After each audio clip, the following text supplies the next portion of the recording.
Hi, I'm Stuart Hillard. I am so excited to launch this brand new quilt kit. It's the William Morris River Wandle Quilt, and it launches here on Sewing Street on Thursday, the 5th of January. I hope you'll be able to join me. It's a glorious quilt, 82.5 inches square, featuring these beautiful soft rose pinks and vibrant cobalt blues. Join me on Thursday, the 5th of January, here on Sewing Street for the brand new launch of this gorgeous William Morris quilt. I'll see you there.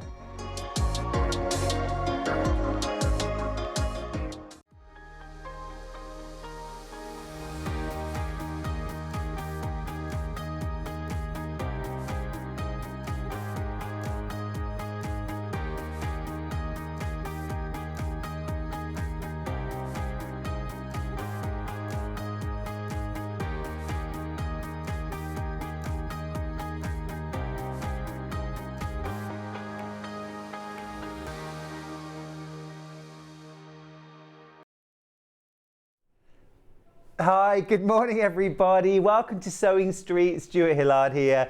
It is lovely to have your company today on Thursday. I have to keep reminding myself, I'm still in that stage where I can't remember what day of the week it is because of Christmas. It really throws things, doesn't it? Crimbo limbo, as they call it.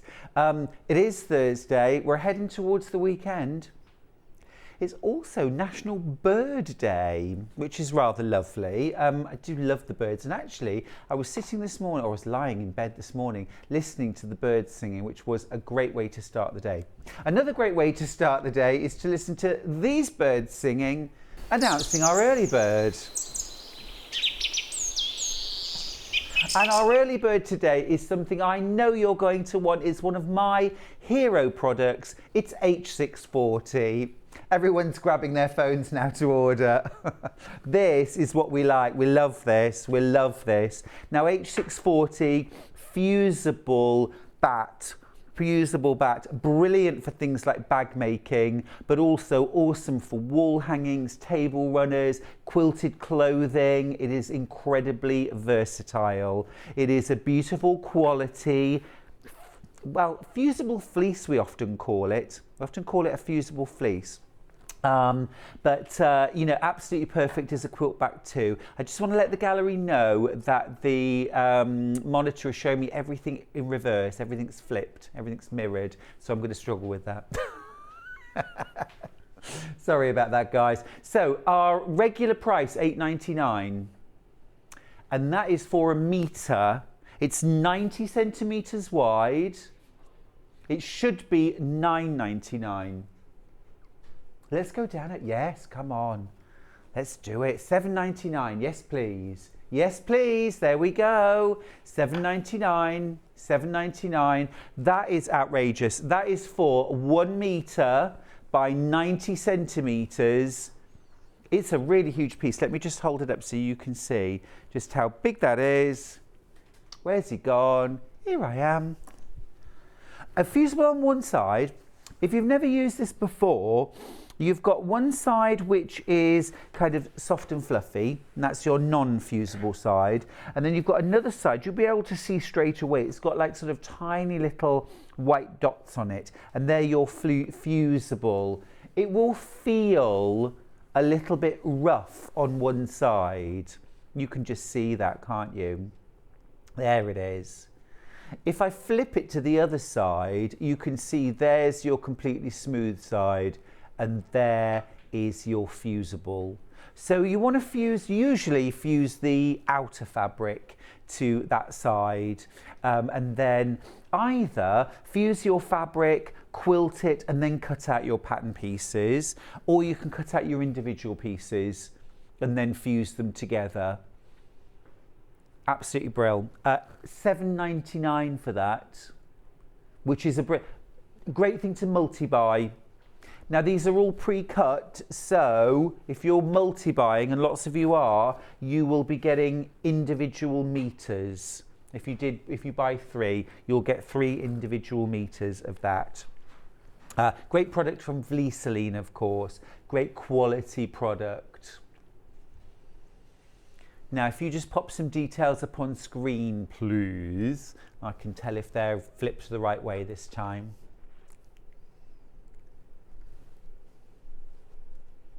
Oh, no graphics. No. Yeah, it's a monitor. We've got monitor issues. Sorry, everyone. I'm going to say good morning to everyone anyway while that's getting sorted. Patricia, Pat, morning, Stuart. Love you from Blackpool. My love, it's great to always have your messages in the morning. Thank you. Wendy's message, morning. I'm working from home, so you will be keeping me company. So looking forward to a lovely time with you from Wendy. Fingers crossed. I'll do my best. Now, we're very, very limited stock on this already. We're only a couple of minutes into the show. This is a metre of H640, which is one of our absolute hero products here. There's zero reason to do this ever on sale or at a reduced price, because we just love this product. Grab it while you can. Almost sold out. Right, let's do the menu. Okay, now, okay, so 8 a.m. we've got lighting and tools. At 9 o'clock we've got my lovely friend Suzie Duncan here with the William Morris River Wandle quilt kit. Now let's just have a quick look at this because it is absolutely beautiful. This is a stunning quilt made with William Morris Wandle fabrics. I absolutely love these dusky pinks and these beautiful, bright, vibrant, cobalty blues. They're classic William Morris patterns. It's just stunning and really beautiful. Great size quilt, 16 large blocks. This is a really big bed quilt. You are going to be absolutely amazed at the price when we get to it. Susie's going to do some great demos for us coming up at 9 o'clock. Now, moving on. At 10, we've got extra wide fabrics and cut to order wadding. This is a great day actually for stocking up your stash because this is about those things we always need. H640 is our early bird. 10 a.m. is extra wide backing fabrics, cut to order wadding. So if you're going for the River Wandle quilt today, get yourself some extra wide backing, get yourself some batting, because that quilt top is going to go together so easily, so quickly. You're going to love it. You'll be onto the quilting before you know it. So great opportunity to do that. Now, 11 o'clock, Suzie is back with her sewing machine mat. Brand new pattern, 6 beautiful blocks, and a great opportunity to create something for your sewing room. That's a brand new pattern at 11. And then at 12 o'clock, we've got a sewing machine hour. And in that hour, we have got sewing machines from Elna and from Brother. And we've got everything from budget machines to super duper, all the bells and whistles machine and everything in between. So we've got a really broad range of machines to show you in that hour. Now, we're going to get started. Also want to say a bright good morning to Claire, who says good morning, everybody. And also to Morag, to Mo, morning, handsome. Won't see all the show as I'm going out with my hubby David and granddaughter Caitlin. Well, that sounds like a fun do. That sounds fab. Sounds awesome. Yeah, I want to come next time. Alison Marion is watching. Good morning, Alison. Happy New Year to you and to everybody watching, of course.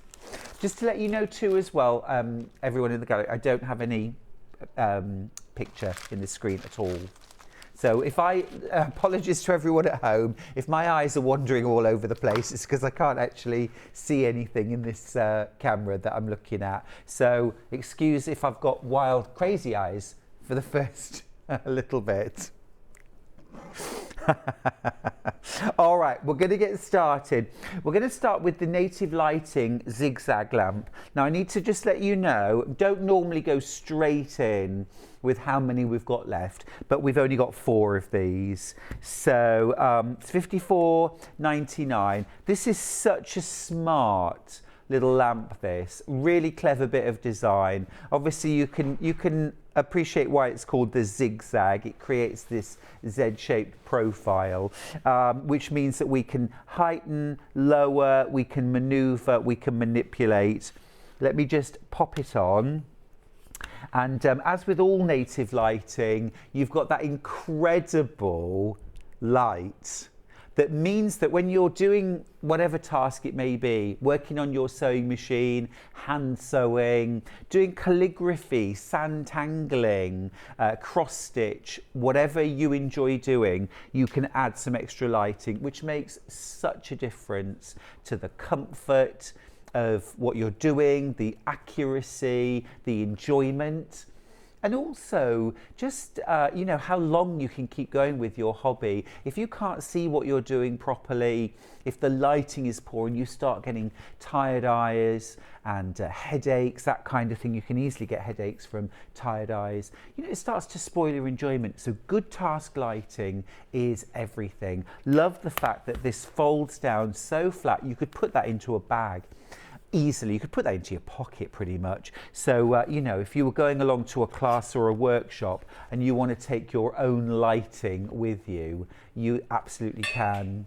You absolutely can. And then you can maneuver it and just have it exactly where you want to. And you've got all that beautiful bright lighting.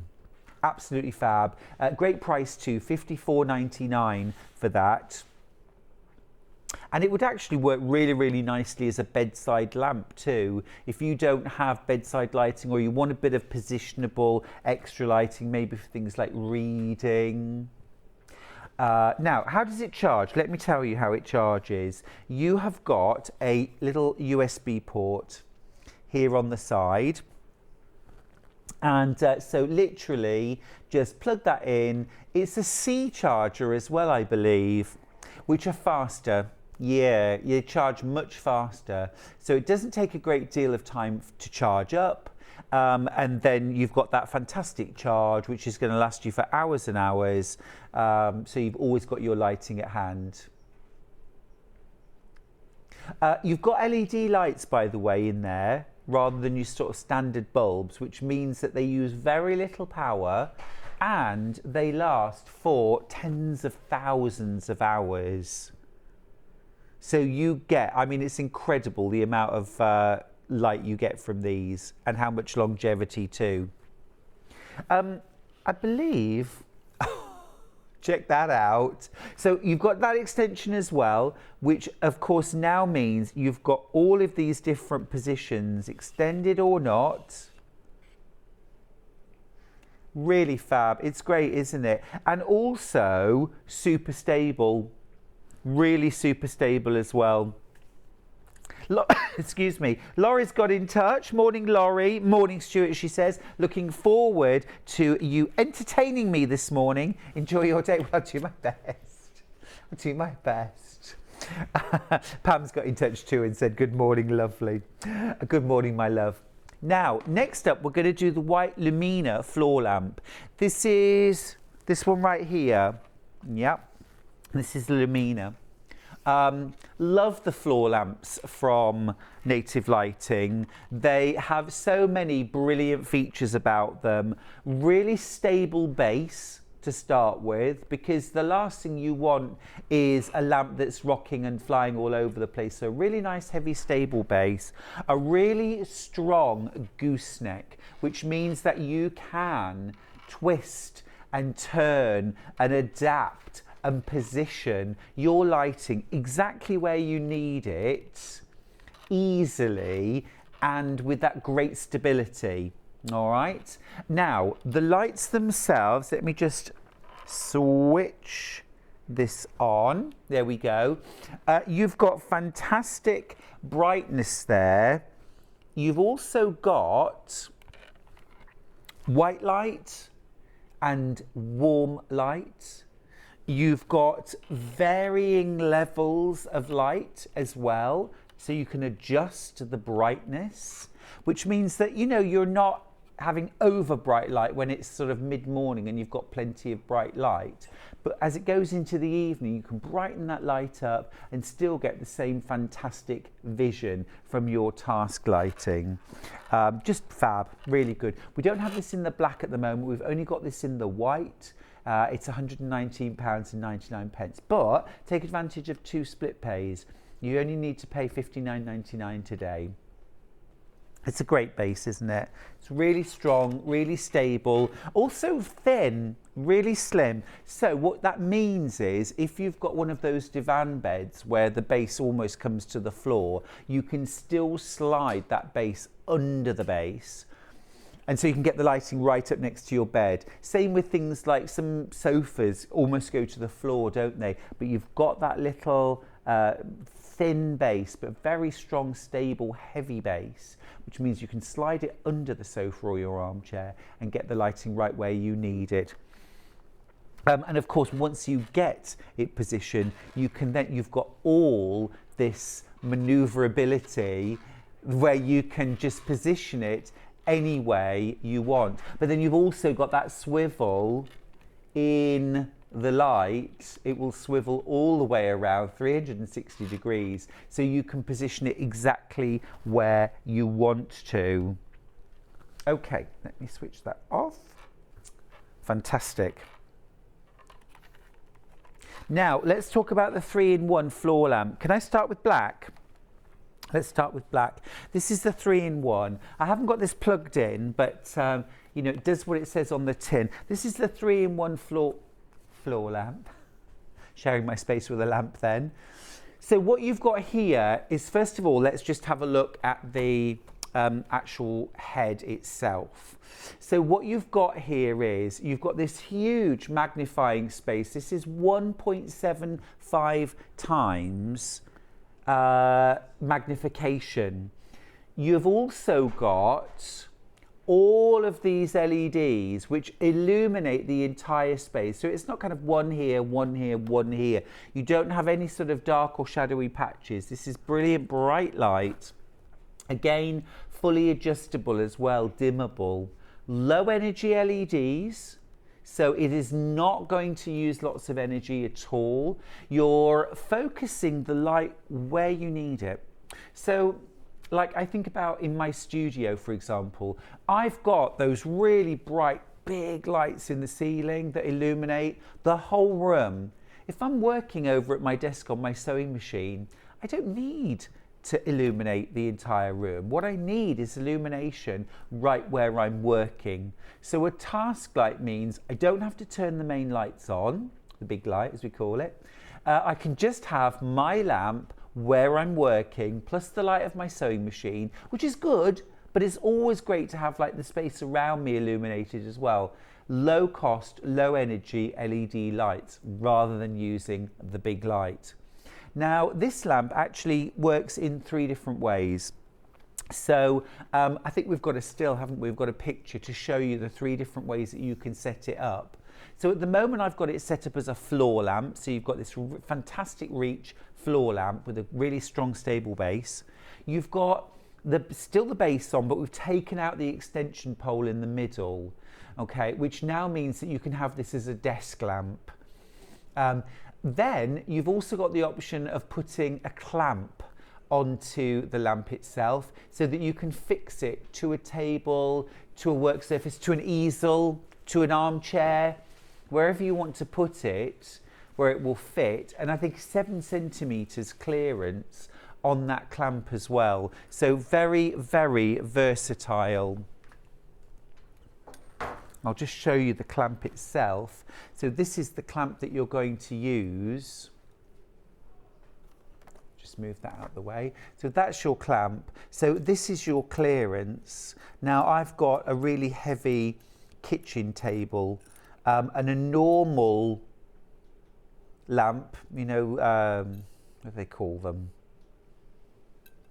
You know, the kind of lamp that you fix to the table. The name evades me. Anyway, mine won't fit. Mine won't fit on my table. The clamp isn't wide enough. But this one absolutely will. It's fantastic clearance. Now, just to let you know as well, you can't currently buy this lamp anywhere else. It's exclusive to us here at Sewing Street until the 15th of January, the black and the white. So, terrific. Now, let me show you the white. I've got the white one right here. And again, it's a really strong, hefty base. I'm going to just lift this one up for a second. Ooh. There we go. It is such a strong and heavy base, but really thin, really smart profile as well, isn't it? I love the fact that native lighting doesn't really look like task lighting. It just, you know, because a lot of task lighting can look very clinical. This doesn't look clinical. It looks really smart. Lovely message from Carolyn, who's in the West Midlands. Good morning, Stuart. I cannot recommend this floor lamp enough. During the day, it's clamped to my desk. At night, onto the floor stand by my chair. That just illustrates the versatility. Thank you for that message. You don't necessarily, I mean, especially in the evenings, you might be enjoying doing some reading, some sewing, some handwork, some knitting or crochet in your armchair, but you don't want the room to be lit up like an aircraft hangar. You still want that nice soft lighting in the room, kind of getting ready for bed, but still being able to do your work. And these are just fantastic for that. You've got that floor lamp, you've got the desk lamp, you've got the clamp lamp. Absolutely fab in that lovely smart white too. Okay, let's move on. Now, a product we had on yesterday, which was an absolute revelation for lots of people. Brilliant product this. It's from Millwood. It is quite simply something every single quilter sewer needs. I'm going to start with the small Millwood mat. Now then, it's called a fusing mat, and let me show you how it works. So I've talked in the past about goddess sheets, Teflon mats, things like that for can't get it out the bag. Nope, I can't get it. I'm gonna have to tear this bag off, I'm afraid. It's kind of sticky. To protect your ironing surface. Right, so this is the Millwood fusing mat. So it's a two-part mat. So you have this base mat right here, which has a sort of almost mesh-like grid. I don't know if you can see that. If I put my hands underneath it, I don't know, can you see? It's got this sort of mesh. And it's a sort of almost like a rubbery, Teflon-y mat, okay? You're going to lay that onto your pressing surface. Now, as luck would have it, this fits absolutely beautifully on top of a June Taylor pressing mat. But this would also fit on top of most ironing boards as well, or ironing surfaces. But you do want it on an ironing surface. Now, you'll notice straight away that you can still see through this pressing mat, which is genius. So what this means is that if you're creating some applique and you've got a pattern, say for a floral wreath, you can actually have that paper pattern underneath your pressing mat. You can still see, so you can place all of your elements where they're supposed to go according to your pattern, and you can fuse them to the mat, against the mat. So let me grab, I've got some fabrics here. So first of all, let's get these fused onto the Bonder web. So we always talk about being really, really careful with your Bonder web, especially with your irons, with your ironing boards. You know, you don't want it fused onto your ironing board. What you're going to do is pop your fabric onto your mat. We'll put the Bonder web on top of the fabric, and then you've got a second sheet. This is the one which is sort of more solid. You can still see through this, so you can see what you're doing and where you're going. And so what you're going to do then is fuse your Bonder web to your fabric. So you can see here The iron isn't touching the ironing board. The iron isn't touching the fusible web. It's not going to get adhered to anything that it shouldn't. It's only going to adhere to your fabric. Now I'm going at this a little bit, not because of the mat, but because I've literally only just turned the iron on. So I want to make sure that it's fused. Okay, that should be plenty. That's all fused, lovely. So again, you've got a huge surface there. So if you've got multiple pieces to fuse, which I do, that's easily done as well. Just pop them all down, pop your mat over the top and fuse. And just here you might be able to see there's a little bit of fusible that's actually extending beyond the fabric, a little bit here as well, where my fusible was slightly bigger than my fabric. Well, normally that would mean that you'd fuse that to your ironing board, but because I've got my millwood fusing sheet there, it hasn't stuck to anything. It will not stick to your surface. Okay, so let me grab these out now. And so what I'm going to do is just cut out a little design. Yeah, it'll take the heat of a very hot iron, absolutely. So if you want to use this for things like embroidery transfer sheets, then you absolutely can. I'm just going to cut out a little motif here. Okay, so I've got my little flower cut out. Hey, who needs a pattern, right? Who needs a pattern? So let's just cut out a few more bits and bobs while I'm here. I do this a lot when I'm at home, when I'm making things, when I'm designing things. Just tend to grab the fabrics and go. So we've got some little leaves as well. Here we go. So I've got my leaves, and then I just need a little flower center. Don't know if I can trust myself to cut out a circle. Do you? Well, I wouldn't. Who knows what this will look like? Oh, that's not too, that's okay. It's a bit big. It's a squirrel. It's a little bit on the big side. I'm going to trim it down. There we go. A little bit smaller. Oh, yeah. Oh, no. Actually, I prefer that more. Right. Okay. So what we can do now, I'm just going to grab a little pin and get rid of all of the bonder web from the back. So we'll get that peeled off.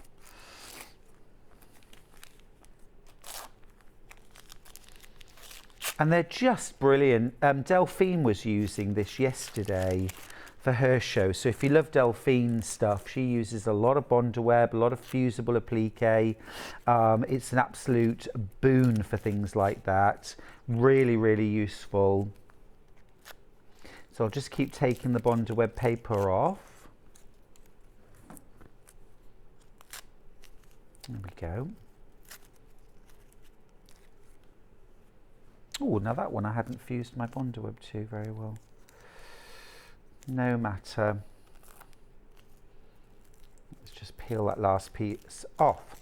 Right, so now what I'm going to do is build up my design. So normally you'd be going to your actual background fabric now. Let's just turn that over. But what you can do here, I'm going to start building up my little design. Just make sure I've got the bonder web where it's supposed to be. And that's on there. Okay, so there's my little floral design, not on the background at the moment. I'm going to lay my sheet back over the top, and then I'm going to fuse all of these elements together. So I'm fusing this to my ironing board, except I'm not, because I've got my millwood pressing sheet underneath and on top. So I'm fusing everything together. So again, remember, you've got your paper pattern under here that's showing you exactly where to place all your elements. Peel that back. So again, my iron's completely protected. And then what I can do now is peel this whole thing off. So the whole design is fused to itself, but not to the surface, which is absolutely perfect. So now at this point, I can grab my background fabric, whatever I've decided to use. I think this piece of fabric's big enough. Let me see. Yeah, lovely. So, hey, I might as well use my pressing surface while I'm here. Just give that a little press. And then I can place my design where I want it. That would be really cute, wouldn't it, for a little bag? Perhaps something like that. We could make that up into a little bag. And your non-stick sheet goes back on top. And now at this point, I'm now going to fuse that design to the background. And this will now fuse to the fabric, but again, I'm protecting my work surface, I'm protecting my ironing surface and my iron. Take this along to workshops, take this along to classes, and there we go. Everything's fused, everything's perfect, nothing on my mat. And now I can go straight to my sewing machine and I can sew that. And I'm all good. It's outrageous, isn't it? Absolutely brilliant. I love it. I love it. And pattern free. I'm quite impressed with myself for doing that. You know what they say, self-praise is no praise. Most of the time, if I cut things out freehand, they look like nothing on earth. So, you know, this is clearly a good day, isn't it? Now, that is the sort of smallest version that we've got. But let me show you, you're going to love this. I'm going to have to go onto the other counter with this, actually. I'll just pop that over there. And I'm just going to move to the other counter just to show you. I won't demo with this, but I want to just show you this. Because it's huge. So this one is for your ironing board. So this is shaped and sized, hello, like an ironing board. So this is going to go on top of your ironing board, of course. And it won't live there permanently unless you'll only do applique. You'll take it off when you're ironing your yardage and things like that. Also, it's a really nice sort of heavy weight. It doesn't move anywhere either.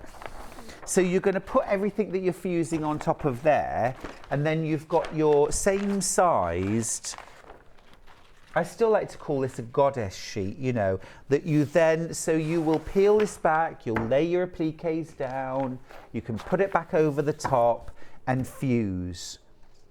And it works in exactly the same way, but you've got a whole ironing board's worth to work on, which means if you want to do your whole block, then you can. Now lengthwise, this is 49 inches in length. At its widest point, this is 15.5 inches wide.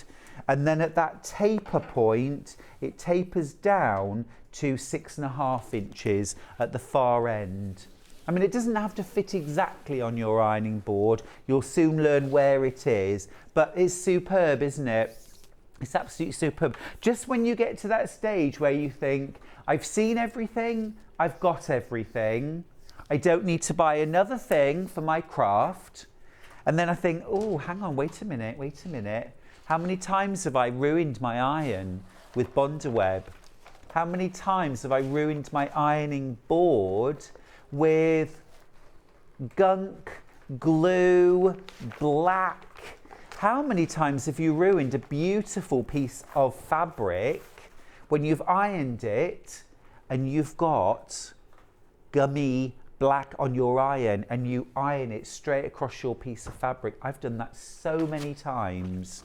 That's never going to happen with your Millwood pressing mat because it's going to protect your ironing board and your iron from that gunk and glue forever. Absolutely brilliant. Absolutely brilliant. I think this is a very, very innovative, very clever product. Really cool. Love that. I would recommend you make yourself a little drawstring bag for that to go in, rather than trying to keep the box and roll it up and put it back in there. I would pop that in a little fabric bag. Right. Now, just need to make a quick announcement about the sewing machine hour that we've got coming up. If you go on to pre-order, we'll just show you the website now. Scroll down, you'll need to scroll all the way to the bottom.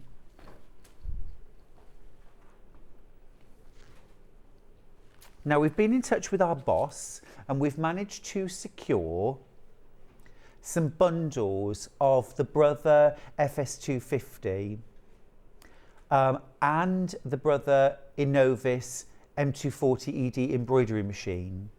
Now, these are both bundles. You've got embroidery machine with free stabilizers and fabric. That's very limited stock, actually. You get the pack of stabilizers. I think there's 12 different stabilizers in there, and some fabric as well, so you can jump straight to sewing. We'll have a look at that at 12 o'clock. We've got very limited bundles there for $5.99. We've also got the embroidery machine with free threads and fabric. So you've got embroidery threads there, which are absolutely beautiful. Or we've got the Brother FS250 for £399 with £46 worth of freebies. You've got some designs there from Delphine, some panels, you've got some fabric, you've got some toy stuffing.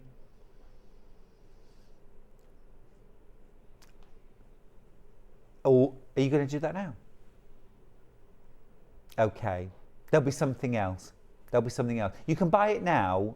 Oh, I'm just going to tell you, we're going to take 10% off the price of the embroidery machine and the Brother FS250 sewing machine. We're going to take 10% off as well. So you're getting the bundle and you're getting 10% off the price that you saw on screen then.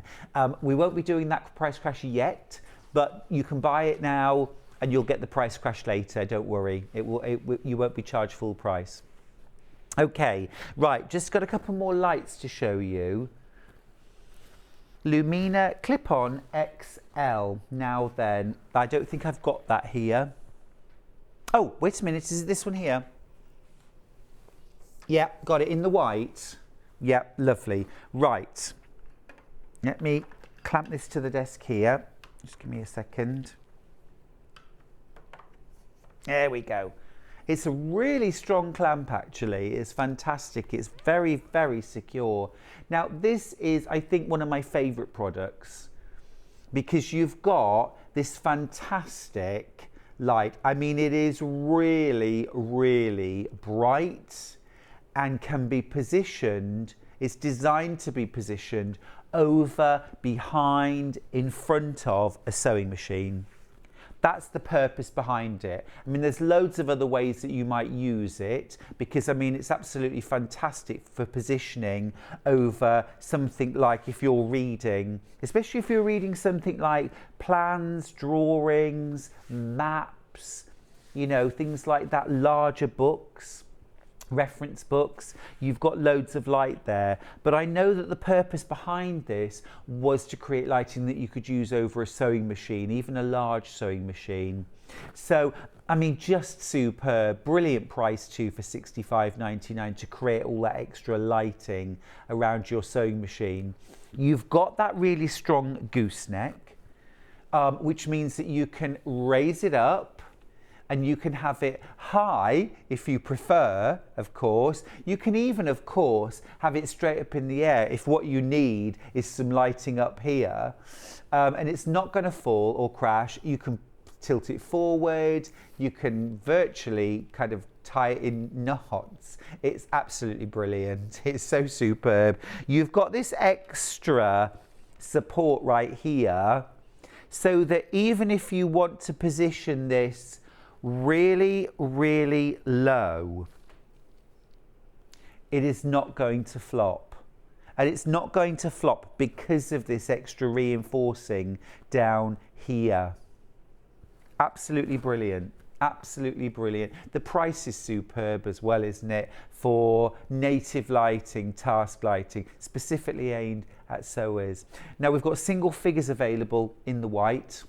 So if you want the white, you are going to need to be super quick for that. Now we do also have the black version available. Will I grab that?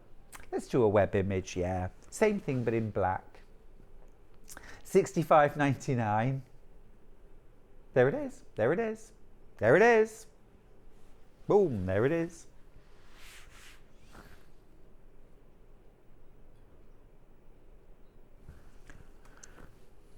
Now, on both the black and the white, like pretty much all native lighting, if you want to dim the lighting, you can. You can take that lighting right down. So it's still on, but it's at its lowest level. And if you hold your finger, you can brighten it to its brightest.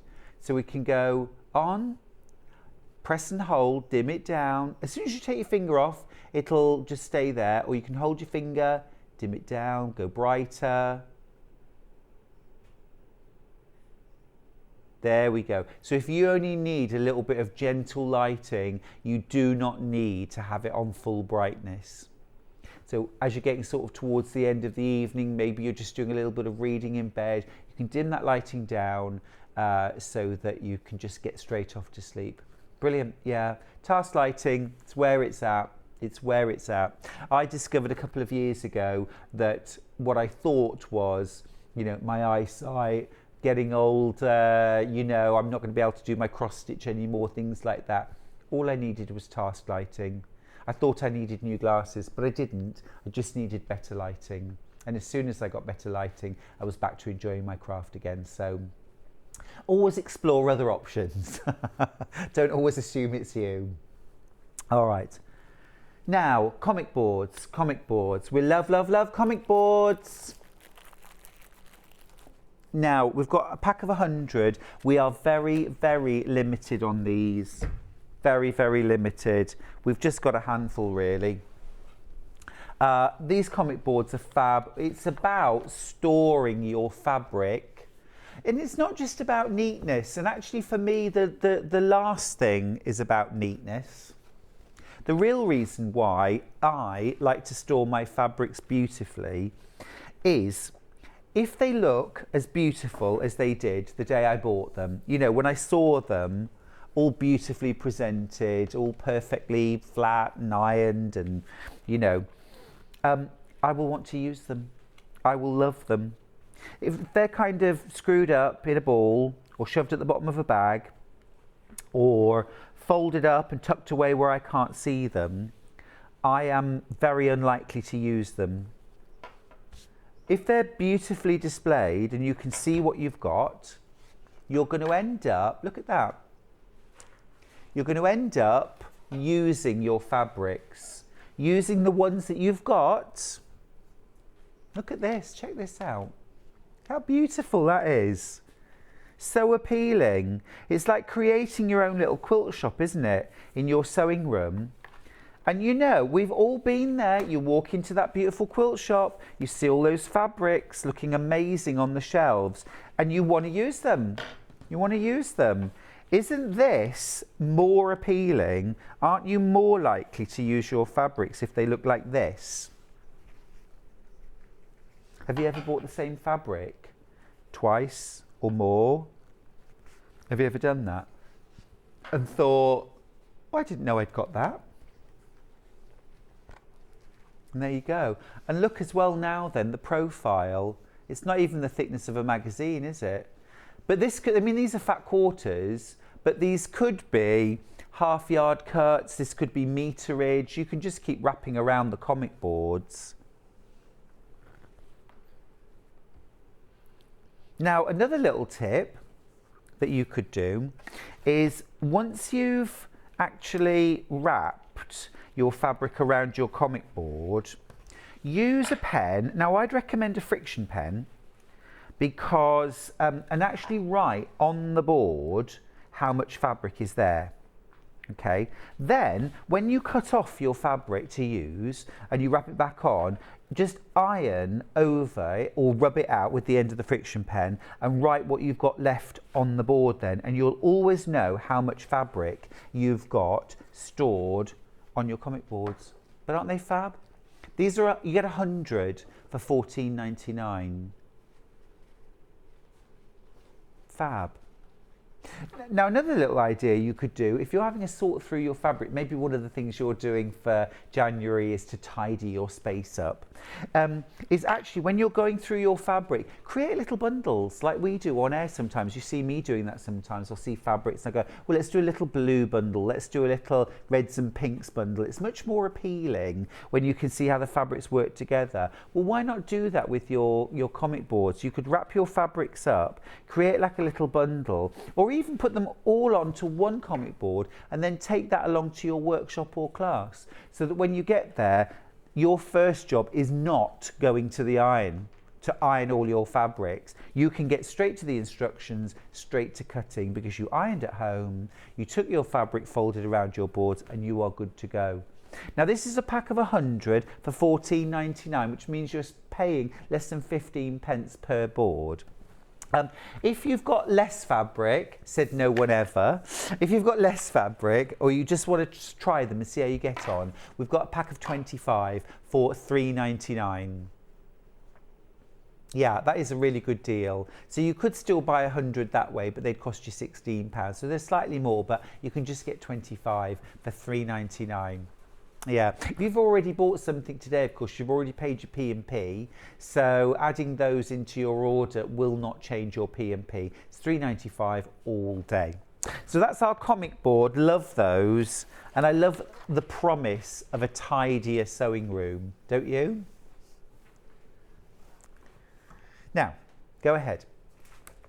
All right, let's do 404 spray next. Let me move that out of the way. Okay, 404. Okay, so this is a product from Odif. And this is a repositionable adhesive. Works really, really well for paper. So you can spray this onto paper or card or plastic, and you can move them around. But I also use this on the back of rulers. So if I just grab a ruler, now it's really difficult because actually most of our rulers have got non-stick spots on them. Got one over here. Let me see. Is it?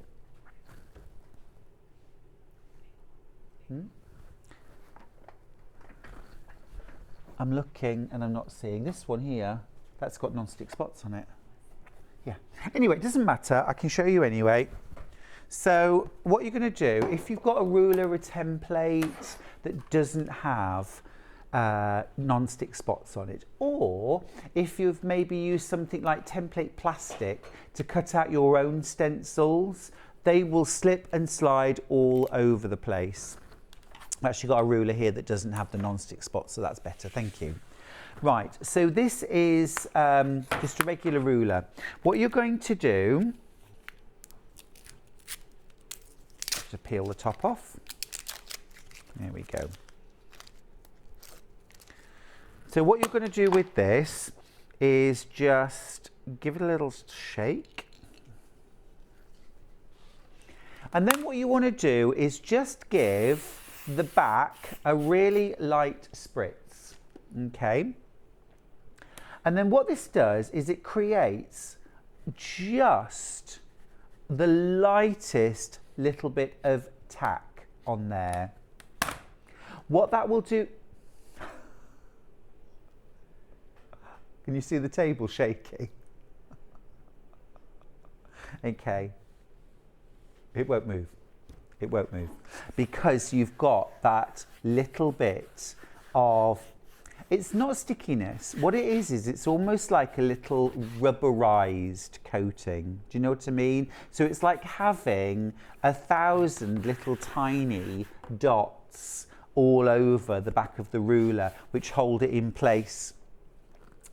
This is going to mean that you're no longer going to get those slips and movements as you're cutting. We've all done this, right? You've got your hand down here. You're doing your cutting. And it's all fine until you get about here, and then by the time you get here, traditionally your ruler moves as you get to this part here, unless you think to stop, move your hand along and then cut.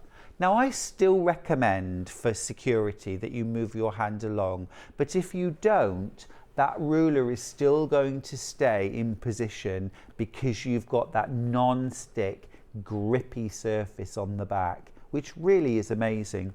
Now to remove it, literally bit of soap and water, bit of washing up liquid and a non-stick sponge on the back, and that will all come off.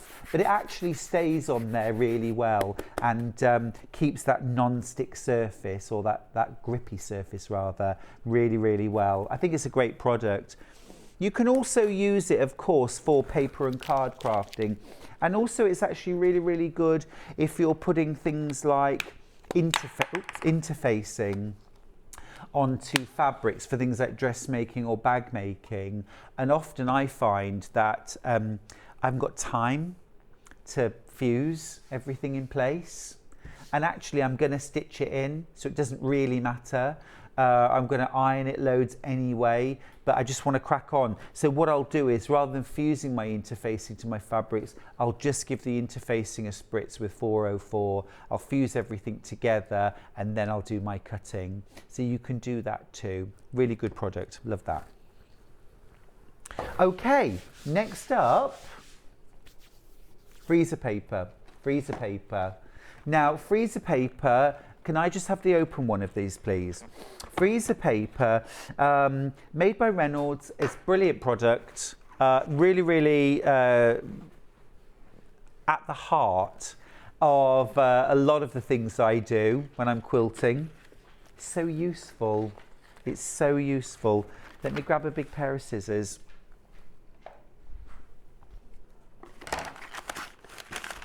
So freezer paper has a cartridge paper side, and then on the other side you've got a kind of waxy finish. You can see it very slightly shining here, whereas the other side is matte. So one of the ways I use it is for quilting. So for example, if I just grab, sorry, my big thimble's rolling around. So for example, you might want to quilt a crosshatch, yeah, on your quilt. Ooh. Let me stick that down to the paper. There we go. Right, so if I cut myself a strip of freezer paper, and this is the width of the quilting that I want, okay? And let's say, for example, I want to quilt a crosshatch. What I'm going to do is I'm going to iron this onto my quilt surface, okay? Then what I'm going to do is use this paper as a guide. So I'm going to sew very close to the paper, and I'm going to sew, I can sew on both sides, I can sew on one side, okay? Once I've sewn that line of quilting, I can then peel the paper back, line my paper up with the line I've already drawn, or if I've sewn both sides, I can actually go another space across, iron it back in place, quilt again, and then peel it off and keep going across the surface. You can do that 6 to 8 times. So that's great with straight lines, because then I haven't had to draw any lines on, I don't have anything to remove either. If I wanted to quilt a motif, let's say I wanted to quilt a little heart, what I can do then is either trace, print, or draw my motif, cut it out, and let's say I wanted to quilt a little heart over in the corner here. I can do exactly the same. Iron that freezer paper in place, use the edge of my paper as a guide, quilt around it, and then when I finish quilting, just peel the paper off. It doesn't leave any residue, it doesn't leave any marks. I haven't put ink into my fabric. I haven't put anything into my fabric that could reappear at a later date. It's all removed. Now, if you want to do a plique using freezer paper, you can do that too. So again, let me just grab, it's like a forest of lamps back here. Let me grab a little bit of fabric. Okay, so what I'm going to do this time is I'm going to iron my freezer paper to the fabric. And then what I'm going to do is cut out my shape. And while I'm cutting out, let me just, I'm going to get a little mat. Okay. Just iron that on there.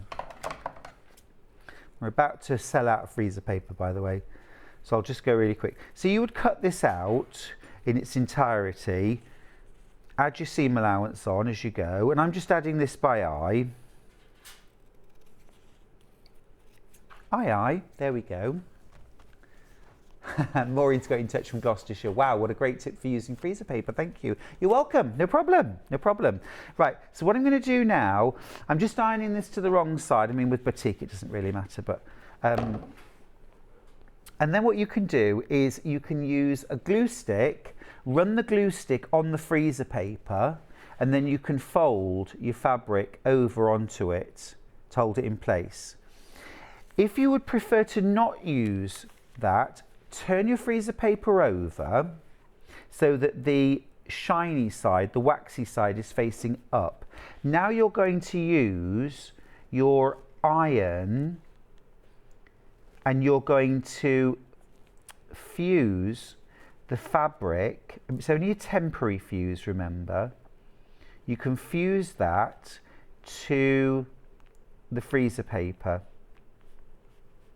Just like that. Okay. Now, because there's no glue involved, you can just use your regular ironing surface for this.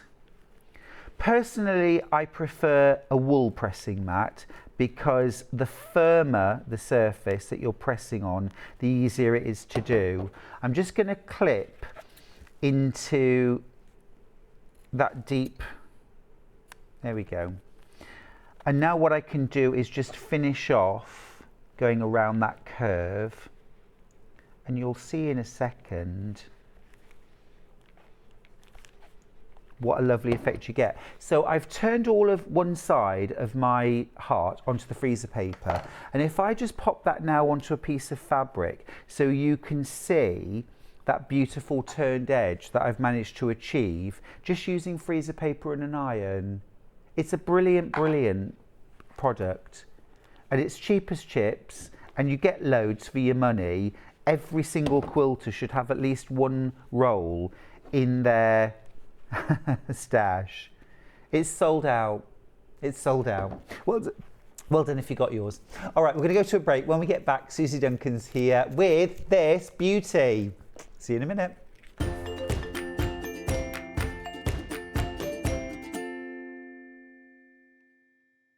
It's a new year, so that can only mean one thing. It's time for those New Year resolutions. And it's the perfect time to start a new hobby. Jewellery Maker, Sewing Street and Hobby Maker are here whether you're starting something new or advancing your skills on a current hobby. With all the tools you need to start, as well as expert demonstrations from our great guests. Are you starting a new hobby this January? Share your new makes with us by tagging Jewellery Maker, Hobby Maker or Sewing Street using the hashtag New Year New Hobby. And watch us every day from 8 AM to 1 PM on Jewellery Maker. On Hobby Maker, 6 to 8 AM and 1 to 6 PM. And 8 AM till 1 PM on Sewing Street.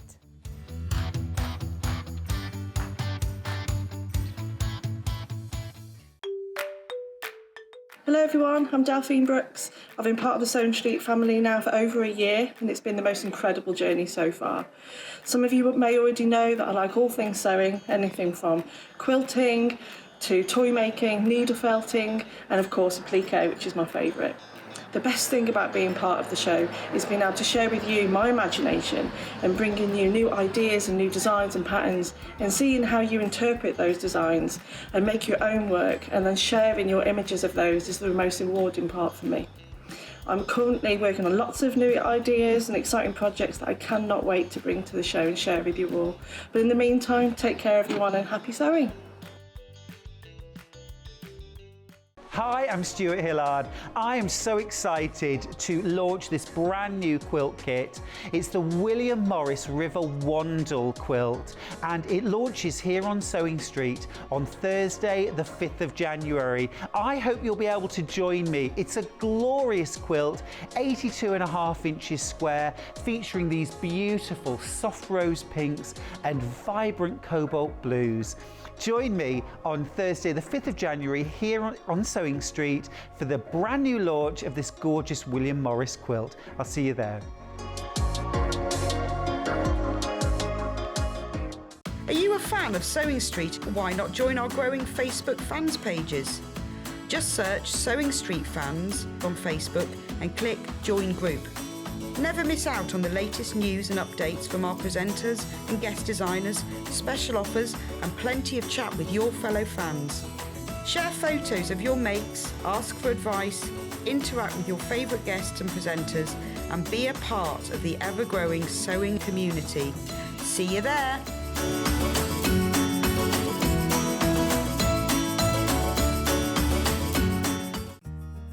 Have you heard about all the different ways you can shop on Sewing Street? You can shop on our website sewingstreet.com, and you can also order by phone by calling our friendly UK customer service team. Just call 0800 001 4433. And don't forget about the Sewing Street app. Here you can shop all of the Sewing Street products as well as watch the live shows from anywhere. You can download the app onto your smartphone or your tablet by simply searching Sewing Street in your app store. And one final thing, no matter how many times you check out on Sewing Street in one day, you will only pay one postage and packaging. Happy shopping! If you're a Sewing Street customer, no matter how many times you check out in one day, you will only pay one postage and packaging. So don't wait to add the item you want to your basket and check out. You will only pay one P&P even if you check out multiple times in one day. Sewing Street have our very own app. You can now watch and shop from anywhere. Simply download the app from your app store onto your smartphone or tablet, then log in or create an account, and you're done. You can watch us live from anywhere, browse all our recently played items and pre-orders so you never miss out on any show deals, and message the studio to say hello at any time. And remember, you can check out as many times as you want and only pay one P&P all day.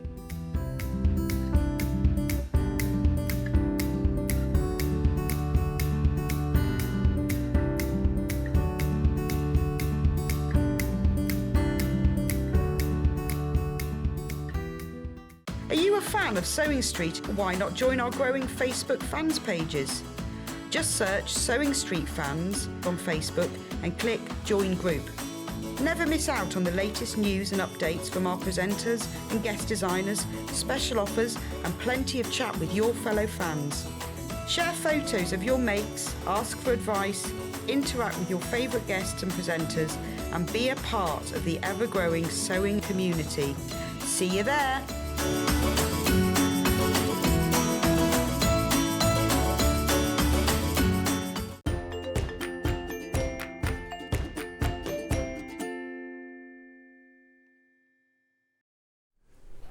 Hello sewing friends, welcome back to Sewing Street. What a beautiful hour we've got for you now, and what a beautiful quilt.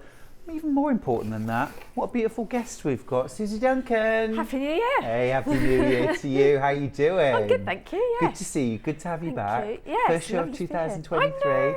And you brought us a dazzling quilt. It's beautiful, isn't It is so beautiful. This is one of those quilts that just, the minute I saw it, got me. I love log cabin. Yes.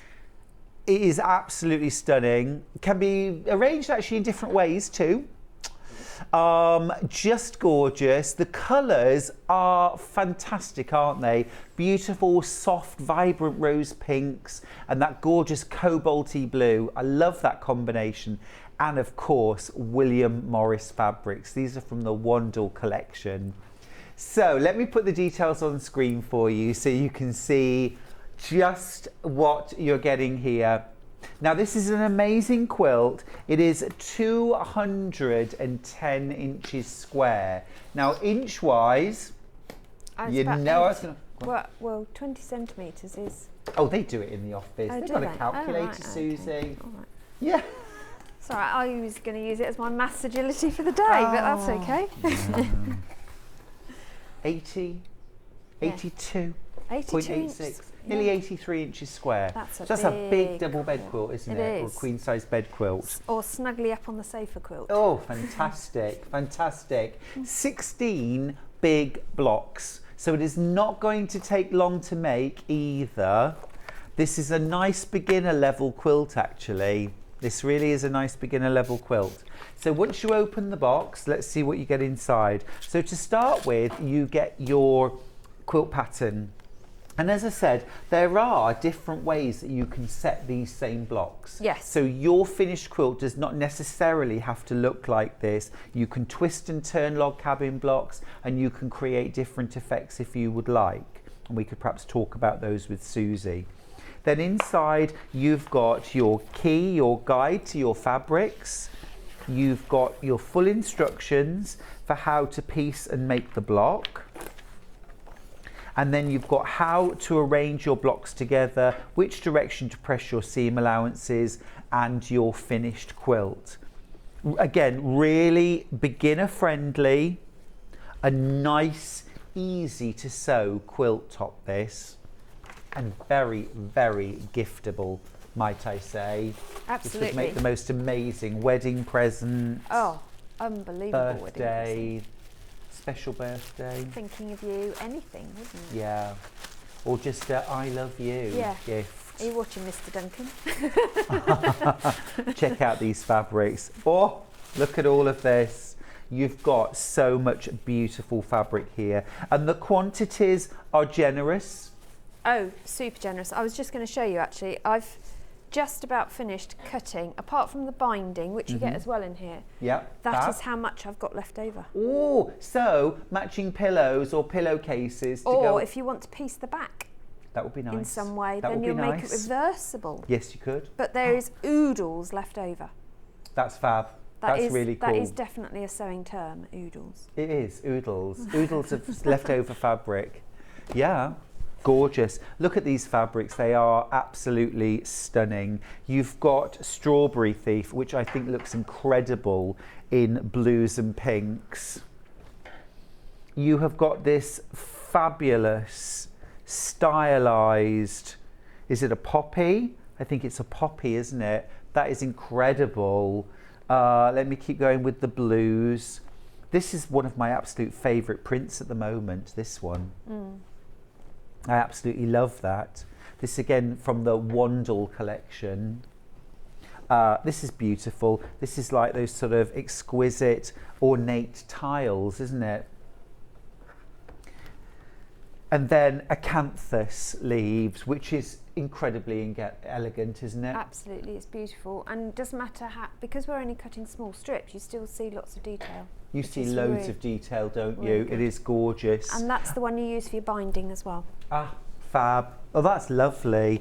And then, look, here are the rose pinks that you've got that go with. That is stunning. Absolutely gorgeous. And this is really lovely, soft. It's almost a putty pink. Yeah. Isn't it? Or, It's well, almost verging on a putty. coral as well. Coral putty. Really pretty. Yeah, it is beautiful. It's soft and gentle. It is absolutely glorious. Hillary's got in touch to say, oh, Stuart, I, and this bit's in capitals, adore that fabric. It is. Hillary, me to too. die It for. is gorgeous, Yeah. isn't it? It's absolutely beautiful. You get all of those beautiful fabrics, which is ample to make your quilt. with leftovers. Now, are you ready for this? Because $199.99 is an amazing price. It's a fantastic price. I couldn't believe that price, but it is not the price you are going to pay today. Hello, what? That's what? crazy. What? Crazy. That is not the price you're going to pay. This Or as my is grandson the would price say. you're going to pay. What? $159.99. Can you believe that? That is for crazy. almost 83-inch square quilt top, $159.99. That is amazing. That is amazing. That is a naughty price, actually. It's Ben again. I'm telling you, Susie, he is such a tinker. He is He good. is such a He is tinker. Every time we're on together, I say to him, "Oh, go on, just a bit more, will you?" Just, or sometimes I don't even have to ask. He just and he does. just does it. Yeah, he's good. We had a really big stock of these quilts. Let me just tell you that more than a fifth of the stock has gone just like that. We've got the same again in with more than that. It's about half of it in baskets already. Amazing. I think we better get straight on with the demo, Susie, because it's going to sell out. It is Plaster pink, yes. Maya, it's plaster pink, it is. Right. What do we do? How do we make it? Well, first of all, you want to iron your fabrics. Absolutely. And once you've done that, make yourself a cup of tea and sit and read the instructions. Ooh, I think. I like your style. Yeah, well, that's the order I always do everything. I'm just ironing these strips because I have had them folded up in my bag coming in. So the instructions aren't particularly onerous to follow. So No. I would say a beginner could easily do this quilt. Yeah. And it's a great quilt for, as we were discussing earlier, for making sure you've got your 1/4 inch spot on. Yeah. And I would Because practice. simple doesn't mean sloppy is No, good. Sloppy is not absolutely. good.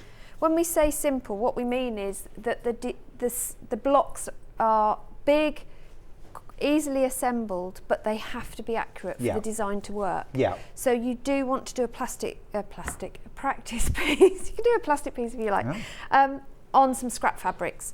And because they're 2.5 inch strips, you can do it with leftover jelly roll. Yeah.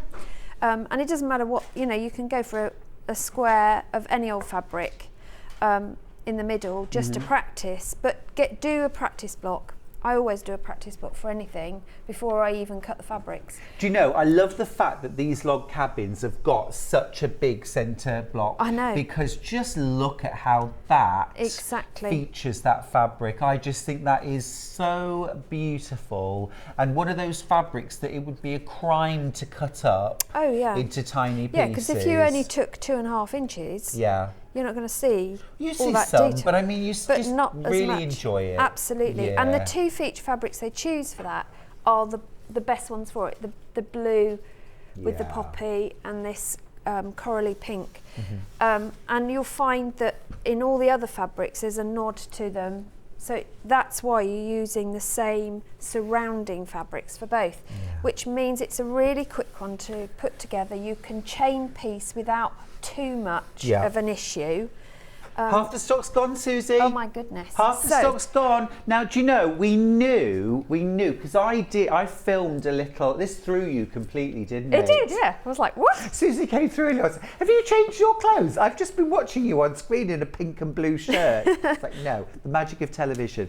We filmed a little advert for this quilt last week because as soon as I saw it, I said, that is exquisite. We need to make sure everybody knows about this quilt because this is so lovely. And if anybody misses this, they're going to be so cross. And I did not want the play. So we did that little advert, which you don't normally do. Over half of them have gone already and we're just a few minutes in. Sorry, Crazy. Susie. No, you're good. I don't want anyone to miss out, and this is such a lovely quilt. It is absolutely stunning, and you will find a home for it, definitely. No, I could think of a home for that quilt right now. Exactly, yes. I'd quite like the one that's finished to save me a bit of effort. Oh, but no, you'll enjoy making it. It's quick though. It is quick. As I said to you, cutting it is also quick, especially if you've got a stripology or a shape cut. Right. Because it's all 2.5 right. subcuts. You are going to cut bigger pieces to start with and then subcut them down. But if you follow the cutting guide as it is in the instructions, that's when you get that amount of fabric left over. Fabulous. If you don't, you're going to waste a lot Right. of fabric because of the measurements. I did try and do the maths a different way just to see if that was the case, so I could show you that, but definitely follow their guide. It's the best use of fabric. And because every block has the same measurement in the same fabric, you can cut them all at once, label them all out and lay them out like I have here in piles. And then you can just work your way through really quickly and chain piece. The thing you must have is a press mat and an iron next to you as you go, because you must press every seam. I know, I could do with a Stuart in my workroom. I can do pressing for you. That would be my pleasure. I don't come with the pattern, I'm sorry. Oh, that's a shame. That's a shame. We'd have to reduce the price if I came with it. It would be free. Well, and we'd have to do a bit of cloning as well, wouldn't we? Yeah. The world's not ready for that. So we've got a big square for the centre. Big square for the centre. You've got your pictorial guides to the fabrics. Don't follow the colours sort of represent the fabrics in the diagram, but don't rely on that to be your colour piecing. Right. Get yourself familiar and put them in order on your desk, and then you won't get it wrong. But basically you're starting on the left hand side of a block. Don't worry about which way up it is, because as you can see you're going to turn things around anyway. So don't get too hung up These about prints aren't right, wrong. directional anyway, are There they? are a couple that are, but it doesn't matter, because at the end of the day a quilt gets thrown over you, so it doesn't matter, does it, what shape it is? I have to throw my own quilt over myself, Susie. Well, that's so rude. I have to do it myself. It's terrible. Right, if I cut these the wrong way round. Now, some quilts I've seen, some log cabin methods, Yeah. you sew a long strip down one side and chop the ends off. Or the other way you can do it is to cut them to a specific length. Do we do it that way? Well, or? this instruction gets you to cut them to specific length. Right. But I seem to have picked up either two wrong. Oh, how have I got them here? That's what I've done, look. There we No, go. I have done these. I've picked up two the same. No, they are two different, but they're it's the two wrong different. side. I've read the... Anyway, it doesn't matter, we can do cut it. them now, can't we? We can cut them as we go. Need a rotary cutter. I've got one. You got one, I awesome. have one here to hand. So you would be cutting these the right length, but I've obviously had a bit of a moment. So let's get our stripology out and do that quickly. I know my mat's a bit smaller, but it doesn't matter. So this is fabric C, and we want a 9.5 and an 11.5. So I'm lining up on a white line, 0 on my left, and I'm going to go for 9.5. So remember, slight angle as you go into the teardrop and cut up. That's my spare bit. So that will be my left hand side. Now you can pin these if you want to. Yep. I'm a pinner. Yeah, if you're, for this first one I didn't pin, but if you're a beginner it might be a good idea to pin to hold it. It's entirely up to you. If you're going to Do you want me pin, to pin for you? you can pin. There's some pins. While you're cutting? Do you like them out towards or in or along? I tend to do along and away from the seam worries. allowance, because then I haven't got to worry about them as Getting I go. in the way? Yeah. And then this one we're going to cut at 11.5. We talked right at the start, didn't we, about, simple blocks still need accurate pinning and sewing. Absolutely. And so, the block is quick. So just invest a little extra time matching your ends up, pinning it in place.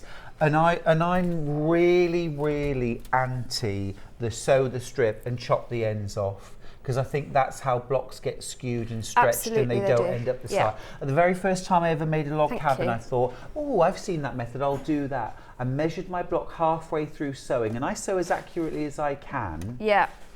And it was not only not the size it was meant to be. Yeah. It wasn't square. No, they do warp. Fabrics will warp. And that was that. Yeah. Cut everything to size. Absolutely. It's worth the time. Yeah, it's worth the time. It really is. So I did a good job of pinning this. You did. You're not bad, actually. Yeah, I'll not- give you. Not bad. Not bad. As an assistant, there you go. So you're going to press away from that centre block every single time. So i.e. press towards the piece that you've just lain. So that's easy and relaxing as well, isn't it? Knowing that you're Absolutely. always doing the same Yeah. thing. So that's why you need your iron on the go. Yeah. So set your station up ready. And then your next piece, so we put that on the left. So we're going to move this round and we're going to pin this one to place on the top. So you're just going to work yourself round the edge, Gotcha. which doesn't take Okay, long. can I just let you all know at home that we've got 20 kits left, 19 left now, Gosh, 40 of them in baskets. it's a race. I'd had to retake my O-level maths, Susie, Yeah, but even based on my poor numerical skills, You can I work know it that out. there are twice as many people that want this kit as we have. yeah. So in other words, guys, hit that button. There you go. So, and then you're just going to work your way through, and you can see how quick it is to go. Absolutely. But what I love is what we've already said is the accuracy. I love seeing like this come clean and neat. We've got a bit of overhang, so trim as you go. Okay. So use whatever ruler you've got. Square it up. Even better if you use your ruler the right way up so it doesn't slip, Suze. And it is worth taking your time to make sure every stage is correct, because it does make the finished result so much better. And if you're using an accurate 1/4 inch seam allowance and you're lining Yeah. everything up nicely, your strips will fit every time, won't they? Absolutely, yeah. Which is such a rush when Yeah. you put that on. It's like, oh, well, that just fits. Yeah. Hurrah! But don't beat yourself up. As long as you're within the seam allowance. Right. Don't beat yourself up. No, if you're true. 1/8 of an inch out, no one is going to know. But just make sure that you look at why. You know, just recheck your 1/4 of an inch. Have you ever experienced the quilt police, Susie? No, No? thank goodness. They don't exist, do they? I hope not. I'd have a field day in my room. I'm results driven. Yeah, For me, yeah, if it works, if it gives you the results you want, yeah, absolutely. then it's the right method. Yeah, and what you have to remember is quilting is a mathematical exercise, definitely, just by cutting and piecing. Oh, Becky said that to me yesterday, actually. I was Yeah. doing a bit of prep in the morning, and she said to me, I never realised how much maths there was there's a huge in amount quilting. of maths, huge amount, which is probably why it ticks my brain quite well. Yes, no wonder it didn't put me off. But 9 kits left. Oh my How many in goodness. baskets? 50! 50! no, that's Okay. insane. That is insane. There's going to be some very sad people. Oh, don't go there. I don't like Don't that. go there. Oh, I wish we just had unlimited quantities, as many as we need, but we just don't. We can't. No. We can't. But I think for those of you who are lucky enough to get this kit, this is a quilt design that you will do not only in these fabrics, Yeah. but you will then do in other fabrics. Yeah. I mean, I Oh, think gosh, yeah. in Cafe it would be stunning. Yeah. In Liberty it would be amazing. Really yummy. So, as you said, log cabin is one of my favourite designs, Yeah. and I would probably log cabin pretty much everything if I Yeah. to be honest. You know, one of the things I keep on meaning to do, because I love the speed Yeah. of the wide strips, but I love the scrappiness of narrow strips. Yes. And what I keep meaning to do is sew like 2 1.5 inch strips together, Yeah. and then cut the bigger logs. Yeah. Because it won't look the same No. as 1 inch finished logs just done traditional style. No. It'll be different. I've done one where I've done the wonky, where you do one side of it 1.5 and one side of it 2.5. Oh, yeah. That's really cool. Nice. And So you you get get kind an of curves offset. looking Yeah, and you get almost. an offset square. That's really cool to do. But the thing about log cabin, I've always got jelly roll bits or strip rolls ends somewhere. Oh, yeah. And you can make yourself a scrappy quilt just Lovely. from all of those, Yeah. rather than them sit in your cupboard. Yeah, for As you said, sure. I'm 5 and kits this will left. make Mr. Duncan laugh. I 5 kits left and 60 in baskets. Oh gosh, I'm on a Now you can't. You workroom tidy, so can't just keep putting it in your baskets. it's just silly. We're not getting more. You pop it in your basket, check out your basket, and then you've got it. And then you'll be able to get it home and just have such a ball.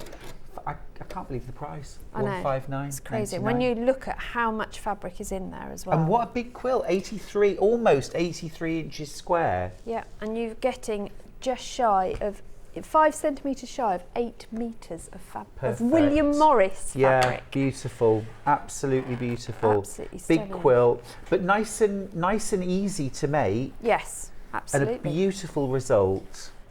And everyone needs a presser in there. Yeah. This is just so cool. I'm just so used to not having this, Oh, I It's don't come with lovely. the pattern. don't you? No, but if you ever want assistance in your sewing room, I'll come over. Do I Because you make ever? the best cake. Susie makes the best cake, actually. I've got to- Gorgeous cake. I'm on a big baking day tomorrow Tomorrow? Why wasn't it yesterday? because I was I'm only Nana repeating what's being said yesterday. in my ear. I was Nana Oh, were yesterday. you? Yeah. So I was swimming and How many grandchildren have you got? just one. Oh, how lovely though. It's That's so cool. gorgeous. Yes. That's gorgeous. Yes. Yeah. We have. They are like buses though. Are they? Well, Once let's. one comes along, friends of mine have gone from no grandchildren to 5 grandchildren. Oh my goodness. In about a year and a half. It's like, whoa. That's a lot. Yeah, they just got into that sort of, oh, isn't it lovely having a I mean, actually, they did start off with twins. Oh right. Okay, that's 3 not a good kits start. left. Not 3 a good kits start. left. 3. Oh Crazy. no, their twins are adorable. yeah. They're so cute. They are so cute. They're all cute, whatever they are. But I love. They are.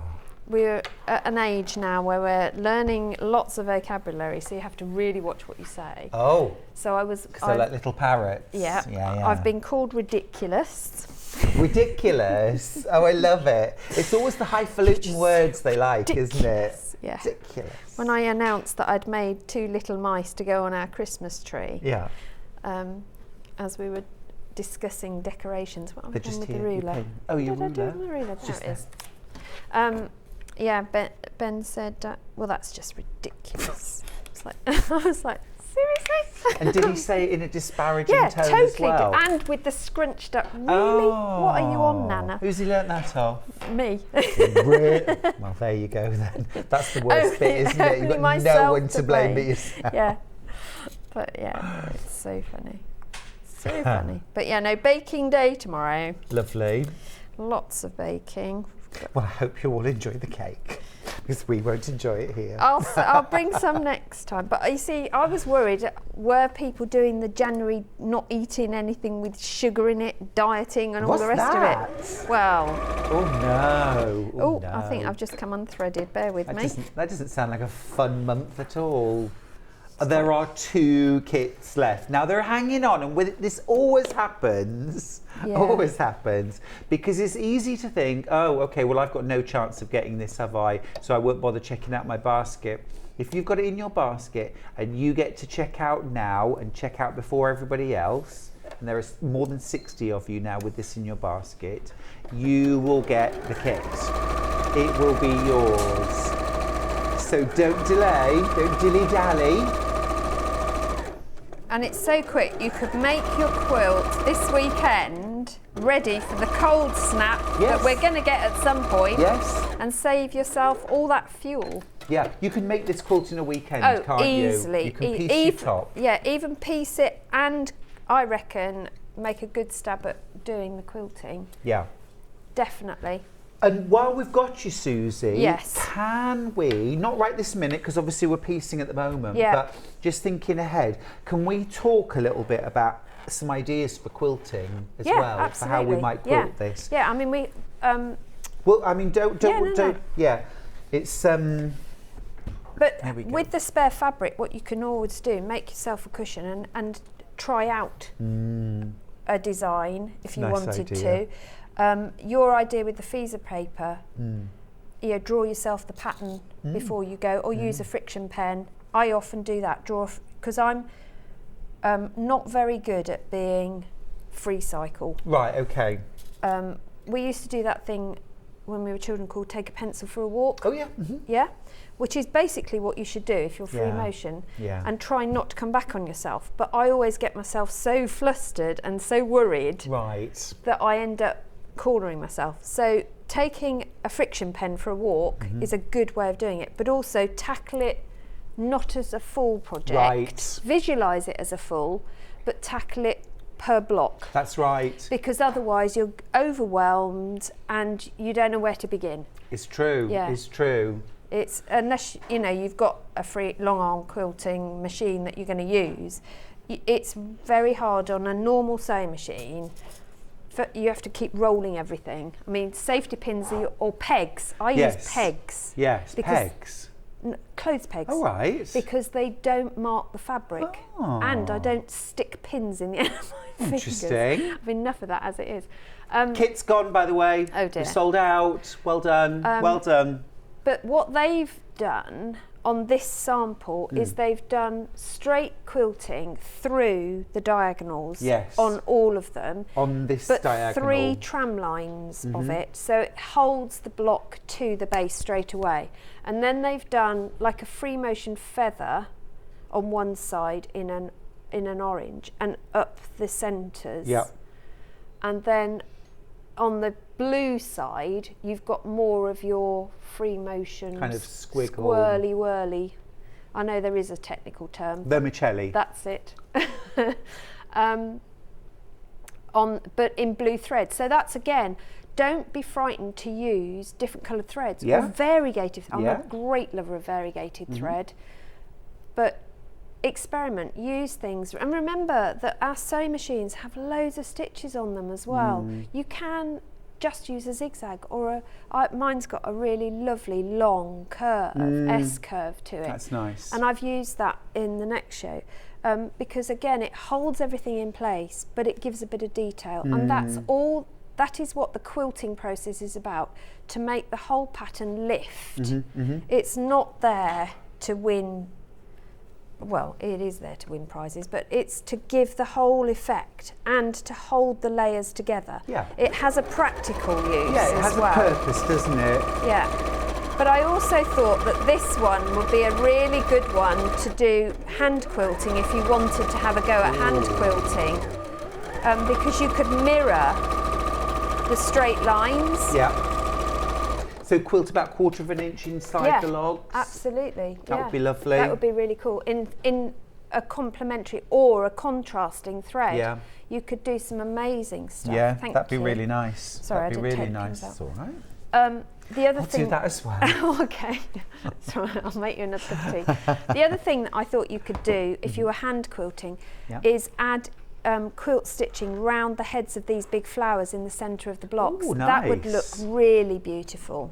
Lovely. Really pretty. Christine's got a question. Yes. Hi Stuart, I checked out at the $199 price. What do I do? Thanks, Christine. Christine, first of all, congratulations for getting ahead and getting your quilt kit. Well done you. Secondly, you don't have to do anything, Christine. The money doesn't, the sale doesn't go through until midnight tonight, which is how you can do multiple purchases throughout the day and only pay one P&P. The P&P is added on at midnight.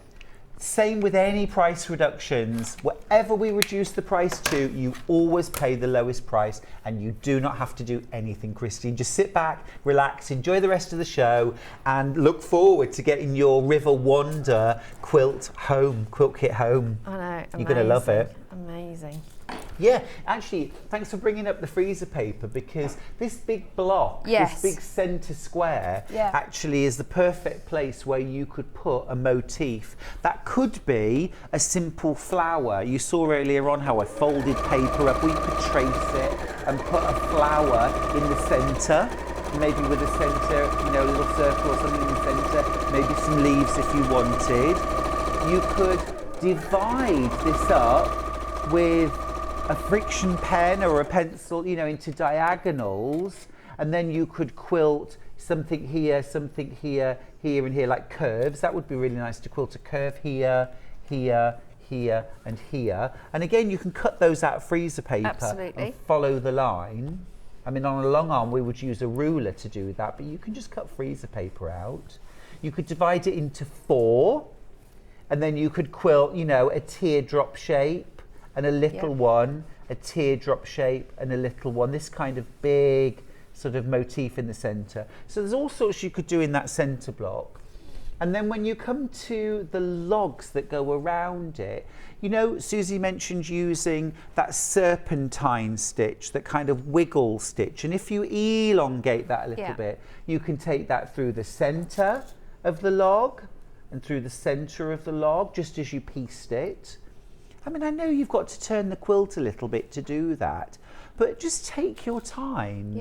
You don't ever feel like you are wrestling with your quilt. If you feel like you're wrestling with your quilt, what you need to do is turn your machine off, step away from your sewing machine and step back and look at where you're working.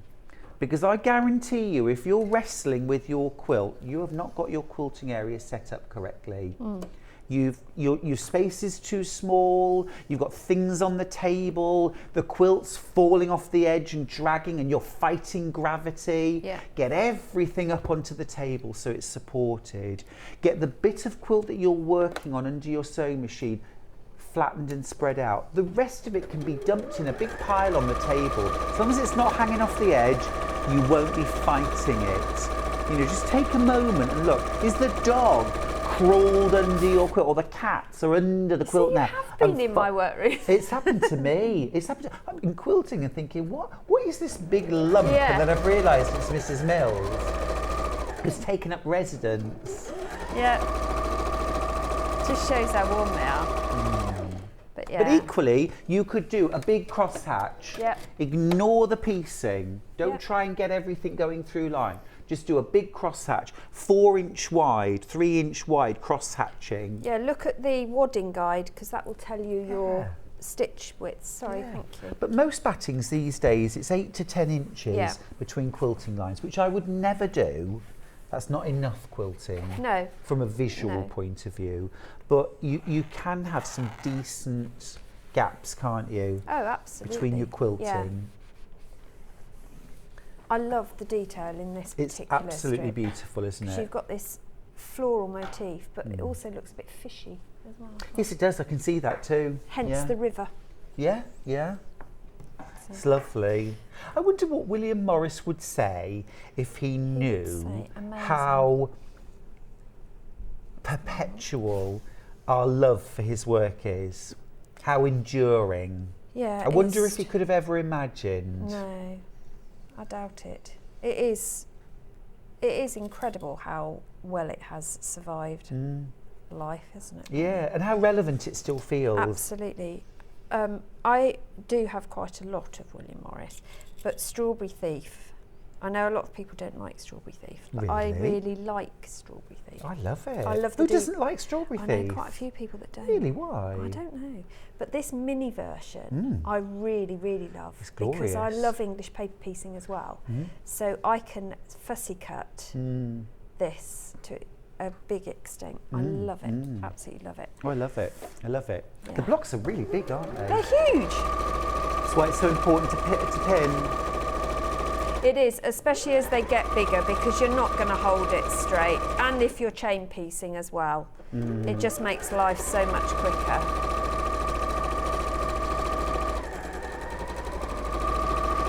You've got 8 of each block to do. So you do have to watch your space, as you can see at this point, because you're getting quite... Yeah, you need the big ironing board out. We do. Did you just find a picture of William Morris? Get that picture up. Yeah, we love a picture. Let's look at the man himself. He is incredible. He looks like a proud Victorian, I know that. Look at that for a beard. Yeah. Yeah. Amazing. The best bit is that he's probably about 30 in that picture, isn't he? He looks about 30 to me.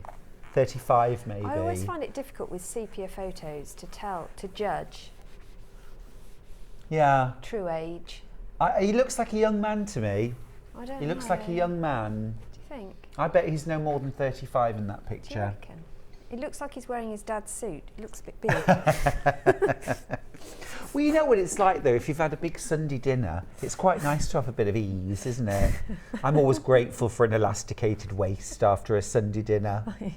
He's probably just been for a carvery and thought, we'll pop in. Eat as much as you like. Yeah, he's Carvery. probably been to a buffet. We've all done it for lunch on a Sunday, Susie. I know I do. He's been for a buffet and he's thought, hang on, we'll do a few pics on the way home. We'll just call in at the photographers. Here's a picture of him at 45. We know this is him at 45. Oh, Do you yes, see? gosh. That's him at 45. Yeah, definitely, I agree. He was definitely younger in the He other was one. about 30, 35, He's wasn't he, in that previous He's grown picture? into the suit at this point. Now, Is that the polite way of saying it? again, been there, done that. Oh, love his stuff though. I mean, it's just, and he was inspired a lot by medieval Yes. Yeah, you can arts and see. textiles, wasn't he? Well, you can see a lot of heraldry symbols in his work, can't you? As well as nature. Yes. But he wasn't frightened to do bold designs. Right. As well as the small motif designs. And I think that's why his stuff is so timeless, Yeah. because it every era it works through, doesn't it? Yeah, There you it go. does. I remembered to take the pins It out this does. time. And look, we've done a block. We've done a block. We have. And We've by done a block. sheer Blue Peter magic, guess what, guys? And if you added half an hour onto that time Yeah. for your cutting, and you said, and added 15 minutes for a cup of tea, I still reckon you could make one block in 1.5 hours. Oh, easily. And yeah. I'm being generous Yeah, there. no, easily. Cutting took me probably an hour with reading as well. Yeah, And an hour. but I double check every time I cut something just to make sure. So I probably take longer than some to cut because I'm constantly double checking. Yeah, well, it's worth doing. Can I But- just let you know at home that we've had 2 kits fall back into stock. So we have got 2 kits. If you were one of the 60 plus people who have still got it in your basket, 82 people have this in their basket. Stop what you're doing. Don't look at me. Look at your computer screen. Exactly. You can and watch us check on out. catch up. There's 2 kits available. Yeah, There's there 2 you go. kits available. So these are our 2 blocks. Right. Ah, I see the difference. So Exactly the same Blue order of centre. fabrics, blue centre or peachy centre. there we go. So fabrics are in exactly the same position on both blocks. Yeah. Literally the only difference is that centre Absolutely. block. Yeah. So it's worth keeping one of these blocks to hand all the time, isn't it? So you can always be looking and checking. Yeah. Not just that you've got the right block, you know, in the right size, but that you're putting it onto the right side. Absolutely. And but that's why I think as you cut, lay your fabrics out in alphabetical order as it's given you in the instructions, Yep. but also in size order. So you've got your 2 C's, your 2 D's, your 2 E's, so that you take in order as you go. Yep. And then you know that you're just going clockwise. And the other trick you could do is if you put a pin, a marker pin, in the side you start, you know that that was on your left. Ah, that's a and cute then trick. you'll always go round clockwise. That's the other way to do it. But if you've cut your strips to length, they aren't going to fit No. if you get it wrong.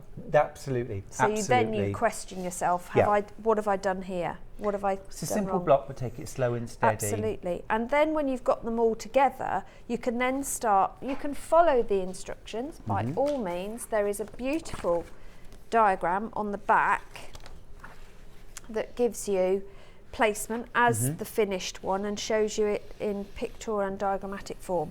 But if you want to play around, then get your blocks and move them around until it sort of feels good to you. If you don't want to zigzag in the dark blue, move things around and have it in a different order, or do something completely different. Well, I think that's one of the reasons why log cabin is such an enduring design, because it's so versatile. It can be set in so many different ways, can't it? Yeah. I mean, this is a streak of lightning. It is. Set. Yep. But you can create a star. So if you think about a sawtooth star, well, if you think of a log cabin as a half square triangle, with a dark side and a light side, like a half square triangle with a diagonal, and then think about how you can set 16 half square triangles, you can do any one of those with these blocks. Absolutely. So you could get 4 pinwheels. 4 pinwheels.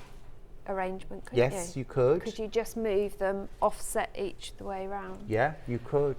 You could. Yeah, I mean, you could have all of one fabric going around the edge, so it looks like you've got a series of borders. That would be nice. That would be really different. Yeah. But it's a great opportunity because making the blocks isn't onerous and it's quick to do. So, but playing around with them afterwards is the fun. It's lovely. You're going to have to find a big space to do it with. Yeah. With that's preferably on the top of a bed. Yeah, that's where There's a I good tend place. to, and shut the bedroom door so the dog doesn't suddenly jump on the bed halfway through. Or the worst thing that ever happened to my quilt blocks once, I'd laid them all out on the floor. Yes. And Hebe, one of my old cats, decided at that point, while I was having lunch, I think, to bring up a fur ball. Oh, nice. Which she basically walked over every single quilt block that was on the floor, bringing up this fur ball. So I think 7 of the blocks had to go in the bin because they were just... Beyond redemption. Yeah, beyond redemption. Oh, Hebe was beyond redemption. Yes. Well, you can't blame her. She was only doing a natural thing, you know. So, yeah, but it's like... Really, time and place. No, it's time and absolutely place. fine. Absolutely fine, no problem. I'll just make them again. I like sewing. Yes, good job. I've got spare fabric. Yay! Have those 2 kits gone now? Yeah. Oh, yeah. They have. They're gone. Oh, 120 people missed out, Susie. Oh dear, that is really sad. I know we say it a lot, but putting it in your basket and then checking it out are 2 different things. But the quicker you are to check out your baskets, always, the happier you'll be at the end of the day. you'll be. With the leftovers. I'm just saying that, Susie, because we've got a brand new project from you have. at 11, Yes. which again, I'm just going to let you know at home, we have got limited stocks of each one. So if you want to jump ahead and get your Suzie Duncan sewing machine mat now in the preference colourway that you love, now I would do that. Wouldn't you? Absolutely, and will say it's not just a sewing machine mat. I've written it to be a mat, but in the instructions I've also given you lots of other ideas that you can use it for. It's a great way of practicing your half square triangles, because if you're new to quilting, then you can practice all different layouts. That was the idea of it, to make half square triangles and just play around with the layout. Delish. Is that Liberty? It is. Yummy. My other love. And they're all the same price for Liberty. Hello. Hello. Oh, is that a burgundy version as well? Yeah, Get there back is. up there. Yeah. Oh, yes. With Liberty in it as well, of course. Yeah, there is one. Beautiful. So yeah, just a little tip there. Honestly, jump ahead. Jump ahead. Just an idea with the leftovers. So I said you could use the leftovers. You've probably got enough to make 1, perhaps 2 more blocks this size. But if you scaled it down, so start with a smaller square and then just cut your strips, and you could make a few to piece on the back. Yes. So you just had the odd bit and then put in some planes. Lovely. Or make yourself a cushion. Now, a cushion this size would be a little bit large. Not everyone loves a large cushion. I do, but not everyone does. Yeah, true. So again, if you want to scale it down, just cut your middle block smaller. That's the easiest way to start. Or another thing I would do if I wanted to smaller is I would do my backing to this full size again. I'd still layer this and quilt it, and then make it up into a cushion. And then once it's all made up into a cushion with a backing on it, I would then stitch in the ditch around this, so that you've got this size cushion, Yeah. and then a flange around the outside like an Oxford Very edge, good. which I love. Yes, that is nice. And it's classy, isn't it? Yeah, it's and this different. is a classy quilt. And it's easier than piping. Much easier. Huzzah! Huzzah! Yeah, We love we it love easier. that. Yeah, you don't need your zipper foot. So yeah, there's lots that you can do with your leftovers, or of course you can just make yourself a really nice bag. Yeah. Or a sewing machine cover, or use it to do whatever you want to do. But Yeah. yeah, Or send your absolutely leftovers to agree. me. Or me. I'll have them. Me, not him. He doesn't need I love it. It I doesn't love need it. But it is good. The other thing that you can do as well that I like to do is with squares like this, I would stretch them over a canvas or a hoop and practice some embroidery stitching on it as well, and make it a little picture, because you've got a natural frame here. Oh, cute. And you can make yourself a William Morris piece of artwork. Yeah. Add in some beads in the centre of these little. Or you could do a piece of Pimpernels. machine embroidery in the centre, Absolutely. couldn't you, in that It's- large square? Yeah, so it's a great way of practicing other sewing skills as well. If you Love like that. hand sewing, make yourself a block and then just sit and embellish it, hand sewing in an Yeah. evening. Be That'd be really, really good. nice. Yeah, I really love the fact Susie, it's been so leftovers. madcap. I've missed out on reading out some messages. Do Oh, you mind if dear. I read No, you out go some for it. messages Go now? for it. Right, so now then, sorry. Here we go, right back to Steph. Morning, Stuart and Susie. Have you two been on the phone saying what you're wearing? Both of you blend beautifully into the amazing quilt. Love William Morris, he rocks. You just kind of have, you deliberately wore that. I deliberately wore my William Morris shirt. You got the memo. Sue got in touch. Morning, still waiting to track down a rotary cutting mat. Is stock due soon? We will check and I will let you know. Sue says, a nutcracker mouse for the tree. Now that's an idea for next year. Yeah, they were two. There was Very a boy and a nice. girl. Oh, that's cute. Susan says, morning everyone. Stuart, Susie and the crew. Going to start quilting this year. Only simple designs, but I can't wait to give it a go. Love Susie's top too. Thank you. Gorgeous. Give it a go. Yeah, Yeah, take it slow and absolutely. And this steady. is such a good quilt to give it a go as well. Yeah, it It's not is. scary. No, it I would have isn't. loved this as my first quilt. And I think it could be someone's first quilt, couldn't it? For Absolutely, sure. yes. Nicola's message to say, now I was told you start quilting in the middle, which I find confusing as I don't know which direction to go in next. Nicola, I'm going to take Yeah. that with both hands. Because I bet you were told this as well, weren't you? Yes.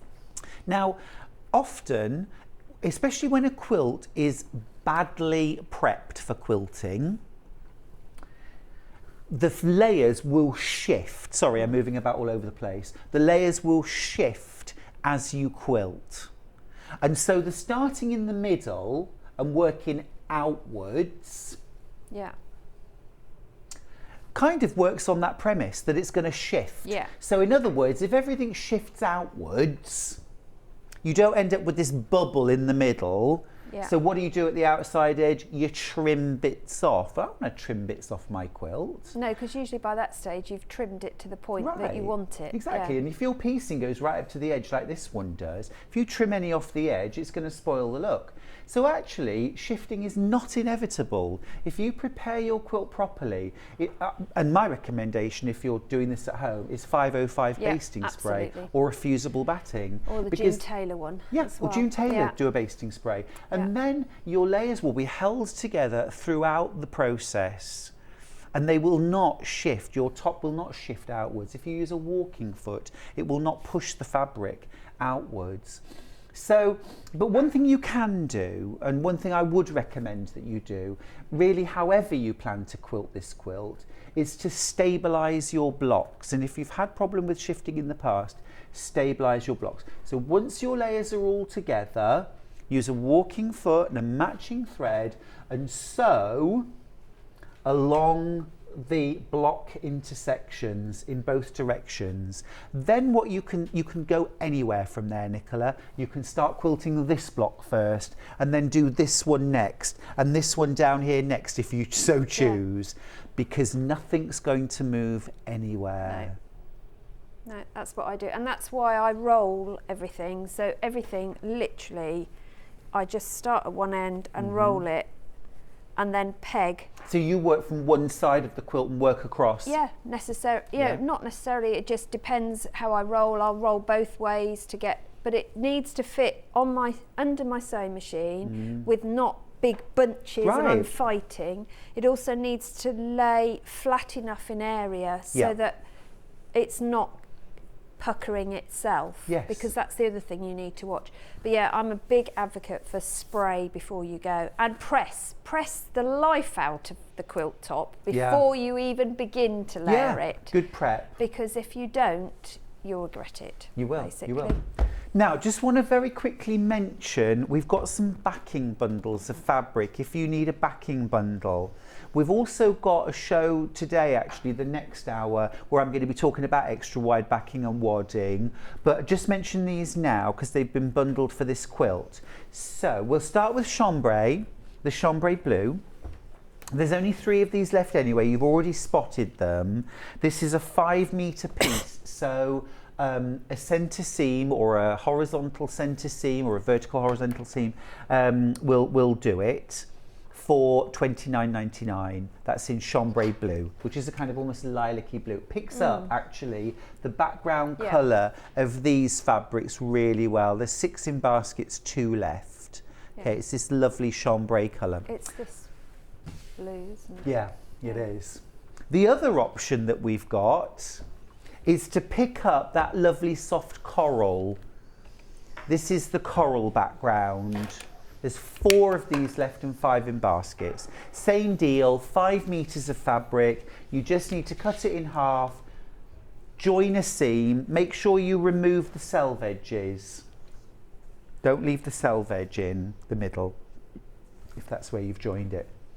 Okay, we'll talk about other extra wide backings in the next hour, and I'll also make sure we've worked out exactly how much of each fabric that you're wadding that you need to back and wad this quilt. We'll do that in the next hour. Oh, I had all those measurements at home because I worked it all out. Oh, well, it's in my notebook. Yeah. Oh, never mind. Don't worry. I can't ring home to get it because there's only the dog. It's all right. I've got boys with calculators in there. We'll set them to work. You've got another hour coming up, Susie. Yeah. Haven't you? I have.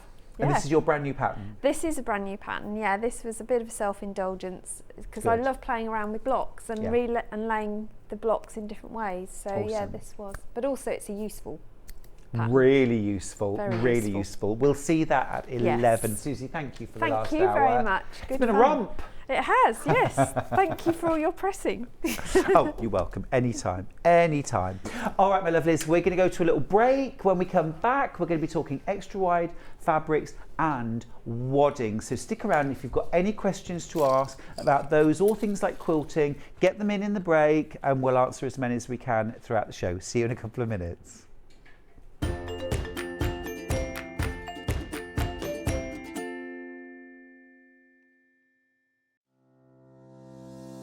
Hello, I'm Emma Bradford from the Swift Quilting Company. I've been a quilter for 25 years. I began sewing and quilting by hand, but now I offer long arm quilting services and I run patchwork and quilting classes. You can see me regularly on Sewing Street demonstrating patchwork techniques. My top tip is there is no right or wrong way, only the way that works for you. There is no such thing as the quilting police. Outside of quilting, I am a qualified botanist and I enjoy riding my motorbike around the country. I hope to see you soon on Sewing Street.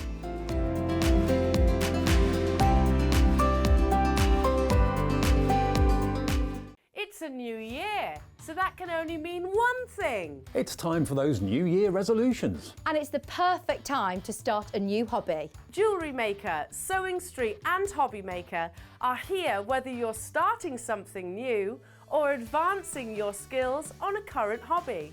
With all the tools you need to start, as well as expert demonstrations from our great guests. Are you starting a new hobby this January? Share your new makes with us by tagging Jewellery Maker, Hobby Maker or Sewing Street using the hashtag New Year New Hobby. And watch us every day from 8 a.m. to 1 p.m. on Jewellery Maker. On Hobby Maker, 6 to 8 a.m. and 1 to 6 p.m. And 8 a.m. till 1 p.m. on Sewing Street.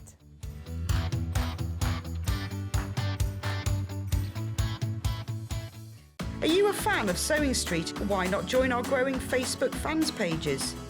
Just search Sewing Street Fans on Facebook and click Join Group. Never miss out on the latest news and updates from our presenters and guest designers, special offers and plenty of chat with your fellow fans. Share photos of your makes, ask for advice, interact with your favourite guests and presenters and be a part of the ever-growing sewing community. See you there!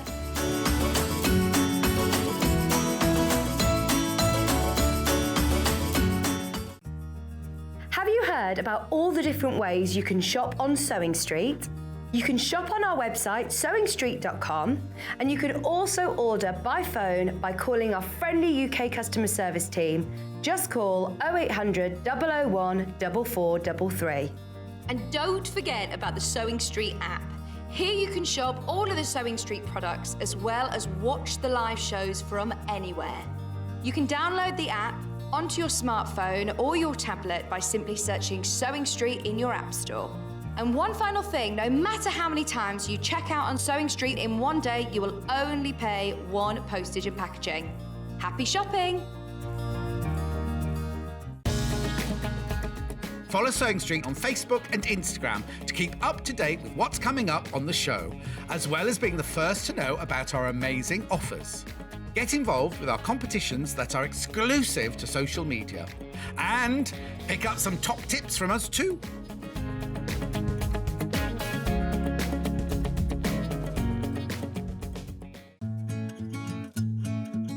Stuck for ideas for the perfect gift? Why not get them a gift card? You can buy Sewing Street gift cards loaded up with anything from £10 to £500. Shop our gift cards online at www.sewingstreet.com or purchase them via our UK call centre on 0800 001 44 33. Keep up to date with what's on Sewing Street, as well as all the latest news and special offers by signing up to our email newsletters. Head on over to www.sewingstreet.com, scroll down to the bottom of the homepage, type in your email address, click the envelope, and you're done. Never miss out on the latest news and special offers ever again.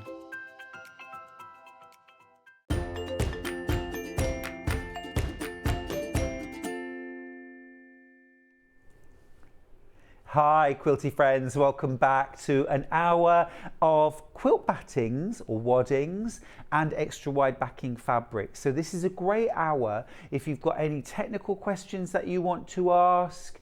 You know, how far apart can I do my quilting? How do I wash it?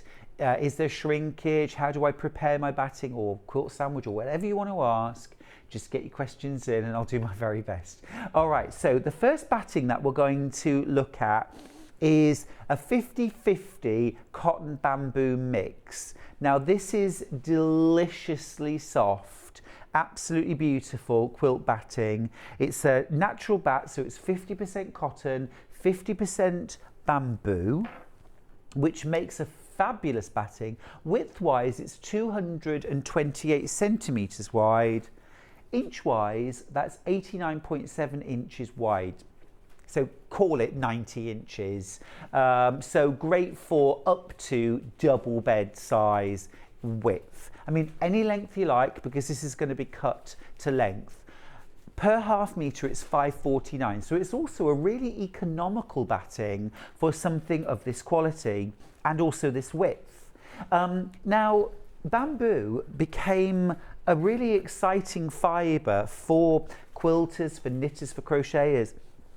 Quite a while ago, and it's been really embraced.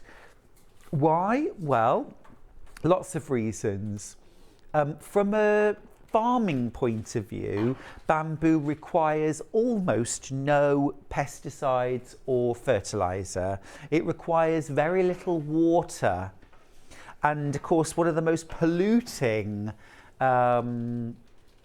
productions, if you like, in the world is cotton production, and also water use is farming.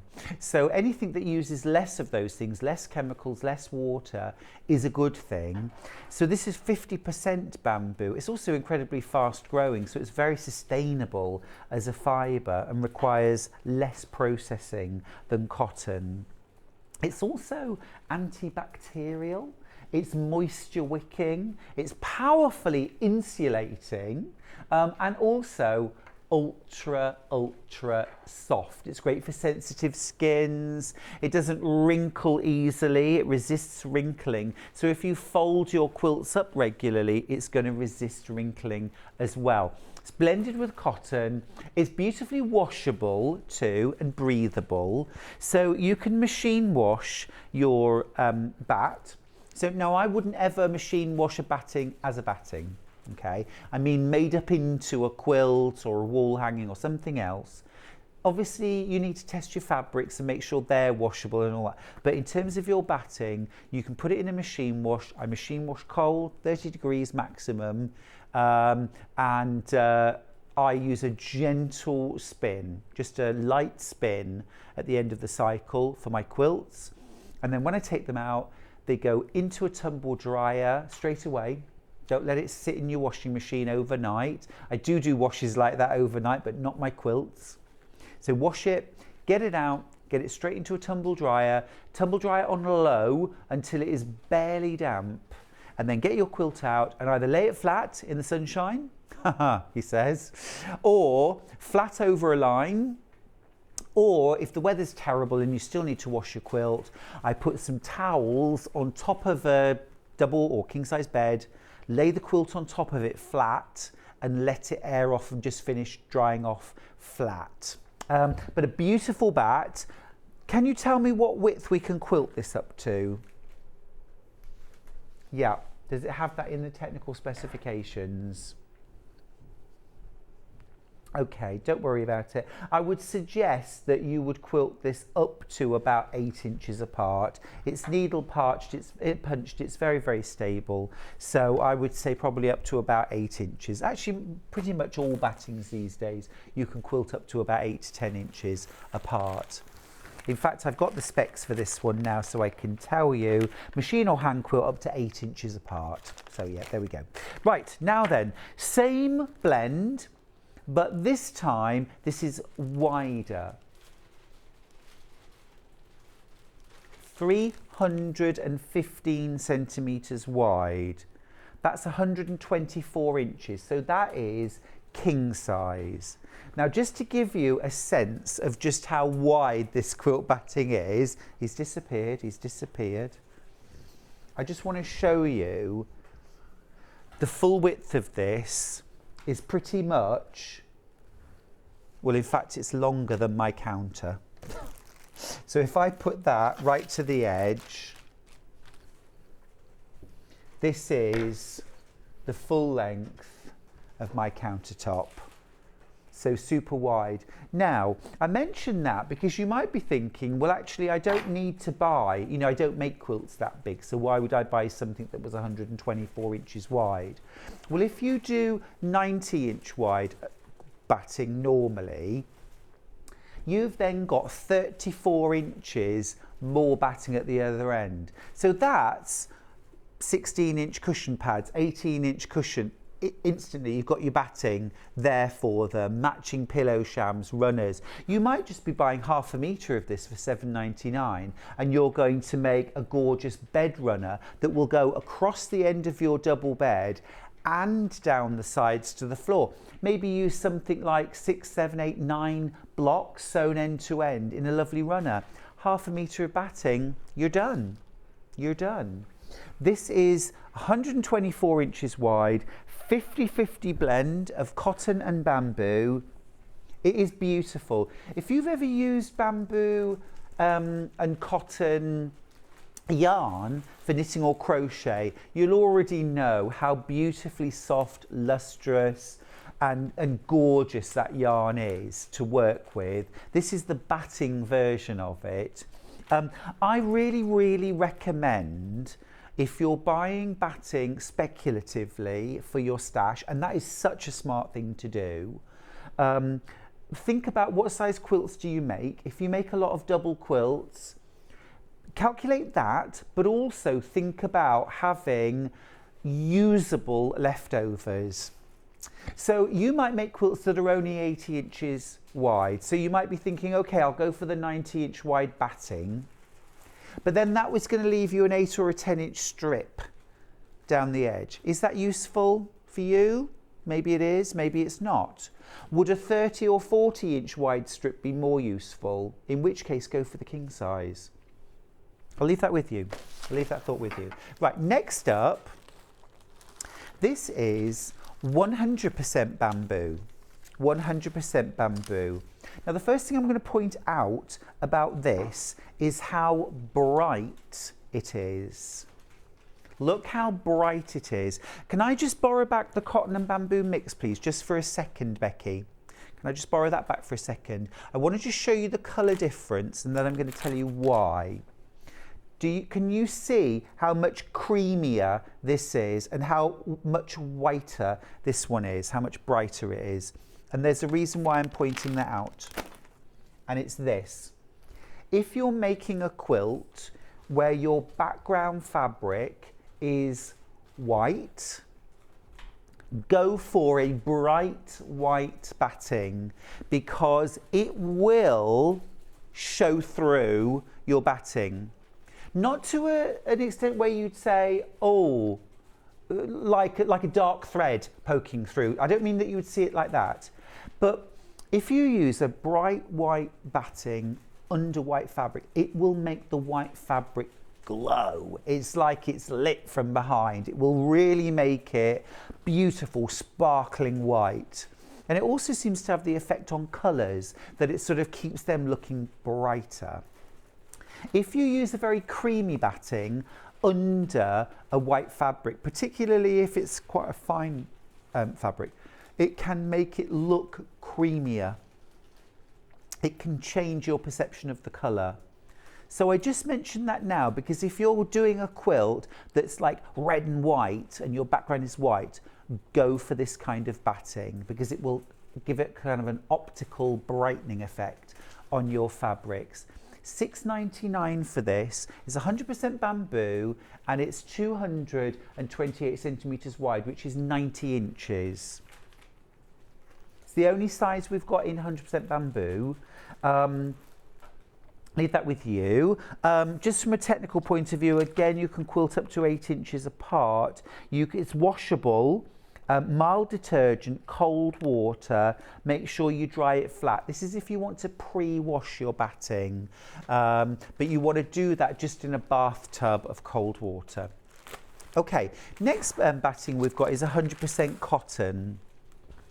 This is 228 centimetres or 90 inches wide. This is a creamier batting. That's the cotton. You can get white, bright white cotton battings, but they're bleached white. But this is the more natural colour. Again, beautifully soft. Now, cotton batting has the most beautiful drape to it.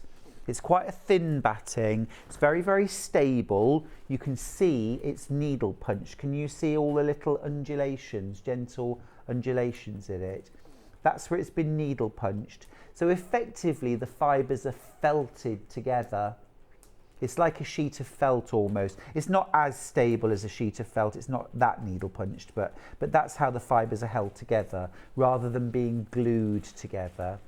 This means it's really easy to hand quilt as well as machine quilt. You can do both.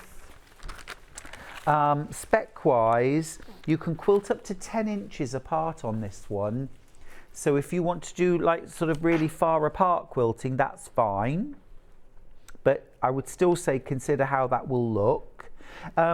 Shrinkage-wise, with all of these battings, you are going to get up to about 5% maximum shrinkage first time you wash it. Now, on quilts generally, I would say that's pretty much imperceptible once that's done. You get a very, very slight sort of drawing in. For me, what it does is it emphasises the quilting and makes more of the quilting. So the first thing I do when I finished a quilt and bound it is to put it in the washing machine and wash it.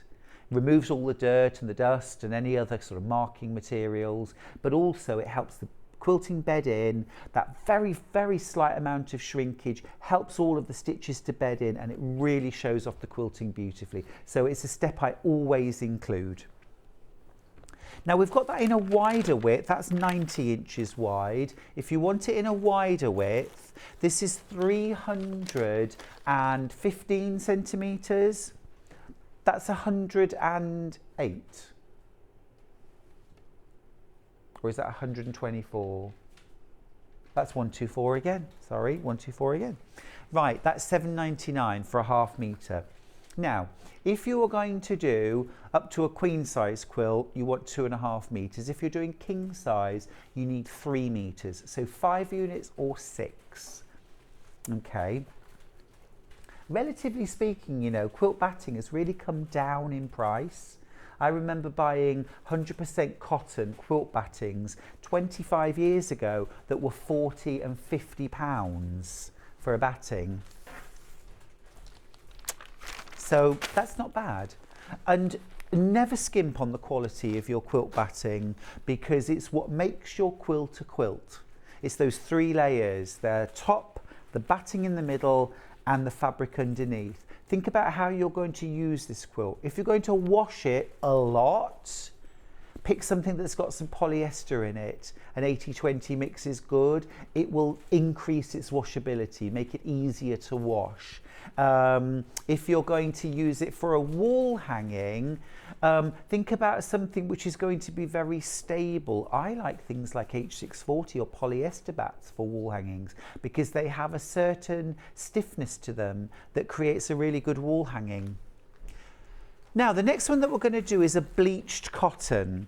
Now, you'll see exactly what I meant earlier on. Look how bright and white this is. So if you're working with bright colours or white backgrounds or white fabrics in your quilts, go for a bleached white quilt batting.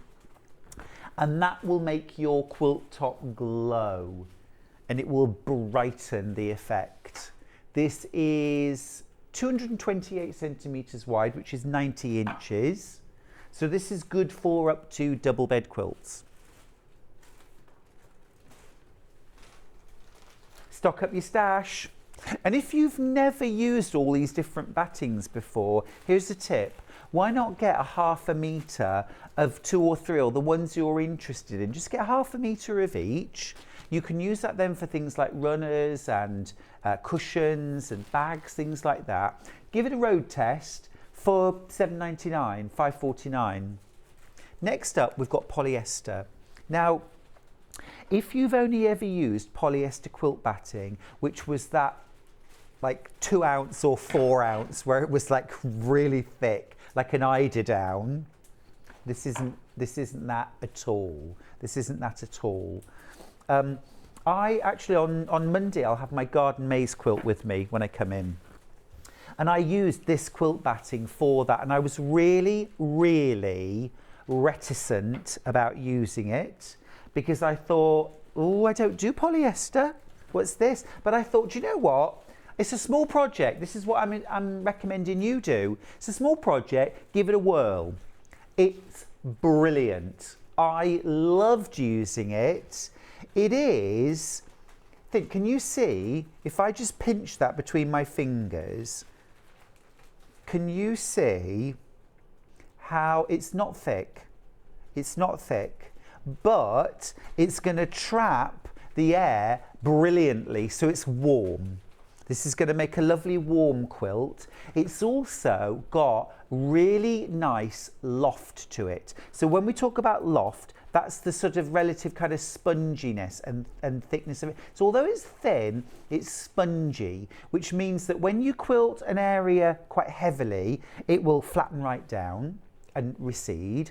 And if you leave an area open, so for example, if you quilt a flower, and then leave the centre of the flower open, but quilt the background quite heavily, that flower is going to pop. It's really going to pop. So you can use this to create really cool effects on your quilts. It's also beautifully affordable, £3.99. Yvonne's got in touch, who's in Kent. Good morning, Stuart. What wadding would you recommend for a quilted jacket?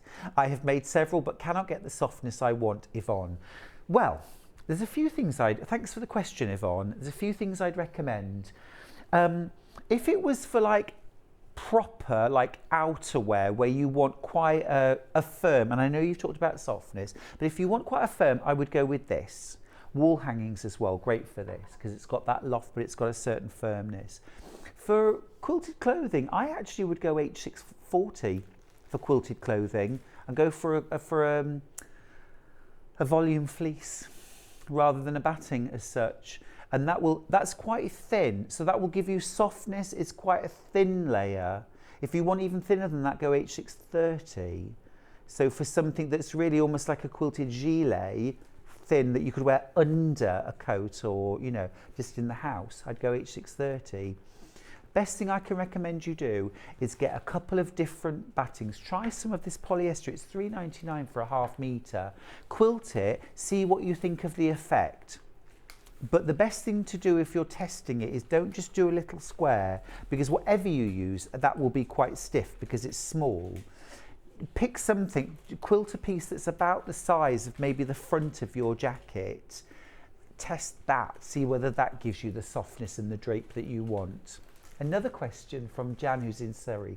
Morning, Stuart. New to quilting and looking for recommendations for low loft wadding for a baby cock quilt. Okay, thank you. That's a great question, Jan. Either go for 100% cotton would work. That's a really nice thin batting. Use the bleached one if you're going for like brights or whites in the quilt. If you want very thin, drapeable and supremely washable, again, H640, but that does only come 90 centimetres wide. So it's ideal for a cot or a baby quilt, but wouldn't be great if you were doing something bigger. Hope that helps. Okay, right, polyester wide now. So this is 108 inches, 124? 124 inches, awesome. Got some specs here that I can go through with you. So another reason to use polyester quilt batting is that it doesn't shrink. It's completely stable. The shrinkage that you can expect from this is less than 1%. So this will not shrink at all, really. You can machine wash this. Use a gentle cycle. Again, that's good for your fabrics too. This is a nice low loft, but it's a little thicker than a cotton batting. And it does have that lovely sponginess to it. So it'll show off your quilting beautifully. And even if you just quilt this simply like a crosshatch, you'll get lovely bouncy pillows of unquilted area in between your quilting stitching. It's absolutely lovely. I'm really starting to veer towards polyester bats. They've improved so much. They're a world away from that 4-ounce eiderdown batting. If that's what you're making, then that's what you want, but for quilting. Now, one of my absolute favourite bats next. This is 80/20. Ultra clean, super soft. So this is 80% cotton and 20% polyester. For me, this is the perfect mix of sort of form and function. This one that I've got right now is 228 centimetres wide, which is 90 inches. I hope I can remember that forever. It's a nice thin batting. For bed quilts, I like a thin batting usually. It drapes beautifully. It quilts easily. Another thing with a thin batting like this is that if you're fairly new to quilting, a thin bat is easier to get through your sewing machine. You know, your quilt sandwich isn't going to be as bulky. So it's a little bit easier to get through your sewing machine. You've got up to 10 inches apart for your quilting stitches, which is awesome. You can expect up to 5% shrinkage with your first wash. If you want to eliminate that, just fill a bathtub with cold water, immerse the batting, give it a little swish around, leave it there for about an hour. Squeeze the water out gently and then dry it as flat as you can.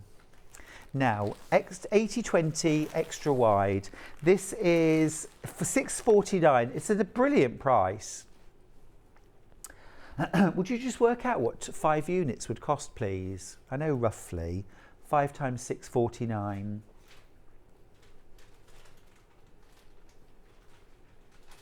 £32.45 for a queen size batting. That's awesome.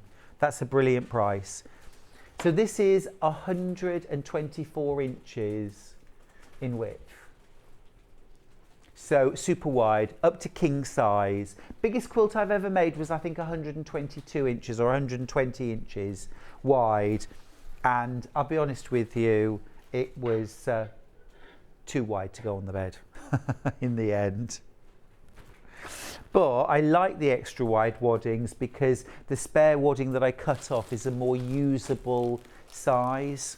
If I do a 90-inch wide, I've still got 34 inches of quilt batting to use for something else. So I like that.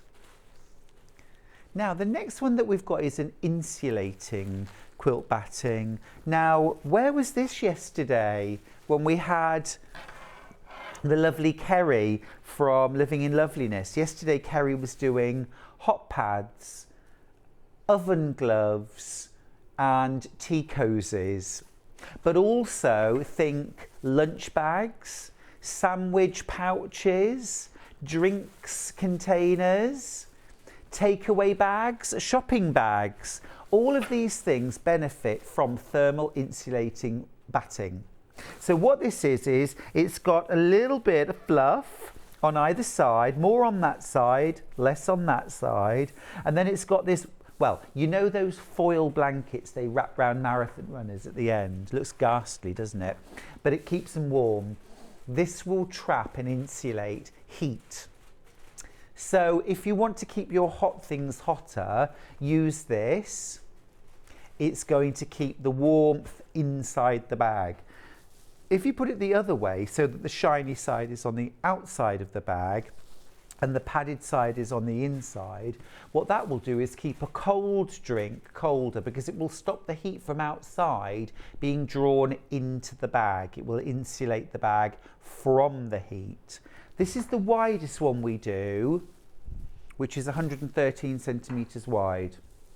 Don't use this for anything that's going to go in the microwave, by the way. Don't be making your jacket potato microwave bags in these, but you can use these for things like your soup cozies that you're going to put your bowl of soup into after you've heated it up.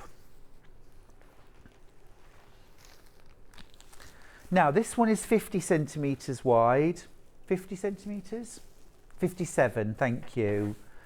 22.4 inches wide, this one. So this would be awesome if you wanted a small project, say something like a casserole case, something like that. A little message from Steph. Stuart, you're the expert, but my tips, buy the largest piece, i.e. the width of batting, because it's more economical. Totally agree with you there. My favourite low loft batting for Quilt As You Go is soft and white. Not sure if you do, it's amazing, but those white battings are great. Also very good 100% cotton, so simple batting, that's our 100% cotton. For general quilting I use 80/20. Hope that's okay. I'm going to try cotton bamboo too, heard good things. Yeah, just get yourself half a metre and try it. See how it works for you. Bamboo is beautiful, it's really lovely to work with. Now this next one, is this the recycled? Yeah, 70/30 eco. So this is a 100% recycled quilt batting. It is 70% recycled cotton and 30% recycled plastics. Yeah? Is that right? I'm saying that. It hasn't got the instructions with it, but I seem to remember. Yep, 30% recycled polyester. Yeah, it tends to be a lot of the recycled, it's the same with things like fleece, you know, that you use. It's plastic bottles. It's recycled plastic bottles, a lot of it, which is awesome. Keep it out the ocean. This is 90 inches wide, 100% recycled. It has more texture to it. I don't know how close you can get, but you will be able to see more texture. It's got, you know, threads, from where it's recycled cotton. Can you see? So it does look different. This is all going inside your quilt. Give it a whirl. It's £5.49 for half a metre. Now we've got the same thing, but in a wider width. This is the last of our battings, by the way. I've got the specs now. Here we go. Right, so quilt up to 8 inches apart. It's pretty standard, 8 to 10 inches. It is 70% recycled cotton, 30% recycled polyester. It does have a scrim in it. Now a scrim is, it's needle punched, but it's also got scrim, which is a glue, which is put inside. What that means is this is a very stable batting. So if you've had battings that kind of have bold patches in them almost, or they can stretch a bit out of shape, one with scrim and needle punching will be much more stable. It's easy to work with. It's a good choice for beginners, this. It's a good choice for beginners. Okay, that's batting A to Z, isn't it? Batting 101. Anna's said, hi Stuart, you can get wadding to use in the microwave. You can. I haven't used it, but you need to pre-shrink it first. Oh, that's an interesting tip. I like that. Yeah, you can buy, it's actually labelled microwavable batting. We don't sell it at Sewing Street, but that's the only one you want to use, because if you use one like this that's got scrim in it, that glue, that can melt in the heat of a microwave. So you don't want to ever use, it's not just the heat insulating battings that you can't use in a microwave. You really shouldn't use any batting in a microwave that contains a scrim. Right, let's go and have a look at some extra wide backings. Oh, we've had some sellouts already. I'll tell you which ones to get rid of. Medallion in teal. Yep, get rid of that one. Oh, that was well done if you got that. Yep.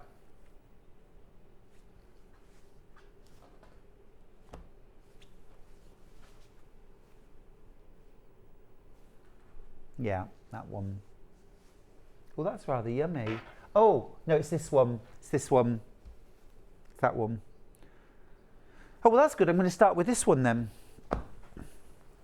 Yep, we've got 4 units, 2 meters. We started with a lot more. Oh, this is delicious.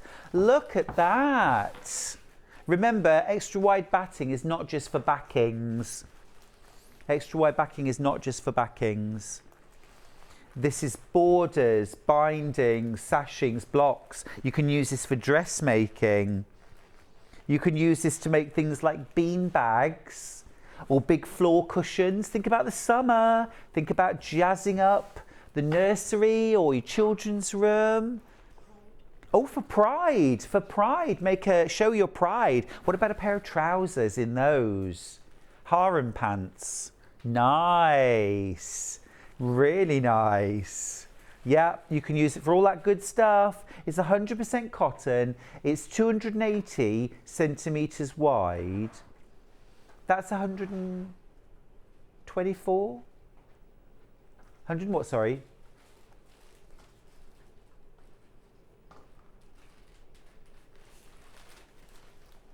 $110 inches wide, thank you. 110. Right, lovely. Yep, that one will go. That one will go. Can we do the other rainbow? This is, yes, ending 70. So if you like your rainbows, and this is so adaptable, isn't it? Because you could use all kinds of different, you know, if you're using brights, basically, Kaif, Tula, Anna Maria Horner, they'd all work. Anything bright and breezy. Now, just to give you a little idea of how you work out how much batting, how much backing you need for your quilt, let's talk about this quilt in particular, shall we? So this quilt is 83 inches wide and it's 83 inches deep. So in terms of our width, minimum you want to use is a 90-inch wide quilt batting, because 83 inches with your extra batting on either side, you always want extra batting. You've got 6 inches of spare batting, 6.5 inches, 7, what is it? 83, 7 inches. So that gives you 3.5 inches of extra batting on either side. Now that is awesome for domestic quilting. It'll just about do for a long armour as well. Long armour's like 6 to 8 inches of extra batting on either side, but we can make do with 3.5.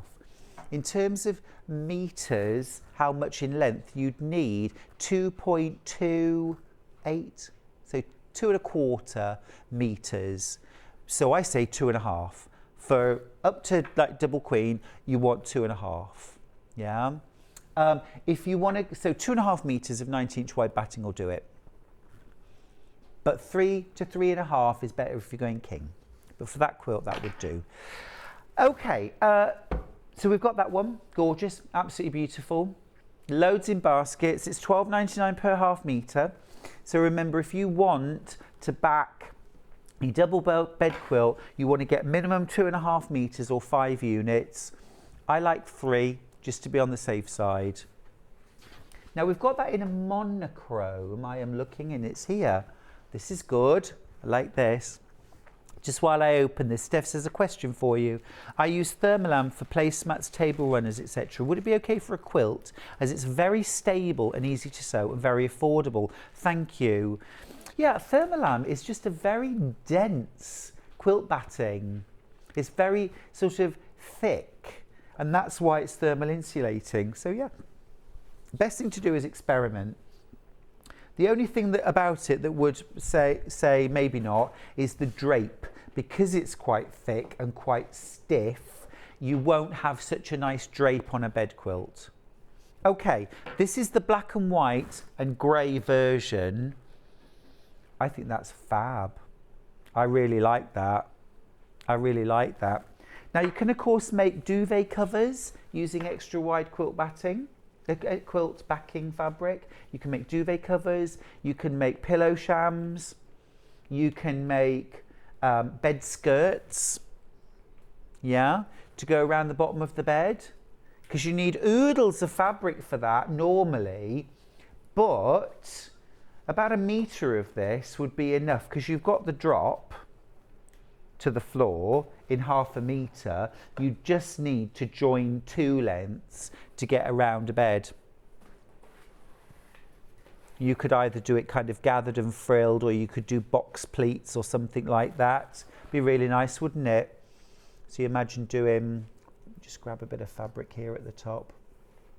You just, to do a box pleat, you just iron a centre crease, measure out maybe 4 inches either side, bring that marked point to the fold, do the same on the other side, okay, like this at the top, and then just baste those into place, and that creates an inverted box pleat. Do you see? There's your inverted box pleat there. It's quite difficult to see with this pattern fabric, but you would do that at the corners, so it would ease around the corner, but you generally do it halfway down the bed skirt as well, either side. Nice, like that. Fancy, fancy. Can we do another black and white one? We've got a couple more. This is ending 07. This is that one that we sold out of right at the start very quickly. This is the black and white version. Oh, now that you definitely could make a pair of trousers, harem pants. What about a maxi dress in that? Let me just drop this. Do you see what I mean? That would be really nice, wouldn't it? That's lovely. Or pyjama bottoms. Really affordable way when you need lots of fabric. Really love it. That's really smart. Okay, another one. This is a very kind of clean black, white, grey. Very sharp. This is that kind of white-based fabric that really makes the grey pop. Isn't that cool? Love that. Do you need the code? Sorry, ending 42. That's lovely. Now again, I think this would be really cool to make things like bean bags, a beanbag armchair. There's 1 unit, 0.5 metre. Okay, I'll get rid of that. Okay, now can we go a bit more traditional now? Got a few nice traditional ones to share with you. A bit of Kim DL, first of all, who I'm a big fan of. Hilary, if you're watching, we love our Kim DL. Let's start with this one right here. This ends 10. Just used this on a log cabin quilt. Just use this very backing. So it's got this gorgeous paisley in a rich tan. And if you come really close, can you just see there's a tiny little dot of like a deep green, a deep blue, a deep rust, a deep red. So just a tiny little dot dotted about. But it's so subtle, kind of makes no difference whether it's there or not. But lovely detail in there. This again would make a great fabric for the front of a quilt. Why not use this on the border? Why not use this as a background for a plique as well? Or if you want to make matching cushions, if you're making that bed runner using a few blocks, use this 1/2 metre would do the backing for £12.99. So that's a Kim DL. This one here, I think, is not a Kim DL, but it looks like, oh no, it is Kim DL. I did wonder. This is also Kim DL. This is my favourite. I love this. This ends 20. Love that. Love the colour of that. Very, very limited on these though. Very limited. And again, it's 270 centimetres in width, which is 108. Excuse me, definitely wide enough for the majority of quilts we make. Wadding and batting, by the way, just to answer a question that's on the fans page, wadding and batting are exactly the same thing. They're interchangeable terms. In the UK, we tend to say wadding. In America, they tend to say batting. But batting is absolutely interchangeable. Same thing. Same thing.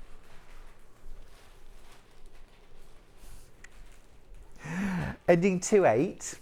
This is a Jerry Robinson. Jerry Robinson. Nice little all over sprig on like almost like a tea dye background. Nice colour, isn't it? Again, £12.99 for that. And then this next one is currently on my long arm. This one right here. This is the other colourway from Jerry, 73. This is a lovely warm ivory background with a tan floral sprig. So I'm using this on a kind of red and cream quilt that I've made. This is the backing fabric for it. What I love about this is it is so silky. It is beautiful quality, 100% cotton of course, so it's going to wash and wear really well. Always use good quality backing fabrics. Don't skimp on them because, you know, it's the thing that's touching your skin. It's the thing that you see. When you flip the quilt back, you see it. So it's important to use something that you love as well. Can we do the big blue? This is ending 03. This is, oh, I really like, do you know, I was going to say this looks like bandanas, and look at the name of it. Bandana. Oh, we've got it in red. Oh, hello. Hello. Look at this. Now this is beautiful. That is gorgeous, isn't it? Now this would be fantastic for a border for a quilt. It would be great for dressmaking as well. Again, I think that would be cool made into a maxi dress. Steph agrees. You could fussy cut, you could use this in your block piecing, but definitely as a backing fabric, that's gorgeous. Now a little tip, when I see fabrics like this, I think, could I use my backing fabric to guide my quilting? So imagine you use this to back this quilt. Remember I talked about doing a big crosshatch? Well, what you would do is you would layer up your quilt top with your batting and your backing, but when you come to quilt it, you're going to have this backing fabric on the top. You're going to have the William Morris on the underside. Now, you're going to need to use the thread that you want to show on the top of your quilt in your bobbin. So you might want to use something like a lovely soft rose pink, or a mid-toned rose pink I would quilt this with, all over. And you'd have that in your bobbin. Then you'd put your other colour, what would normally be your bobbin thread, in the top. And then you're going to quilt from the back. And what I would do, quite simply, is I would use the design lines and a walking foot, and I would just quilt these lines from the back. No marking. Your quilt is going to have this cross hatch across the surface of it, and you're just using your fabric, so no marking to do on your quilt. In terms of a size, that's a 6-inch. They're basically 6-inch squares. That's just about 6 inches wide. Now, if you wanted to make it smaller, the cross-hatching smaller, what I would do is I would quilt those lines first, and then you could eyeball through the centre. I would eyeball it because you've got a motif to hit as you go through. You've got motifs to hit as you go.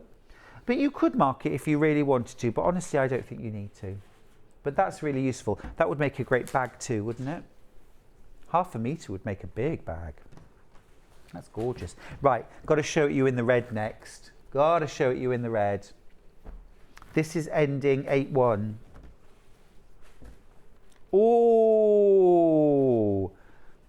now that is a bit of all right. Look at that.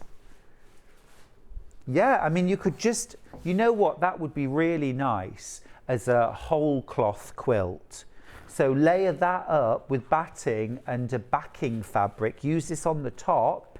Again, you could quilt this using the lines. You could quilt a little bit of extra, or you could just quilt something completely different over the surface. Even just a big stipple, a big meander all over the top.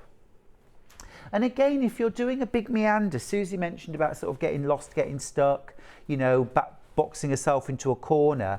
Use your motifs to help you navigate your way across the quilt. So for example, if I was quilting this with a meander, I would actually quilt kind of almost over the lines in a meander, quite wide over the line. And then when you come to do this row, you know exactly where you've got to go because you've got the lines to follow again. Just help you to space it out. That is beautiful. Absolutely beautiful. That's a proper turkey red, isn't it? Now we've got one more colourway in that fabulous fabric, and that is white and grey. This is going to be super popular. This is going to be super popular. Isn't that lovely? That is beautiful. You see what I mean about the impact you can get from a backing fabric? It's really classy. Really classy. That's delicious. I've never seen these backing fabrics before. They're gorgeous. Christmas Day launch. Ah, you see. I was wrapping myself around a glass of Baileys that day. Let's go for something wild. Ending 1-4. Now the other colourway, the teal colourway, sold out. This has been very, very popular too. This is called Talisman, and it's on its way to selling out. Check this out. There's 1/2 metre left and 14 in baskets. That's amazing. But 1/2 metre, you could do table runner, placemats, bed runner. Don't think 1/2 metre isn't worth buying. You can't back a quilt with it, but you can certainly use that for lots of things. Okay. Oh, there's a Jerry Robinson I missed. I showed you the tan and the cream colourway earlier on. This is the black colourway. This ends 8-2. So you've got a black background and you've got the tan flowers. Isn't that lovely? I really like that. I really like that. Now that one I would use on the back of a country style quilt. That would have gone nicely on the back of my log cabin. Don't feel like because it's a black background, it's, you know, I think that is beautiful. it's deep, it's rich. Doesn't have to be dark and moody. That's how I spent my teenage years. Yeah, pretty much. I didn't. I've never been dark and moody in my entire life. Oh, I like this one. I like them all. 80. This is Tim Holtz. Now this, I think, needs to go over an art frame and displayed on a wall as a piece of art, frankly. But amazing on the back of a quilt. I have actually got 3 meters of this in stock to back a quilt with. Speculative purchasing, you see. Because the thing is, when you finish a quilt top, aren't you ready then to layer it up and get quilting? I know I am. I don't want the frustration of then having to try and find a backing fabric and then buy it and then wait for it to arrive, or as just has happened, it sells out before I get a chance to order it. Livid. Livid. Get it out of my sight.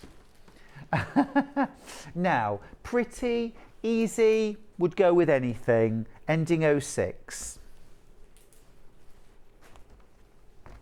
This has got a lovely kind of warm, pinky tan blush to it. That's just gorgeous, isn't it? That would go with anything.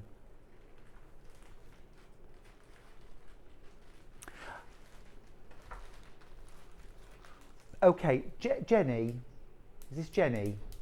Jenny in Norfolk, who's messaged the studio. If you want to check on the status of your order, if you just give the call centre a ring, it's a free call, it's UK based, it's here based, 0800 001 4433, and they will be able to check your order status in a matter of moments. Okay, back to this, £12.99 for a half metre. Again, this is 108 inches wide, 274 centimetres. 7 units left. 7 units left, that's 3.5 metres. That is ample for a king-sized quilt. One person, grab that while you can. Very useful, very, very useful. Or a couple of twins. Right, what about the yellow ending 13? Now this is summery and gorgeous. Now, you know, every year Moda do a lovely range of fabric in blues and yellows. Every year they do a range. They give it the same name, but they do a different variation every year. This would work so nicely. It's sunny, isn't it? And warm and bright. Beautiful. It's what I wish it was like outside now. Sunny, bright, warm.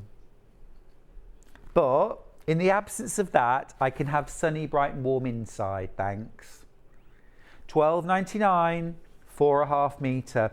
These are also really good for things like binding your quilt, borders, sashings, things like that, where you need quite a lot of fabric or you need long continuous lengths. You know, for like side borders, you don't have to piece. You can use extra wide.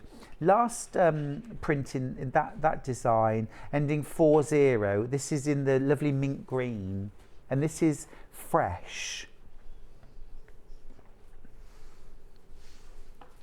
Isn't that lovely? I really like that. It's a lovely mint green. Our director thought I said mink green. I'll show you mink in a minute. Mint, minty, minty green, minty fresh. But that's lovely, isn't it? I don't use a lot of green in my quilts, but I should use more. Lovely quality again, 100% cotton. So it will wash and wear the same as the top of the quilt. Right, a couple of mink coloured backings. These are both from Tim Holtz. We'll start with 86.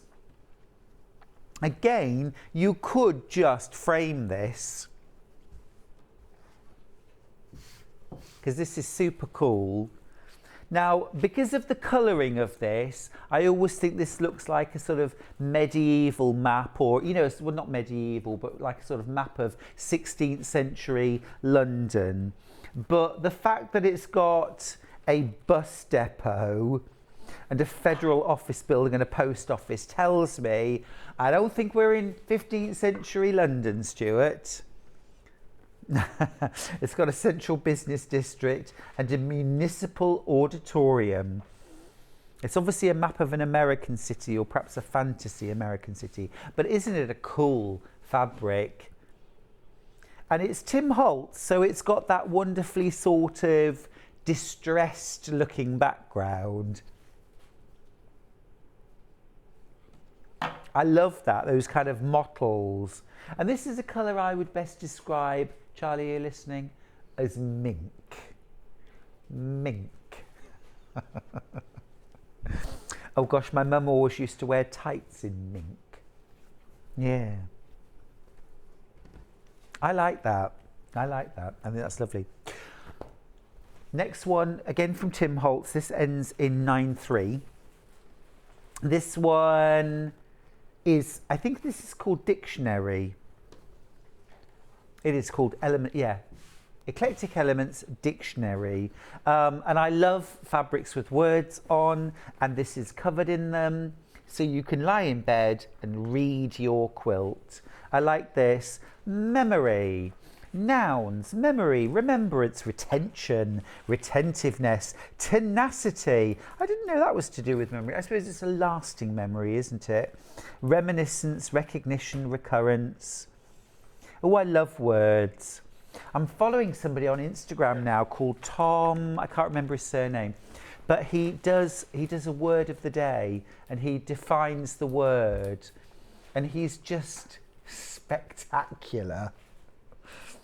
He's so fun, and he's incredibly posh and well spoken. But he sounds beautiful. He's got the most beautiful voice as well. I'm desperate to do a sort of spoof version, because he does really intelligent things, and I want to sort of do today's word of the day is pepperami. It's a long stick of meat that you can eat between meals. Something like that. Ketchup. Ketchup's a good word. Ketchup is... does it come? I think it comes from Hindi. Does it come from Hindi, ketchup? I think... I'm not sure, because I know it's like catsup or catsup. Yeah, and I think it's where ketchup comes from. Anyway, who knows? 09. I'm rambling. This is lovely. This is almost Japanese style waves or scrolls in black and grey. Very sophisticated. It's Chinese. Ketchup is from Chinese, meaning fermented fish. So think about that next time you ask for tomato ketchup. But then it's in Worcestershire sauce, isn't it?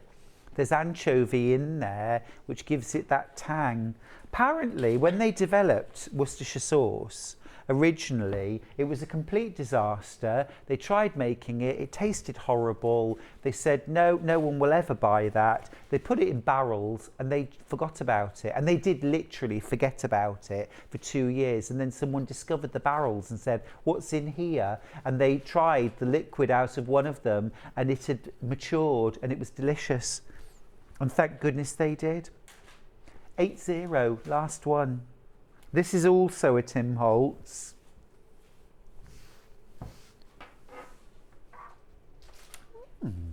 $14.99 for that. Is that true? Retsina in Greece. They tried to deliberately spoil the wine so that it couldn't be taken from them during the Second World War. Maybe an earlier war when the French landed in Greece. No, so that would be earlier. But it's become a delicacy, yep. Oh, bless you, Jeanette's got in touch. It's Tom Reed Wilson. Yes, it is, Tom Reed Wilson. If you like the sound of the words, today's word of the day is marvellous. Oh, he's just brilliant, absolutely brilliant. Tom Reed Wilson. Thank you, Jeanette. That's it. Oh, we've got a question. We have a question. Stuart, could you please show the Cubics tumbling block black extra wide backing again, please, from Jane. We're going to find the graphic for you and show you that again. Oh, I've got it here. I've got it here. Well done, Becky. Thank you. That ends 4-2. Is that the right one? Cubics, yeah. Here it is. There's only one unit left, though. There's only one unit left. Thank you, Becky. You're a superstar. Today's phrase of the day is multi-skilled operator. Becky, you're a marvel. Thank you, darling. Right, we are going to go to a break, and when we come back, Suzie Duncan will be here with her fabulous new project. Don't go anywhere.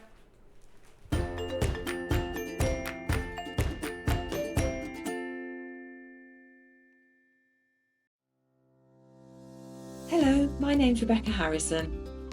My background is in theatre costume, so I've made costumes for film, TV and theatre. I began to sew when I was at school, in primary school, and I also did a lot of sewing with my mum at home.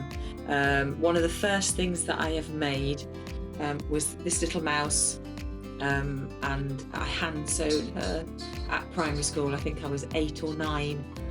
When I did her, and I treasure her. She's just, I just love her. Her stuffing's gone in her head, so she's a bit wobbly. My favourite things to sew are corsets, probably because of my period background, but I just love them. I've got one here. I love the structure of them, the shape the bones make. I just think they're beautiful. And the fact that through the ages they've changed to make women's shape different, and I find that really fascinating. My claim to fame is because I've obviously doing costumes for film and theatre, I've been lucky enough to meet a lot of famous people. So I've met people like Dame Judi Dench, Kate Winslet, Juliette Binoche, lots and lots of people, lots more than I can probably, I haven't got time to say them all. But yeah, just and all around the building where I used to work in London, you'd see lots of people, Christopher Lee, Sir Richard Attenborough, yeah, just lots and lots of people. So it was really lovely. Yeah, I feel very privileged to do what I do. I love my job, and I'm very lucky that I get to do it every day. And I really enjoy being on Sewing Street and demonstrating how to make things, and hopefully inspire you to get sewing.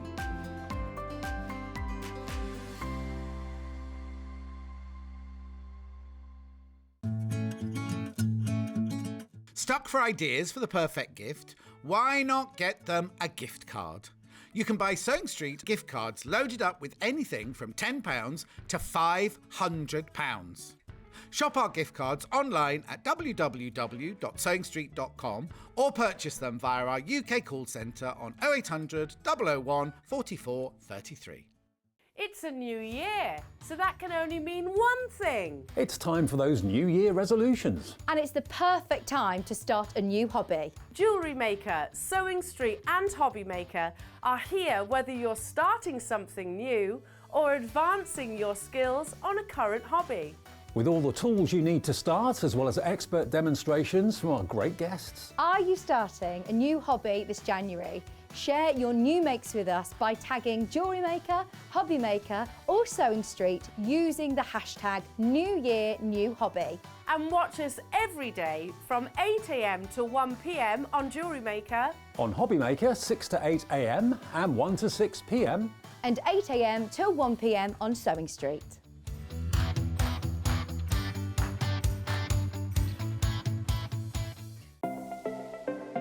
Missed the live show? Don't worry, we recorded it for you.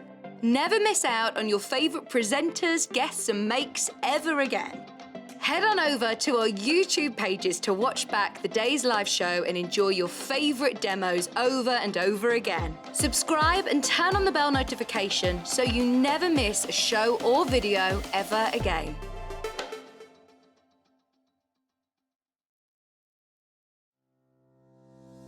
Hello, my name's Rebecca Harrison. My background is in theatre costume, so I've made costumes for film, TV and theatre. I began to sew when I was at school, in primary school, and I also did a lot of sewing with my mum at home. One of the first things that I ever made was this little mouse, and I hand sewed her at primary school. I think I was 8 or 9 when I did her, and I treasure her. I just love her. Her stuffing's gone in her head, so she's a bit wobbly. My favourite things to sew are corsets, probably because of my period background, but I just love them. I've got one here. I love the structure of them, the shape the bones make. I just think they're beautiful, and the fact that through the ages they've changed to make women's shape different, and I find that really fascinating. My claim to fame is because I've obviously doing costumes for film and theatre, I've been lucky enough to meet a lot of famous people. So I've met people like Dame Judi Dench, Kate Winslet, Juliette Binoche, lots and lots of people, lots more than I can probably, I haven't got time to say them all. But yeah, just and all around the building where I used to work in London, you'd see lots of people, Christopher Lee, Sir Richard Attenborough, yeah, just lots and lots of people. So it was really lovely. Yeah, I feel very privileged to do what I do. I love my job, and I'm very lucky that I get to do it every day. And I really enjoy being on Sewing Street and demonstrating how to make things, and hopefully inspire you to get sewing.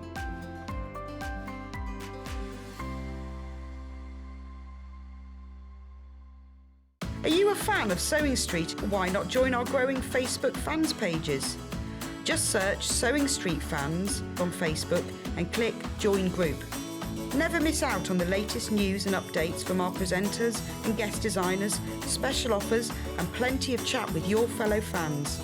Share photos of your makes, ask for advice, interact with your favourite guests and presenters, and be a part of the ever-growing sewing community. See you there!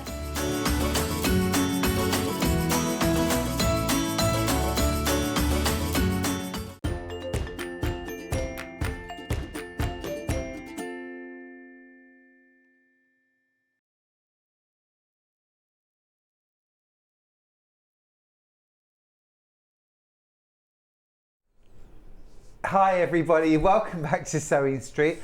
I was chomping at the bit then. How are you? We've got our second hour with Suzie Duncan. Suzie! Sorry, hello. It's good to see you again. Did you have a good hour? I did, yeah, Good. busy hour. Well, after that very busy hour with the William Crazy. Morris kit, fabulous. Welcome back. We have got a fabulous brand new project from Suzie Duncan in this hour. Now, I'm going to stick with what's on the pattern first of all, but rest assured Suzie has got lots of ideas for how you could use this pattern and expand it and use it in different ways. But the way it's been written is it's called a dance with half square triangles sampler mat. So we're talking about it as a sewing machine mat that you can put your sewing machine under, but it's got so many other ways that it can be used. I'm just going to show you, this is a version. We've got these fabrics, we've got this kit. It's double-sided, so the other side also looks, that is fabulous. Absolutely love that. but you've actually got the patterns for 6 different blocks, so you can mix and match to your heart's content. Anyway, let's start with the pattern on its own. Now, it's called a dance with half square triangles. We've got it right here. Now let's dive in. So what's great is on the front we've got all 6 blocks photographed.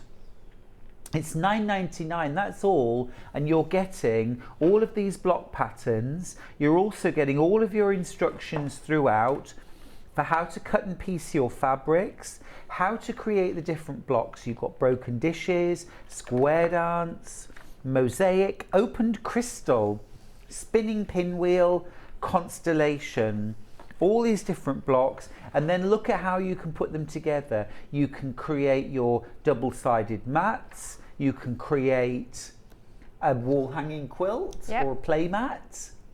You could, of course, use your pattern and your own stash of fabrics to create a king-size quilt if you want to, using different variations of these. So really something fun to play with. Awesome for beginners, fantastic for intermediate quilters too here, because this is teaching you new blocks, new techniques, and a really fun project. Great design. Thank you. Love it. Thank you. And of course fully explained all the different processes for $9.99. Okay, now we've got some kits that we've also got. Now each one of them includes the pattern, so you don't need to buy that separately. Shall we start with the one that we've made, the teal? Yeah, because this is absolutely lovely. Okay, so you have got... They've changed the plane. Yeah, the plane is different. Yeah. That's a different solid. Plane. Sorry, yeah, folks. I'm just going to say, look, that's a dark and this is a white. This has been put in as a light. Yes. We'll just check just to make sure that it's definitely different. Actually, the white would work better. The white would look lovely. It would. Yeah, that would work It would really well. make the pattern stand out. Yeah, yeah, it would. I would use that as the background. Yeah. And then these for the piecing. Yeah. And with you, because you've got enough fabric, you can choose what which fabric you use for your sashing pieces and your borders from your leftovers. Yeah, yeah, absolutely. As well, so you can really change the look just through that, which is good. Absolutely, absolutely. We're just checking to see what we're getting. It is white. Okay, so you get 1/2 meter of the solid white, and then you get 3 fat quarters. Get these beautiful sort of turquoise, teals and blues. That is lovely. No, so that's absolutely gorgeous, isn't it? So you get all of those fabrics plus your pattern. Great price, $22.99. So that's one option. All right, the next option that we've got is the purple. This has been very, very popular on pre-order. Gorgeous selection. So you've got 1/2 meter of this gorgeous dusky rose pink, and then you've got some Liberty. Love that print. This is Liberty as well, isn't it? No. Oh, is that not Liberty? That's not Liberty. Oh, beg your pardon. I No, thought that it's was. only the first one. So that one's a Liberty. Yeah. And then you've got this beautiful mottle as well. That's garden. gorgeous. Yeah, beautiful. Again, $22.99 for those. Okay. Now, if you still love your Liberty, but you want something more floral, this is very lovely. This is Liberty Green. So you get your 1/2 meter of deep Kelly green, and then you've got a beautiful Liberty floral. Actually, these fat quarters are all Liberty.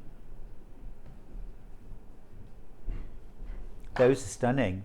Oh, those would look beautiful, wouldn't they, all together? Yeah, you could really make some fun designs with that. Really nice, really nice. Now, if you want to go with those cool grey neutrals, a lot of homes now are decorated in silvers and greys. That's the neutral. This is a lovely neutral palette, this one. So you've got your light grey solid. You have got a mottled marble. You've got a fine stripe, it's almost like distressed wood. Or barcodes. Bark barcodes. Yes. Yeah, I get that too. Yeah. And a mottled black. I like that combo. Actually, it's really cool. Plus the pattern, of course. Remember, you get the pattern with each of these combos. And then the last one, this is really rich and spicy. I love this one. Yeah. This is a wake you up when you're in your sewing room It colour. is, isn't it? Yeah. But this would go really nicely in my home too. Yeah. You've got that lovely deep rust solid. You've got an orange mottle. This is spicy. Love that texture, like crackle. Yes. And there's your golden yellow, again almost like bark or something like that. It is just very distressed. Yeah, love that. Plus pattern for $22.99. So 5 great kits to choose from, or if you prefer, go for the pattern on its own, which is $9.99. Okay, Susie. Okay. Show me how. So the concept behind this was really to make half square triangles and then play around with them, hence the term a dance with half square triangles. Yes. It's we make all these blocks and we bandy these terms around, but we very rarely just give ourselves moments to just move things around and fiddle and play and stuff. So that's where this concept came from. And then I thought, well, actually, if I made it something useful. Yeah, for sure. Because someone asked me, actually, not long ago, why do I need a sewing machine mat?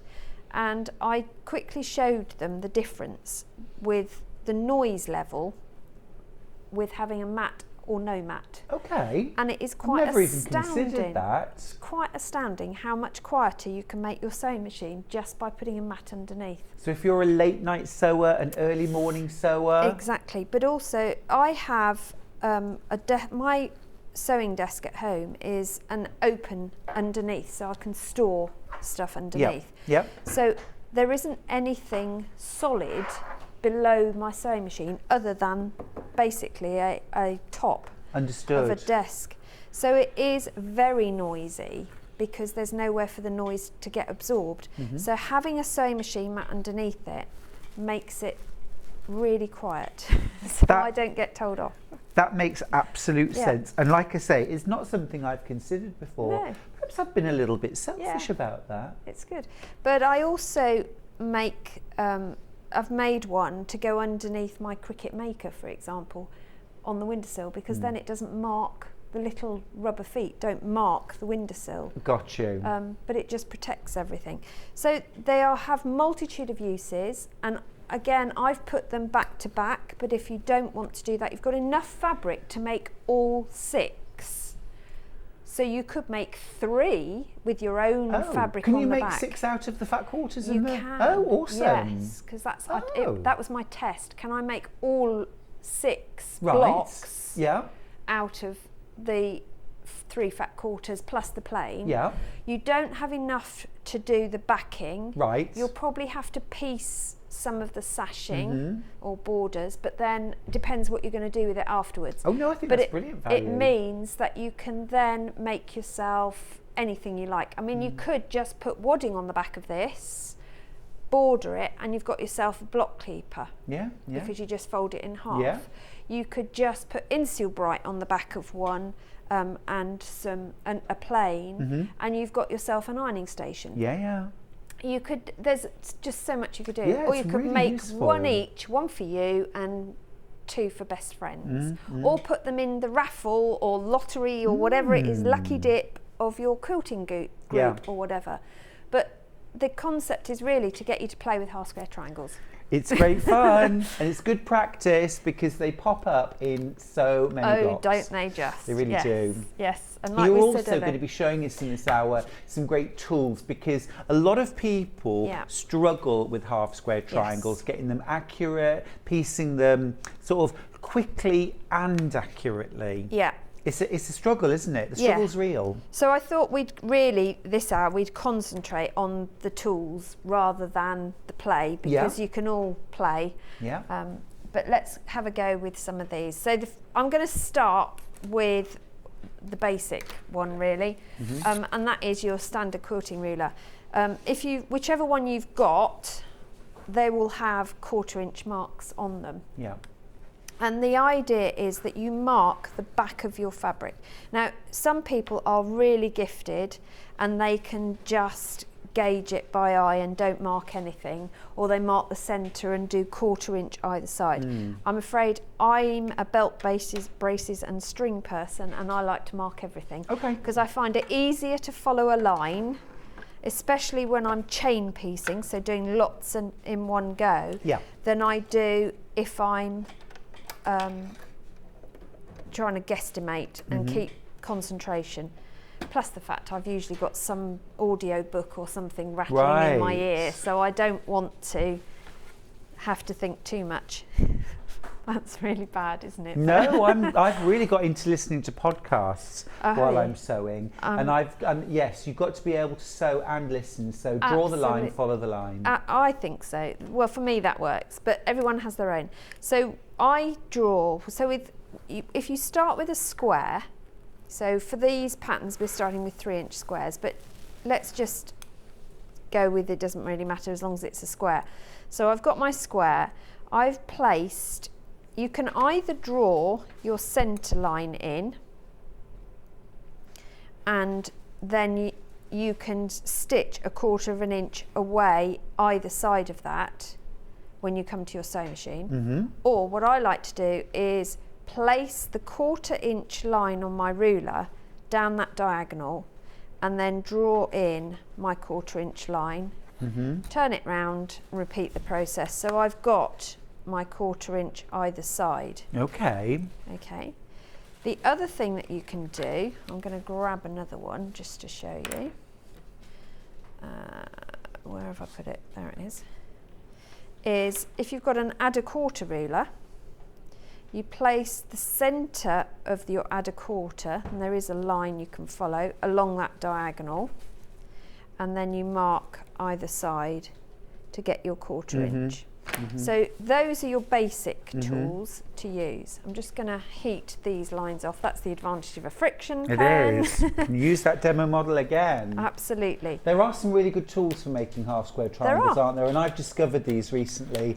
I didn't think I needed a special ruler for doing half square triangles. How wrong I was when I actually tried them. Life so much quicker. So the one I'm going to use first is the June Taylor Perfect half square and 1/4 square triangle ruler. It's probably got the longest name of the rulers I've possessed, but you can see, it's difficult to see black on black, isn't it? Is it easier if I put it on that one? Yeah, slightly. So you've got 3 sections to this ruler. The left hand side is your drawing section, then you've got a cut section on the right, and then the middle is your squaring off. Okay. So it's a all-round tool. So again, you've cut your square to whatever size. You line up on the left-hand side the solid black line along the diagonal, and then use whatever you're using as your fabric marker to draw your line down the centre. Okay. Then you'll place these right sides together with your fabric. Now you can pin this if you want to. You can use clips, you can use a glue pen to hold them in place, whatever works for you. I'm going to pin them. But it is an idea, because you're sewing along a bias, it is always a good idea to pin or hold them in place in some way, because you don't want them to move. Even on quite small squares, by the time you get to the end of that seam, the ends start to fishtail and move, don't they? So I've got a normal sewing foot on, and I'm just going to sew down those lines I've made. Oh, Steph's got in touch to say she's got the June Taylor half square triangle ruler after we discussed, and she finds it amazing, accurate and easy to do. Thank you both. Steph, that's what we're here for. It is. Thank you for your message. This machine is having a really bad day, isn't it? It keeps unthreading. The thing I like about this ruler is, as you said earlier to me this morning, you had a design that needed, say, 200 half square triangles, and cutting them to size once you've pieced them, squaring them off is odorous, it's a horrible task. It is, it is. But with this, it makes it so much quicker, neater, easier, that you zip through it, and before you know it, you haven't even got to the end of a podcast, but you've got to the end of your half square triangles. Yeah. So if you have got a pattern, or you use a lot of half square triangles, I would definitely say this is well worth. Yeah. So with this method, you're cutting your squares slightly bigger than normal. How much bigger would you cut your squares? The general rule of thumb is you add 7/8 of an inch. To the finished size. To the finished size. Yeah. Now I think that is, I can't be bothered to measure 7/8 of an inch. Right. So I go an inch. Yep. Because all I'm going to waste is a fraction more. Yep. And so it's easier for, and it means I can use my stripology or my shape cut to cut my strips because they cut in whole inches. Quarter or half inch or whole inch pieces. So I always, if I want 2.5 inch unfinished or 2 inch finished, I will cut 3 inch half squares. And yes, you do waste a bit, but not a huge amount. It's but not you're gonna, cutting them large because you're going to trim them back. Absolutely. And that allows for slippage, slight inaccuracy, whatever. Are you going to be my presser? I was coming over to have a look at this. Oh. But I will press for you. Yeah, of course no, go for it. So you're then going to move to the right hand edge of this ruler, and this time you've got a slot in the middle down the diagonal and your 2 dotted lines. Now they're your stitch lines, so hopefully all those line up. You're then going to take your rotary cutter, and you've got a teardrop entry point at top and bottom, so again you slightly angle your rotary cutter and you cut through that centre, and then you're going to do some pressing. Yep. Please, mister. Yep, towards the dark side. Towards the dark side is always a good start. No worries. And then so you've got a marking tool, you've got a cutting tool, and you've got a trimming tool all in one. You have. And what this does is trim from 1.5 inch squares up to 6.5 inch squares. So this is an unfinished size. This is your unfinished size. Yep. And the way you trim is, in the middle you've got an hourglass marking, you've got your vertical and your 2 45-degree angles. Okay. So you're going to line up one of your 45s along your seam line, and the other one you want to get it as near as possible through the diagonal of the opposite diagonal. And then you're going to go into the slot of the unfinished size you want. So I want 2.5 inches. Watch your fingers are not on the slot. Yes. They're away. Again, angle in and you trim up both sides of the block. You're going to lift that up and just move that to one side. Turn your block 90 degrees and line up along your 45 again, but this time you're going to look at these horizontal lines and make sure that the edges you've just cut line up with those, because they're your 2.5 inch widths. We've cut that already, so we know everything's now lined up, so I can now go into my 2.5 inch and take off the excess there. And that's also taking the dog ears off as well, of course. Exactly.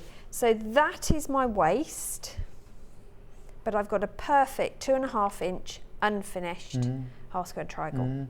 And what's interesting is, it was a 3 inch starting square, but the pieces you've trimmed off, you didn't trim equal amounts off either side. You sewed as accurately as you could expect anyone to do, but they never come out exactly square, all right, do they? No.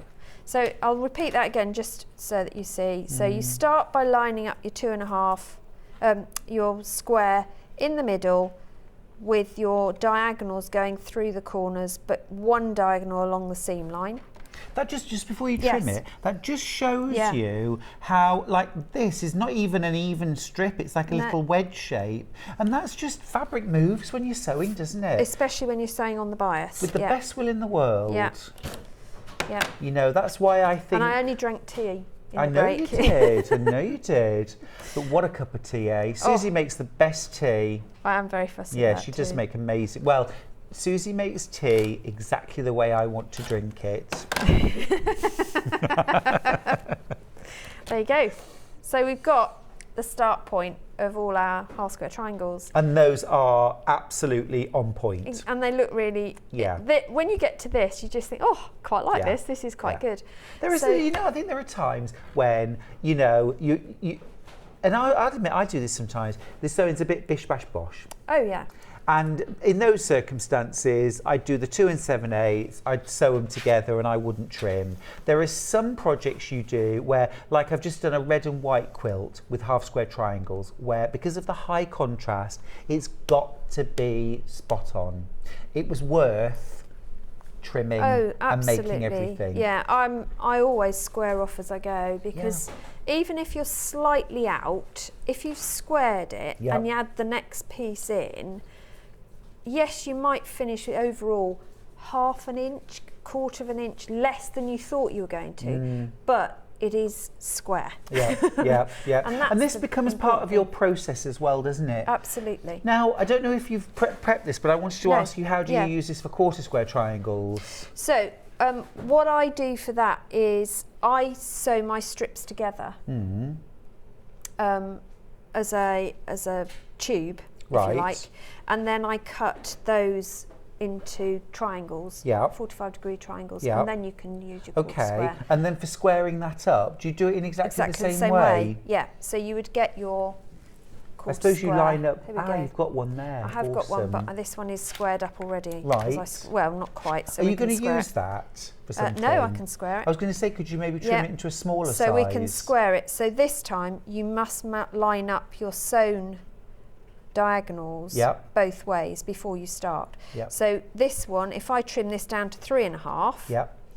So the normal formula is add 1 1/4 inches to your finished size. So if you want 2-inch finished, you cut 3 1/4 inch squares. So you would just do 3.5, add an extra quarter of an inch. Yeah, I always err on the side of caution, because I would rather have wiggle room than be upset because I'm slightly out. Yeah, we don't want that. No. So you can see I can line up on my seam lines, this one.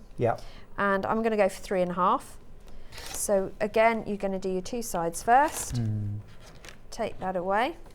I have got May a I use just for these. say, turntable mats. Yeah, you did. Well, that's what I use at home. I've got I have a rotary mat on my lap, and I have that to go. So I'm lining the horizontal lines and my diagonals at 3.5, and up we go. And then, do you want a use for these? Yes, please. So you know when you make your pillows or your tablet holders or anything, that's your stuffing. Okay, cool, Pin cushions, anything. Yeah, don't throw it away. Absolutely. And if it's something that gets washed, it's great because everything shrinks at the same rate because it's cotton as well. So my guild group collect these actually as well.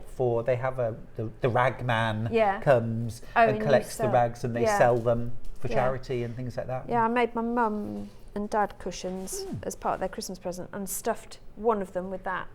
They become very heavy, which is good because they then hold their shape. Yeah. They don't go all the time. But look at that. Yeah, how really cool. Is that? Really cool. I like that. So it is a really useful tool for your half square triangles, quarter square triangles, but we have another one as well. We do. Have we got the details of this one on screen? Great. This is the one I used actually for my quilt that I was talking about. Yeah, did you use this end? Yeah, so you use this end for the half square and this for the quarter. So it's just there, 3.5. Yeah. So this Works is the end, perfectly. but it does say you can use this end as well. But I have an experiment. That's for the quarter. But you can also use it for half square. Oh, but you have to take an inch off these, and it works. I'll show you. I've worked it out. Okay. Just now, worked it out. So we'll have some fun with this one. So this time, I'm not going to mark anything. I'm just going to cut my strips. So let's go for a bigger one this time. Why not? Because I've got them cut here. So I've cut. What did I cut? She says 4-inch strips. Like a 4.5 inch or. Is it? I think it's 4. Is it 4.5? 4.5, yes. So with this ruler, so this is the Creative Grids. Now this is another mouthful. Multi-size 6-inch flying geese and 45-degree, 90-degree triangle ruler. So this is really designed for flying It's a geese. snappy title, that, isn't it? Rolls It just off rolls. the tongue. It is designed for flying geese, and it is a fantastic tool for flying geese, but equally you can use it to do quarter square triangles and half square triangles. Yes. So it is a good one to have in your arsenal. I just love rulers, really, can you tell? So what I've done is cut a 4-inch strip, 4.5. 4.5 inch strip, because if what you do is you go to the bit that looks like a sail on a boat, this end, not the full triangle. That's your quarter. That's triangle. your 90-degree angle. So Yep. this one we'll use in a minute for something else. But this was the end you use for your geese. This will be your sky end, but it is also your half square triangle end because it's a 45-degree angle. Yeah. Okay. For those of you who remember geometry at school and are still shaking, that's where that comes from. And I like the fact with this, and this was the reason why I used this ruler for this last quilt. Yeah. I was making 9-inch finished Lady of the Lake blocks, Right. which contained 21 half square triangles in a 9-inch block. So each finished half square triangle was 1.5 inches. Excellent. So the first time I tried making the block, I had to cut 2 3/8 of an inch squares, then mark the diagonal on them all, pair them up, sew 1/4 inch either side, then cut through the middle, then press them. And I gave up the will to live by the end of one block. And I thought, oh, I think this was a mistake. Then I'd been asked to try this ruler, and I looked on here. Now, to make 1.5 inch finished half square triangles, you cut a 2-inch strip. Yeah. No faffy 2 3/8 of an inch, just a 2-inch strip.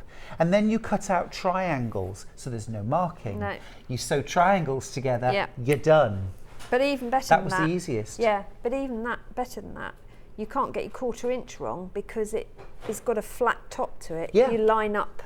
Yeah, it even Exactly. trims the dog ears off on So one shall side. we have a go? Let's do it. So what I've done is I've decided that I would like a 4-inch finished half square triangle. Yes. So that's a 4.5 inch unfinished half square triangle. So you know that from the right hand side of the 45-degree side of your ruler.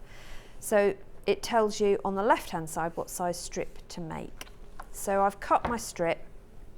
I'm then going to take my ruler, and remember your ruler you can rotate. I've used this strip for something else. Again, a rotating cutting mat is fabulous because then you don't end up cutting towards you like I'm about to do. So you line up your piece and you want the solid black line along the bottom of your fabric, and you should have the flat top edge of your fabric of your ruler along the top edge of your fabric. So you then cut up both sides of your ruler. And I am going to break all the rules known to man because I can't get around the other side of the table, and cut down both sides. Don't throw that bit because you can use that for something else later. So I've cut that one. I'm also going to cut this one the same. Now there is another way of doing this which I shall show you. Actually, I'll show you with this one. So that's if you're cutting like lots of them, you can cut all your strips. But if you actually layer these together like this, right sides together, obviously this pink is a plain, so it doesn't really matter. And the other trick is get your best press or your starch savvy, give it a bit of a zuzz, give it a few seconds to take, and then press the two fabrics together in alignment. That will they'll actually sort of grip each other, she says, and keep their position, which is important. We want them to do that. Then you're going to take them to your cutting area, get the same side of your ruler, and we're going to repeat that process. So you've got them right sides together, 4-inch solid black line we're using, and you're going to cut down both sides of the ruler. This is why you don't cut towards you, because you don't get a good angle. I know it's really bad to do that. Sorry. So don't move them. But if you want to cut the next one, if you're doing lots, you just turn your ruler around and cut up the next one. Yeah. You can do that. Yes, in fairness, it only looked awkward because that was the very first cut. After this, it's really simple. Yeah. And with this ruler, you've got this notch at the top here. If I move it down into top of the fabric, can you see this notch here? That means that if you're cutting big pieces or your bigger squares, then your rotary cutter's still got somewhere to go. You're not going to hit plastic, which is great. Don't move these, just stack them together.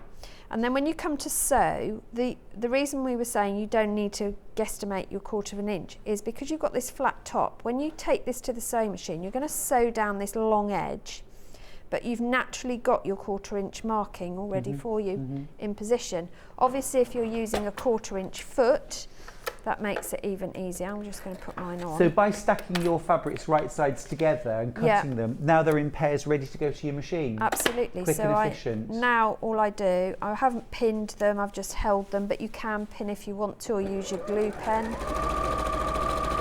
And we'll just stitch those down.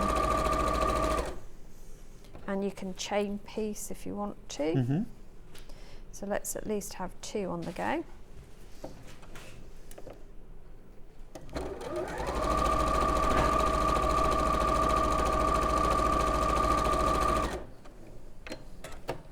Now we've already had one sell out. The purple kit has gone. Well done if you managed to get that. We've still got teal, Liberty green, we've got the orange and rust, and we've got the grey available. Remember, each of the kits comes with a 1/2 metre of solid, 3 fat quarters of patterned fabrics, and then your all-important pattern from Suzie Duncan for £22.99. We're really limited on the teal. We've just got 7 of these left. That will be the next one to go. There's 21 of those in baskets. And look how the William Morris quilt turned out. That didn't go so well. So if you've got these fabrics, the teal, in your basket, please check out. Otherwise you'll miss out. If I just bring in this ruler just so you can see that following those directions, I've now got my 4.5 inch square finished. This goes to the perfect size. Absolutely. You don't trim this one. You one. don't need to square them off. You can cut your dog ears off if you want to after pressing, but you don't get lots of trimming to do. Right. So again, it makes it a really easy way to do it. But I've got another trick with that. So I'm going to digress, aren't I? But before I do, let me just show you what you can do with these. So one of the blocks is what I would say is probably the simplest one. It's called Broken Dishes. And you just place these blocks so that you've got this arrangement. That's all you're going to do. And you're going to sew those together. Now this, when you come, if you've pressed towards the dark side, when you come to put them together, you're going to stitch them in rows and then stitch the rows together. You'll find that these nestle really nicely together because you've pressed them the same way. When they come together, because opposite sides are touching, they will nestle and you'll get a really neat finish to sew your 1/4 inch and join your blocks. But equally, if you've done that one, yes, that's a nice one and it's in the pattern, but why not experiment? You could just turn these round and make whatever you like. You could bring these two together this way. So you can make yourself diamonds and frames. Yeah, like a square on point. Exactly. You could do the pinwheel one where you get this effect. So you could do that. That's cute. The pinwheel does feature in one of these. The Constellation has got a pinwheel in the middle and then an extended pinwheel round it. The spinning pinwheel has got an extended pinwheel surrounded by little triangles. So there's lots of ideas, but don't use this as your start point. And then play around once you've made your blocks. Play with your blocks. Play with your blocks. It's not just for 3-year-olds. Anyone can play with the block. but also it's just good fun to do. So that's what I wanted to show you with those. I have got something else when you're ready, but you carry on. Okay. I'm just soaking it all in. It's fab. I love it, and I love going back to basics as well. Absolutely. Half square triangles are such fundamental units. Don't do what I did and just say, no, I don't need a ruler to do half square triangles. I just add 7/8 of an inch and that's me done. Yeah. You know, I consider myself an old dog, and I learnt a new trick, which is that those rulers actually really can make a massive difference. No, I was the same. When I was first given that ruler, I thought, well, why do I need that? Because I can do it with everything else. Yeah. But the time I was staggered at how much time I saved. Yes, me too. But also it was the accuracy. Yes. It just made it pleasurable. Yeah. The Creative Grids one, you don't have to mark a line. You don't have to stitch either side. Yeah. There's no squaring up. You are sewing 2 triangles together, but we've talked about this. It is nothing to be afraid of. It does not stretch, and you're not there pulling on your fabrics, are you? Absolutely not, no. It's easy. No, right, let me just remind you, we've only got 3 of the teal bundles left. 2 now, sorry, my bad. 2 left, 26 in baskets. I'm actually going to hand this over to our Becky to get rid of, because that is going to sell out. But if you haven't checked out your basket, there's still time. Now, Liberty Green's next. We've got this beautiful deep green in the background. That's going to look stunning. It's beautiful, isn't it? And that as a background will really make these Liberty florals pop. Can't believe that that's the same price as the others, because it's Liberty fat quarters for $22.99. Absolutely brill. Really good. Really, really good. So you've got 3 fat quarters, 1/2 metre of the background green, plus Suzie Duncan's A Dance with Half Square Triangles sampler mat pattern. Just thinking ahead, with that particular bundle, wouldn't it be lovely to make one of these? You don't have to make it double-sided, but for Mothering Sunday, just as a little mat to go on a coffee table or something for your mum. That'd be beautiful. And you could actually wrap a book inside it. Fold it nice. over with a book inside, and that could be its wrapping, and give it to, just tie ribbon round it. That's and a that lovely would be a idea. lovely present. Really nice. Are any of my children watching? Probably not. I've been making quite a few tray mats recently, so that when you're carrying things on a tray, they don't don't slip wobble. and slide. Yeah. And and actually 2 of these blocks plus the border would fill a would tray. do a tray. And actually, if you eau de coat the fabric first, Nice. it makes it a wipeable mat as well. Nice. It's a very adaptable pattern. Right, I've got 2 more kits. This is the, have we called it red? We probably have. Should be sunset. Yellow, sunset, embers. Yeah. Yeah, beautiful. So you've got that gorgeous deep russet background. Then you've got this lovely light golden, it's almost like a stripe, isn't it? Yeah. Really beautiful. That would look gorgeous in half square triangles. You've got this sort of crackle effect, 2-tone crackle, and then you've got this marble. So that's just going to be absolutely zingy and beautiful. So that's again $22.99. Half the stock of that has gone. And then, in fact, I need to tell you actually, all of the kits that I'm showing you, there are more in baskets than we have available. So they're all in danger, every single one of them, including the greys. So the grey has got the light grey background. This is your background colour. It's got that beautiful deep, charcoal black. It's got this wonderful grey crackle texture and this beautiful stripe. Absolutely gorgeous. All of them are in danger. Now, ruler wise, we've got a couple of rulers.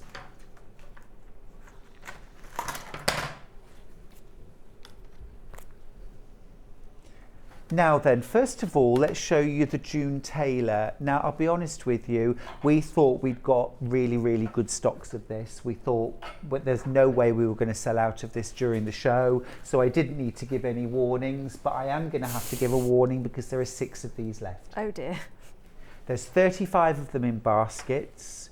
What's brilliant about this is it covers the 2 most basic blocks you'll ever use in patchwork, half square triangles and quarter square triangles, and up to 6.5 inches, from 1.5 inch to 6.5 inch. So really, unless you're going to make sort of super sized or super tiny, which I rarely do either of those, this covers all the bases to mark, to cut and to square your units, so they're going to be perfect. But also it's using that same technology that we love from June Tailor and from Shape Cut and Shape Cut Plus, where we can cut safely and accurately multiple times without moving a ruler, without risking our fingers. Yeah, and there's some phenomenal videos on their website to take you through it as well. Jill's a marvel, isn't she? I love Jill. Love Jill. So that's the June Tailor. We've literally got 5 or 4?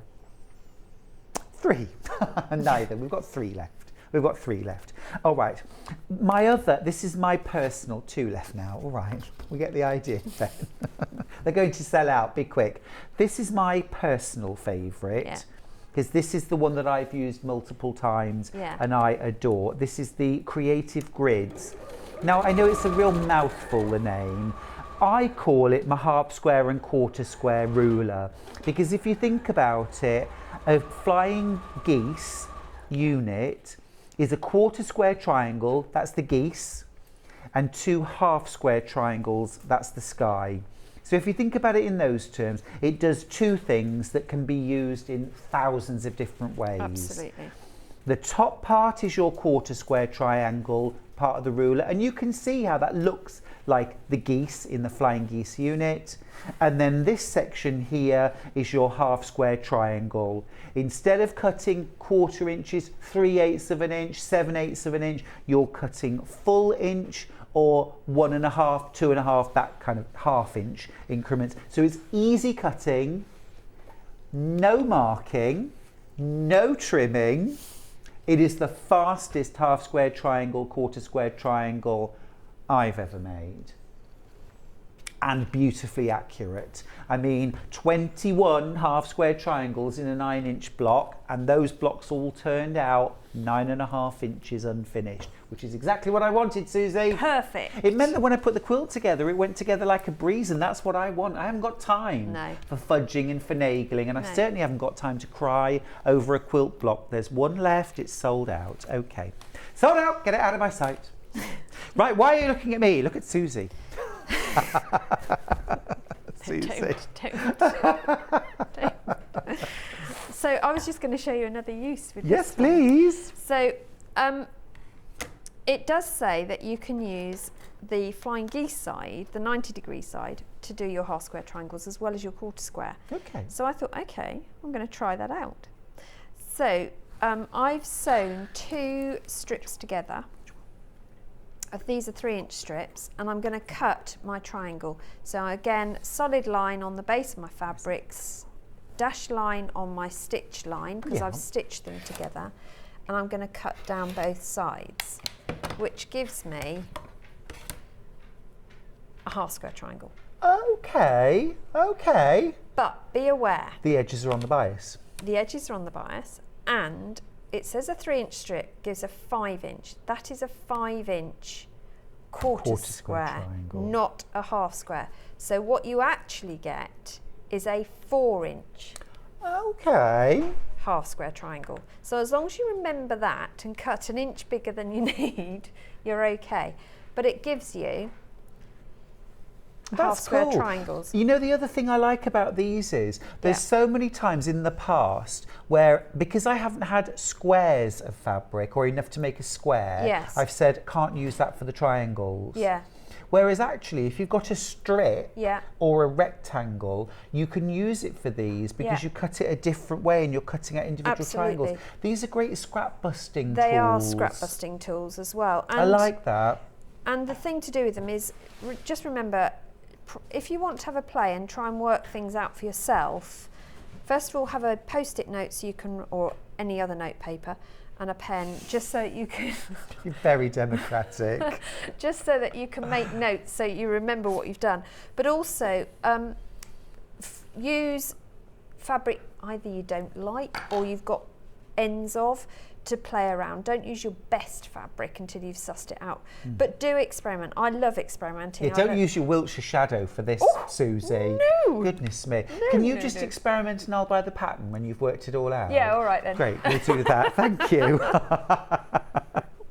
I should sell my notebook. You should see my notebook. Yeah, I'd love that. Belle's got in touch to say, hi Stuart and Susie, loving this show. I'm loving this show. I am.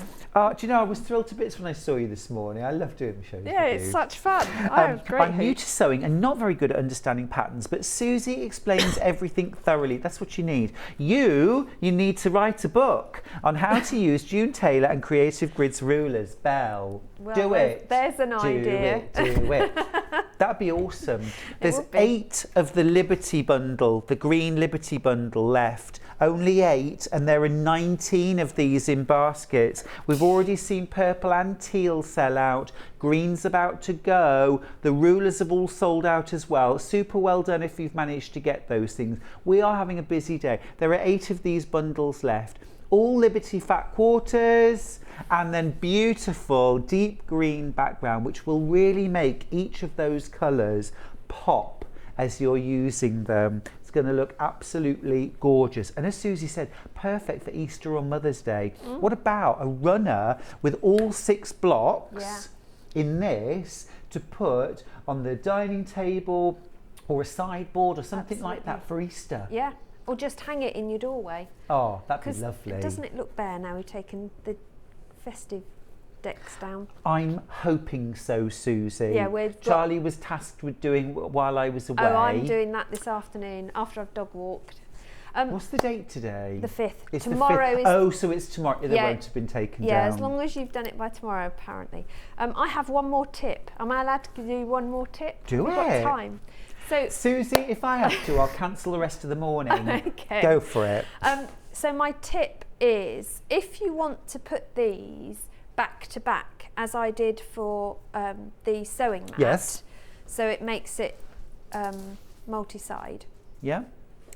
To get them exactly lined up can be a bit of a challenge. Yes. So what I did was press them, cut my wadding slightly bigger, and you can choose whatever wadding you want, and then I spray basted one onto the wadding. I then stitched 1/8 of an inch round the perimeter of the cut, the blocks. The top, yeah. Because that just round the outside edge. Just round the outside edge, because that gave me the mark to place my next one down. That's awesome. And then you can cut off your excess wadding. Because I hadn't even considered this, but of course you're right.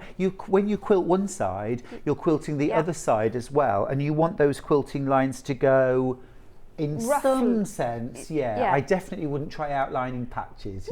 No, and try and get both. Yeah. But that works. That's a really good tip. Yeah, so that's how I line them up, and I used all my scraps of fabric, my 2.5 inch strips, to make a scrappy binding, because then it brings all the elements of the fabric together round the edges as well. It's gorgeous. And you don't waste anything, because I hate waste. Absolutely gorgeous. Oh no, we don't waste anything. It's all lovely, isn't it? Even these bits. Even the bit we use them for stuffing. Oh, 5 left of the green. 4 left. 21 in baskets. Did you like my shocked face? Which one? So it's cool. We've got the orange, the yellow. Love that. That's my favourite. It's definitely my a personal sunset. favourite. It is a sunset. It's one of those tequila sunrise things, isn't it? We've 13 of these left, but we've got 17 in baskets. So that still isn't going to work out very nicely for everybody. The grey, we've got 11 of these left.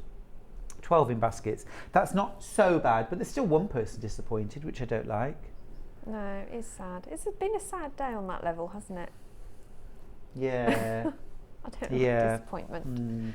Don't do it. Check out your basket now. Get the one you want. All right. Ladies and gentlemen, Suzie Duncan. Thank you. Thank you very much for having me. You're awesome. Thank you, Stuart. Happy New Year. You've kicked our New Year off to a fabulous flying start. Very There you good. go. A little cheer for Little you. dance. Love it. Suzie, do you know when you're coming back? I do. Tell me. A fortnight today. Yay! Yeah. What date is that? The 19th. The 19th of Yes, January. a lot of work to do before Oh, then. is there? There is 2 new patterns that day. Ooh. Yeah. Both launching on the 19th? Both on the 19th. Yeah. Put it in one's your a diary. bag, one's a cushion. I love it. I love it. Right, date for the diary. We're going to take a little break. Thank you, Suzie. Thank See you you very very much. soon, my Yeah, lovely. take care. Happy crafting. And we'll take a break. When we come back, we're going to be talking sewing machines, so do not go anywhere.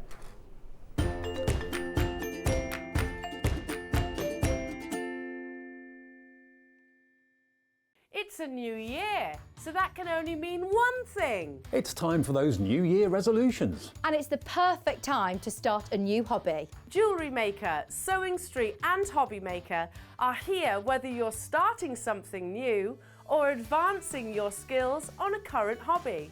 With all the tools you need to start, as well as expert demonstrations from our great guests. Are you starting a new hobby this January?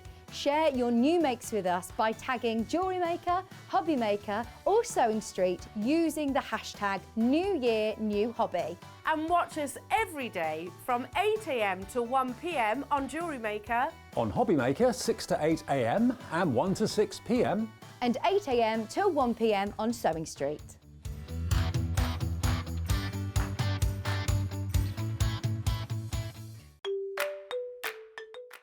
Hello, I'm Jane Greenoff and I'm stood in the barn here at Pink's Barn in Gloucestershire, England, which is where I live with my husband, and I stitch. I think I stitch in my sleep. I've certainly been stitching for over 30 years now, and by stitching I'm talking about counted cross stitch or counted embroidery in general terms. I also collect old samplers, and I've got one to show you here. Now, this smashing, it was actually stitched in 1796 by a little girl of 8 or 9, and it's absolutely charming. So I collect antiques, I love to draw and create antiques for the future, and look forward to seeing you all on Sewing Street sometime in the future. Have you heard about all the different ways you can shop on Sewing Street? You can shop on our website sewingstreet.com, and you can also order by phone by calling our friendly UK customer service team. Just call 0800 001 4433. And don't forget about the Sewing Street app. Here you can shop all of the Sewing Street products as well as watch the live shows from anywhere. You can download the app onto your smartphone or your tablet by simply searching Sewing Street in your app store. And one final thing, no matter how many times you check out on Sewing Street in one day, you will only pay 1 postage and packaging. Happy shopping! Follow Sewing Street on Facebook and Instagram to keep up to date with what's coming up on the show, as well as being the first to know about our amazing offers. Get involved with our competitions that are exclusive to social media. And pick up some top tips from us too.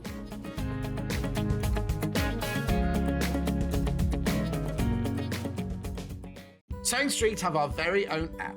You can now watch and shop from anywhere.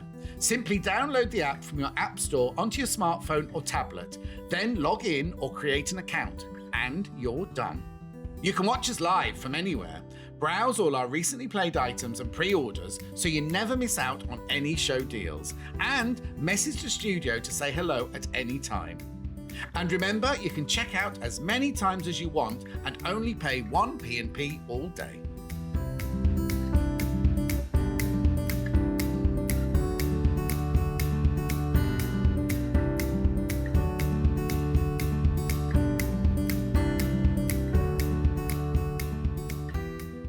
It's a new year, So that can only mean one thing. It's time for those New Year resolutions. And it's the perfect time to start a new hobby. Jewellery Maker, Sewing Street and Hobby Maker are here whether you're starting something new or advancing your skills on a current hobby. With all the tools you need to start, as well as expert demonstrations from our great guests. Are you starting a new hobby this January? Share your new makes with us by tagging Jewellery Maker, Hobby Maker or Sewing Street using the hashtag New Year New Hobby. And watch us every day from 8 AM to 1 PM on Jewellery Maker. On Hobby Maker, 6 to 8 AM and 1 to 6 PM. And 8 AM till 1 PM on Sewing Street.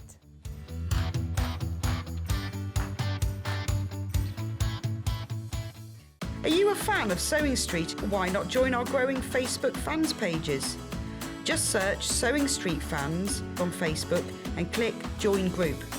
Never miss out on the latest news and updates from our presenters and guest designers, special offers and plenty of chat with your fellow fans. Share photos of your makes, ask for advice, interact with your favourite guests and presenters and be a part of the ever-growing sewing community. See you there!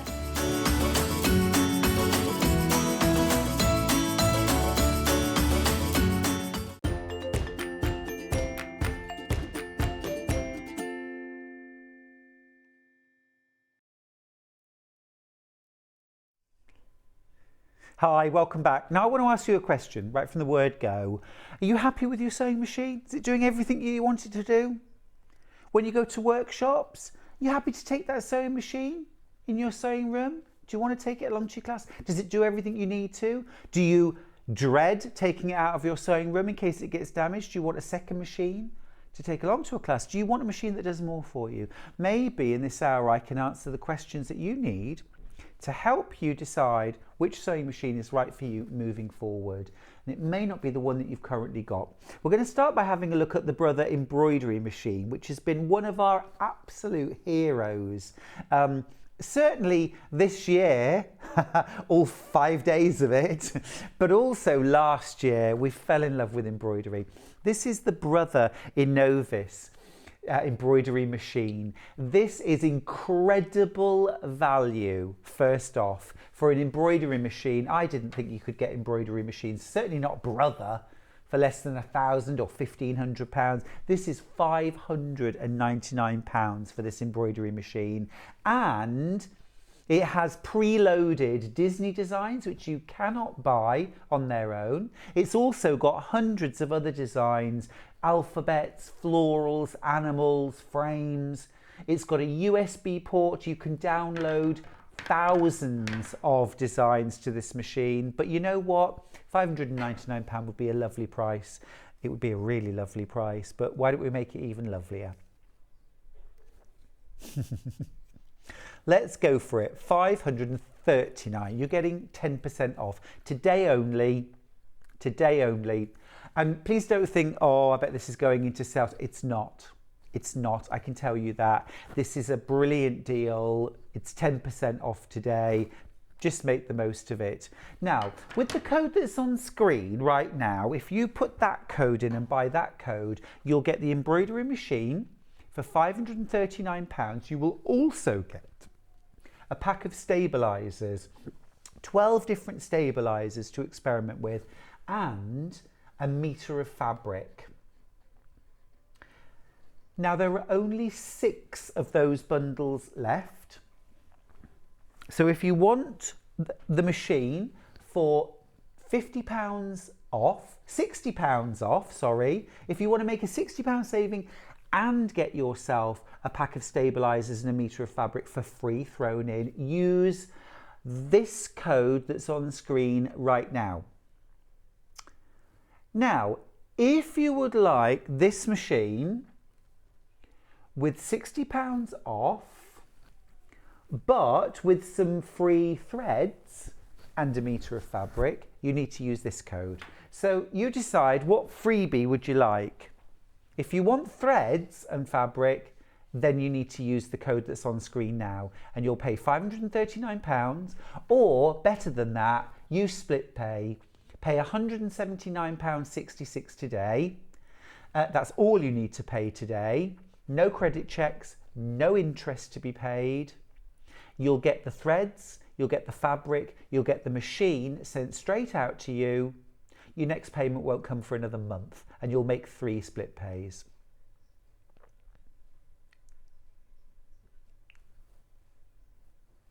Now, with your embroidery machine, you want to use good quality threads. Now, the threads that come included with this bundle that's on screen now, this one right here, these will go perfectly well through your embroidery machine. You can use metallics, you can use rayon, you can use the threads which are traditionally sold for machine embroidery. What you don't want to use in an embroidery machine are your regular sewing threads, like your sew-all, your polyester, your cotton sew-all threads. They're for piecing. The kind of threads that are designed to go through an embroidery machine are designed specifically to go through at high speeds, high numbers of stitches per minute. They have that strength in them. But yeah, metallic threads, absolutely perfect. Okay. If you've got any questions about the embroidery machine, get them in, I'll answer them. Now, also on today's show, we've got the Brother FS250, which is a stonking value machine. It's £399, or is it? Wait and see. With this machine, you've got 250 utility and decorative stitches, okay? 250. You've got 3 alphabets, numbers, punctuation. You've got easy bobbin winding, a needle threader. You've got automatic needle up and down. You can sew with or without a foot pedal. You've got speed control. You've got a top loading bobbin, so you can always see what colour bobbin thread, how much bobbin thread. You can remove the accessory box for a free arm. You get an included extension table for those larger projects, quilting, dressmaking, that sort of thing. You get a hard case included with your machine, no extra charge. You can also drop the feed dogs for free motion quilting. You also get a whole load of extra feet with this. You get all the standard feet you'd expect, buttonhole foot, button sewing foot, blind hem, zipper foot. You also get open-toed embroidery foot. You get but you also get some really specialist feet added in. So a gathering foot. You get overcasting foot, narrow hemmer, a bias binding attaching foot, a non-stick foot. You get a 5 groove pin tuck foot.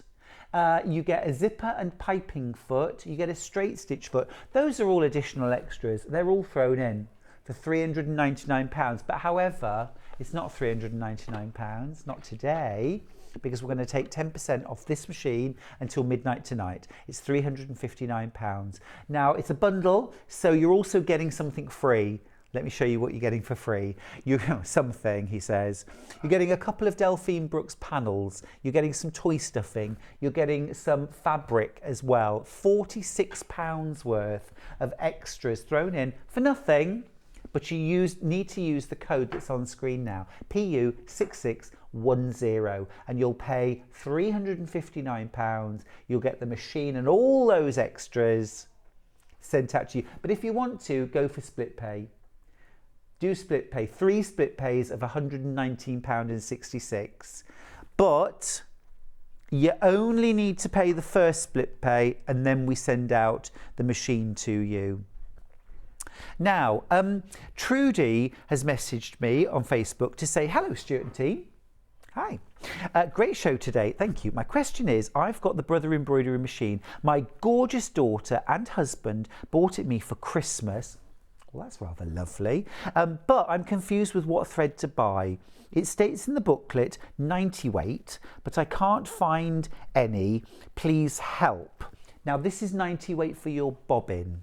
This is for your bobbin. Now, you do get some pre-wound bobbins, which is a 90 weight. It's a very fine thread for your bobbin. You only need white bobbin thread, whatever colour you're using in the top. Now, you get some pre-rounds to get you started. All you need to look for, my lovely, is bobbin fill. So if you do a search online and look for bobbin fill, Deco Bob, that's a brand, Invisifill, any of those, the key is that kind of fill word or just bobbin fill thread, you will find it. Easy peasy, easy peasy. And that's all you need to use for your bobbin. For the top threads, primarily you want to go for those good branded embroidery threads. Brother do a full range of embroidery threads. Have a look online. It's about choosing all those beautiful, juicy, rich, unctuous colours. You will have great fun doing that. Hope that helped. Let me know if it did. Now, so those are all our deals on the Brother.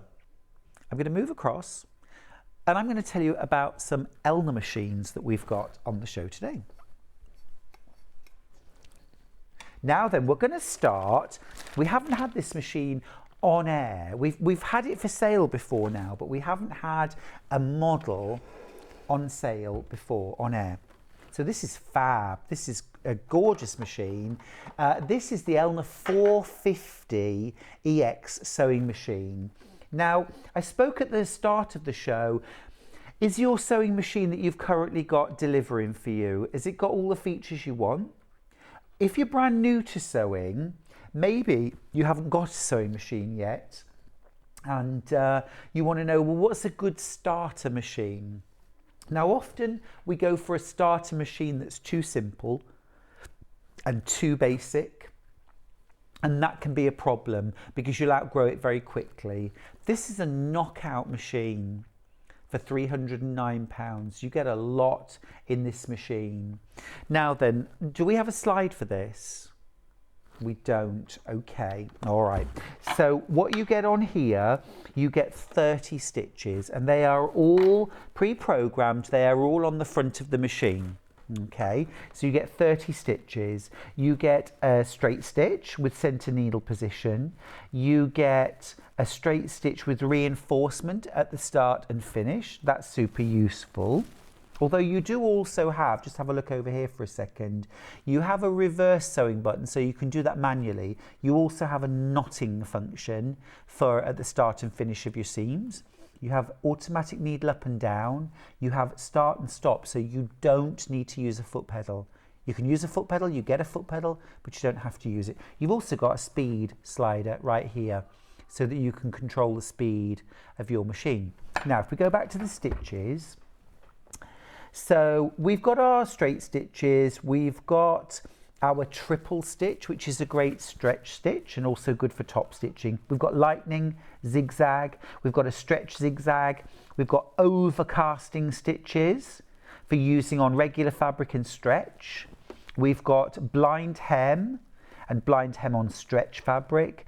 We've got we've also got things like a buttonhole, blanket stitch, heavy and light. We've got some embroidery designs as well, some decorative stitches. So we've got a real mixture there.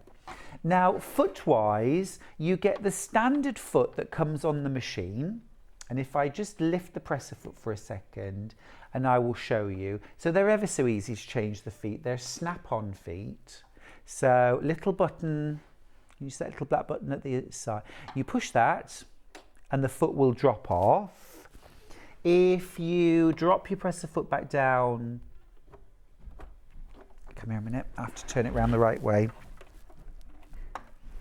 It will pick up that foot. Oh, you've got a slide. Fantastic. Oh, brilliant. Have you just done that? Okay, well, let me show you this. This is quicker and easier. Okay, you can see there all those fantastic feet that you get included with your machine. You get your satin stitch foot or your embroidery foot. You get a sliding button foot as well. You get bobbin, seam ripper, needle set, all that good stuff. 30 stitches.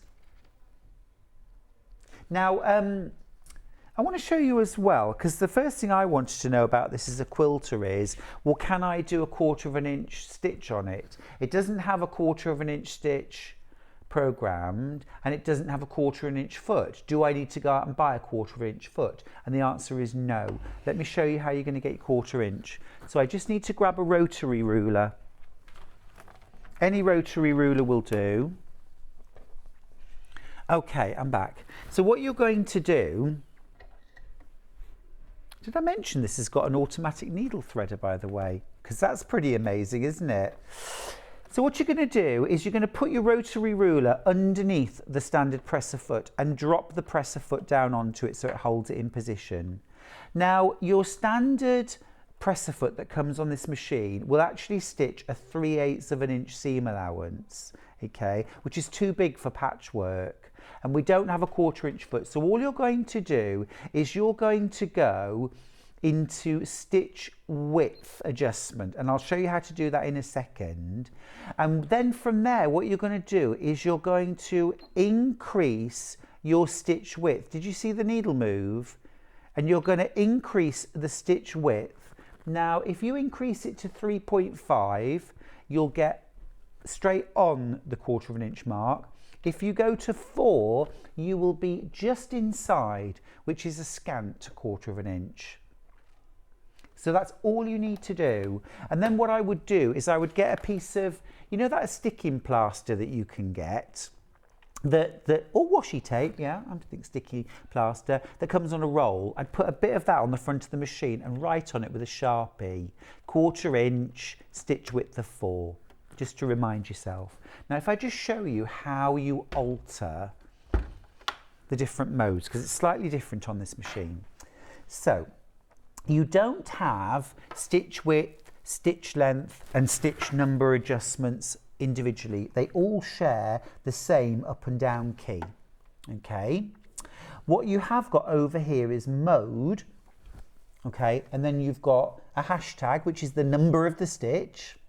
You've got the stitch width, showing a stitch getting wider, and then you've got a stitch getting longer, that's the stitch length. So all you do is you scroll through using the mode button. So at the moment we're on stitch number. So that will go up to 30. They're all our stitches, okay? So you just scroll through till you get the stitch that you want, up to 30. Then if you press mode again, now we're in stitch width. So to increase the stitch width or to move the needle to the left or right, you can increase. So there was my 1/4 inch, and there's my scant 1/4 inch. Okay, but if you want a wider than 3/8 or wider than 1/4, you can move the needle to the left. And the lower the number, the wider the seam allowance, okay? So you can do that too. If you go mode one more time, now we're on stitch length. So if you want to do a zigzag, but you want to elongate it, you can increase the stitch length up to 4, and it'll double beep to tell you at the end of the sort of maximum. You're at the maximum or the minimum. And that's how you do it. It's really easy to use. Super easy to use. So brilliant if you're a beginner, brilliant if you want a nice easy machine for occasional use. That might be the only machine you've got but you have at home, but it might also be your machine that you're happy to take to workshops and classes because you can jump on it. You don't need to fathom, oh, I can't remember, how do I set this up, because it's complicated. If you want to have a machine at home so that when the grandchildren come to stay, they can jump on a machine so they're not on your super duper £3,500 machine. You might buy this for them. But this might be your machine that you're going to do your dressmaking, your quilting, your home decor on. It's going to work beautifully. It's going to be beautiful. Right, I'll pop that to one side. Now, that's one end of the spectrum. Here's a different end of the spectrum. This is the Elna 680 Plus, which is a beaut, an absolute beaut. So this is the Elna 680 Plus. Now this one, let me show you. All your stitches are up here at the top.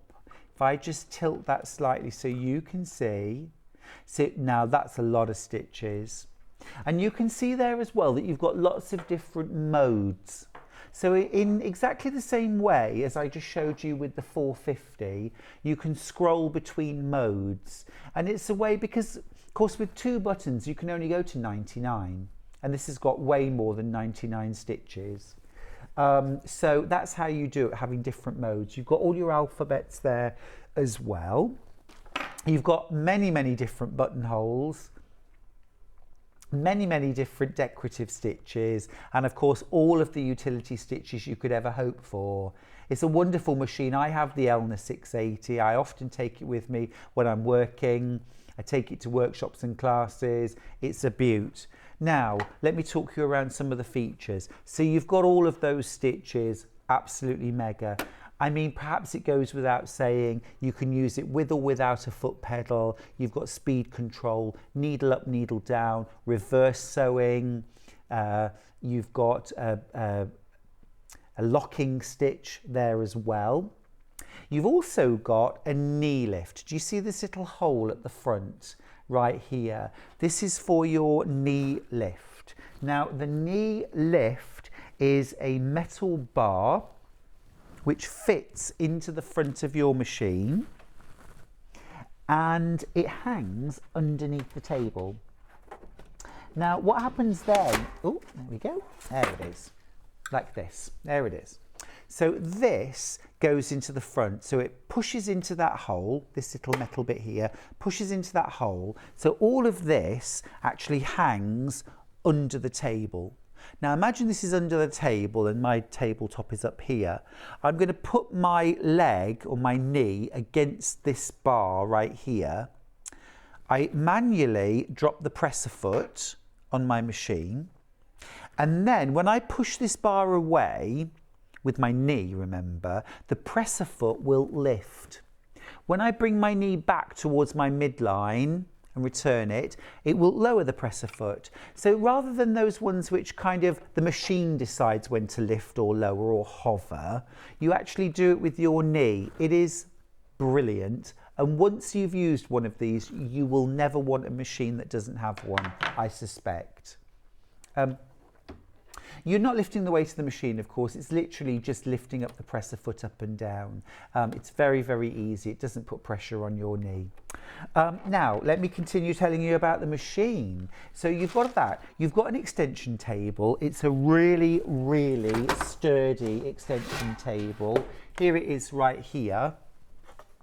And you have 4 legs which screw onto it. And they're all adjustable, independently adjustable. So if you're working on an uneven surface, then you can easily adjust it so that your machines or your table's nice and flat. Now then, I think what's really important with the 680 Plus are the feet that come with it. I'll show you a little slide of that. Now your machine comes with the standard foot installed, and you're going to use that for the vast majority of your utility sewing. You've got a rolled hem foot, which you're going to use to do those tiny, delicate, very stylish rolled hems. They're so easy to do and they look amazing on fine fabrics. You've got a zipper foot for installing regular zips, or you can use them for piping as well. You've got a satin stitch foot. That's also known as an open-toed embroidery foot. You'll use that for decorative stitching.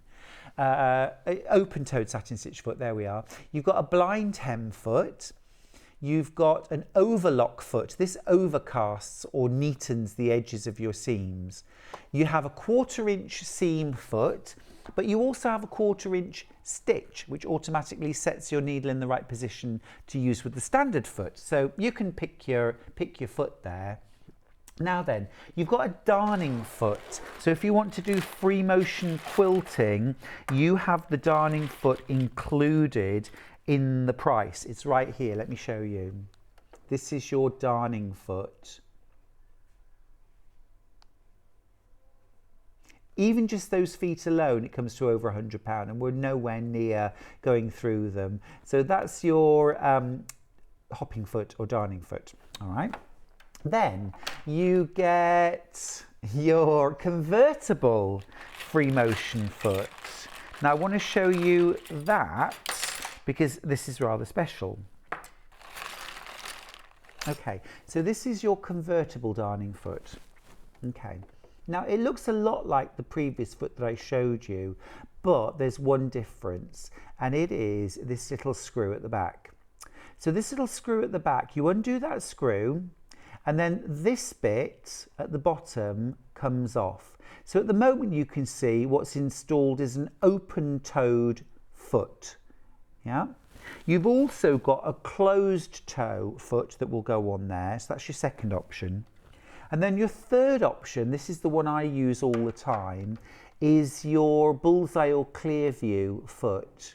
So this goes on the bottom, and this just holds your quilting down beautifully while you're sewing. The surface area is greater, it feels more secure, it avoids tucks and wrinkles.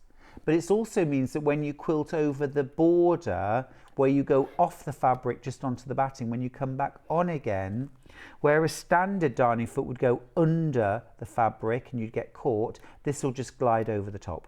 So I love that. A message. I have the 680 Plus. Wow. I had a well-loved and well-used previously. I had a well-used machine previously, as I was new to sewing, and wow, what a difference to my sewing. It sews like a dream. That's a really good point, Michelle. Thank you. Yeah, it's amazing. We have a question. Elna 450EX. Do you know what the weight is for the machine for taking to workshops, please? Chris in Somerset. We do. 6.5 kilograms. 6.5 kilograms. It is, I mean, that's, I don't work out. Who knew? But it's quite a portable machine, yeah. But it's still got plenty of weight and stability when you're sewing. So, but yeah, very portable. Now, back to the feet that you get with the 680 Plus. So you get your even feed foot. That is your walking foot. That is your walking foot. And yes, you heard me right. You get this included with your machine. Now, I often get asked, how easy is it to change the feet on the machine? And it is absolutely a piece of cake. What I'm going to do, I'm just going to turn this machine around for a second. I mean, for the majority of the feet, all you're going to do, look, is, whoops, you've got a little, yeah, and that's it. So that's to take the foot off, and then to put the foot back on again, you're just going to clip it on like that, yeah? So that's really easy. Now, if you're going to put the walking foot or the darning foot on, you're actually going to have to take this off, which is the shank. Now, my advice to you, safety advice, is first and foremost, turn your machine off, okay? I just want to check, sometimes with, you've actually got a lock. Let me just show you. On this machine, you've got a lock. Do you see over here, there's a little key, a lock key? You can leave your machine on, click the lock key, it'll lock the machine, it can't do anything, so you could leave your machine on. So if you're in the middle of something and you didn't want to turn your machine off, you could use that function, but normally on a machine you'd have to turn it off. So that's another feature, isn't it, that's ace. That's also good if you want to leave your machine on and walk away, but you're worried that, I don't know, animals, that kind of thing might walk and step on the foot pedal, I don't know. Anyway, look, this is what you do to take the shank off. So screwdriver into there, and you just want to loosen that screw slightly, okay? Only just enough, just keep wiggling it then until that comes off. And look, that's your shank removed. So that was a piece of cake, wasn't it? Really easy. Right then, I'll show you the walking foot. You've got this little lever here. That needs to sit on top of the needle clamp. That is this bit right here. That sits on top of the bar where my finger is. And then the other thing is, do you see on the walking foot this little indentation here, this bit right here? Well, that sits over the screw that I've just loosened. So look, if I slide this back, I'm going to lift this lever up so it'll go on top of the needle clamp, and then I'm going to slide over the screw. That is it. Look. So that, just lift it up with your thumb, the little lever, and then slide it on, and then finger goes in, finger tighten, and then just go back in with the screwdriver, and you want to tweak it. Don't use all your brute strength to turn that until you cannot tighten it anymore. It just needs to be tweaked, just so that when you're sewing it doesn't come loose and fall off. Now while we're here, I'll just show you how to put the darning foot on as well. And it's worth spending a couple of minutes showing you, because I would say that it is one of the most common questions I get asked about sewing machines. How do you put the walking foot and the darning foot on? Because I know it can seem a little bit like, I get scared of technical things. If a screwdriver is involved, I'm like, no thank you, taxi please, I'll be leaving now. I don't like doing things like that, but this is easy. Right, let me just show you on here. So on here, you've just got that little hook that needs to go over the screw. So literally, that just slides on like that, and finger tighten, and then go back in with your screwdriver and tweak. And that's it. Darning foot installed.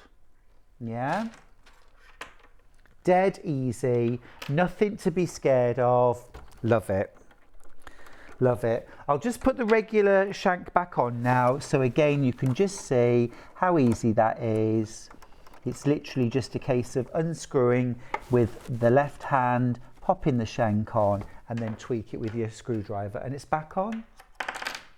Like I say, don't use all your brute strength, particularly for someone like Charlie, like our director, who uses the gym, and he is absolutely like a caveman in the body of a modern man, but deep down he's a caveman. You don't want to use all that brute strength when you're turning it. Just a little tweak, just to tighten it slightly more than you could with your fingers. And the same is true actually, just while we're on the point, with the needle clamp.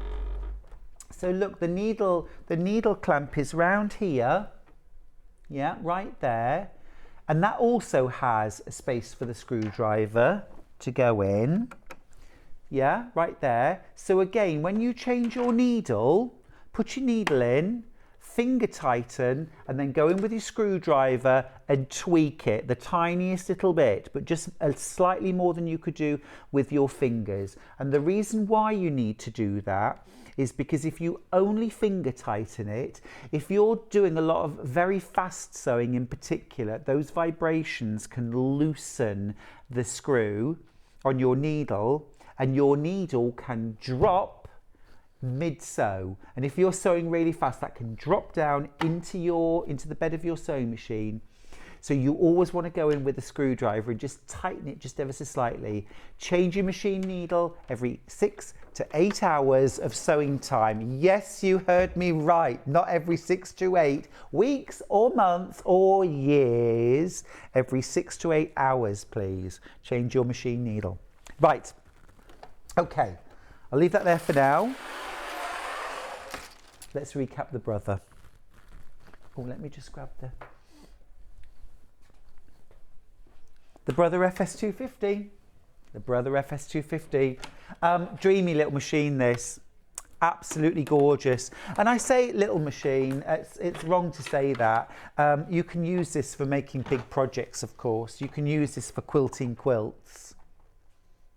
Absolutely fab machine. Now then, we do have the walking foot and darning foot, don't we? Can we show details, please? Because the quilter in me, the patchworker in me, always wants to talk about these facilities, this possibility. Right, this is a great bundle, actually. £47.48. This is for the walking foot and the darning foot, 2 in the bundle. You get both. You get both. It's really good value.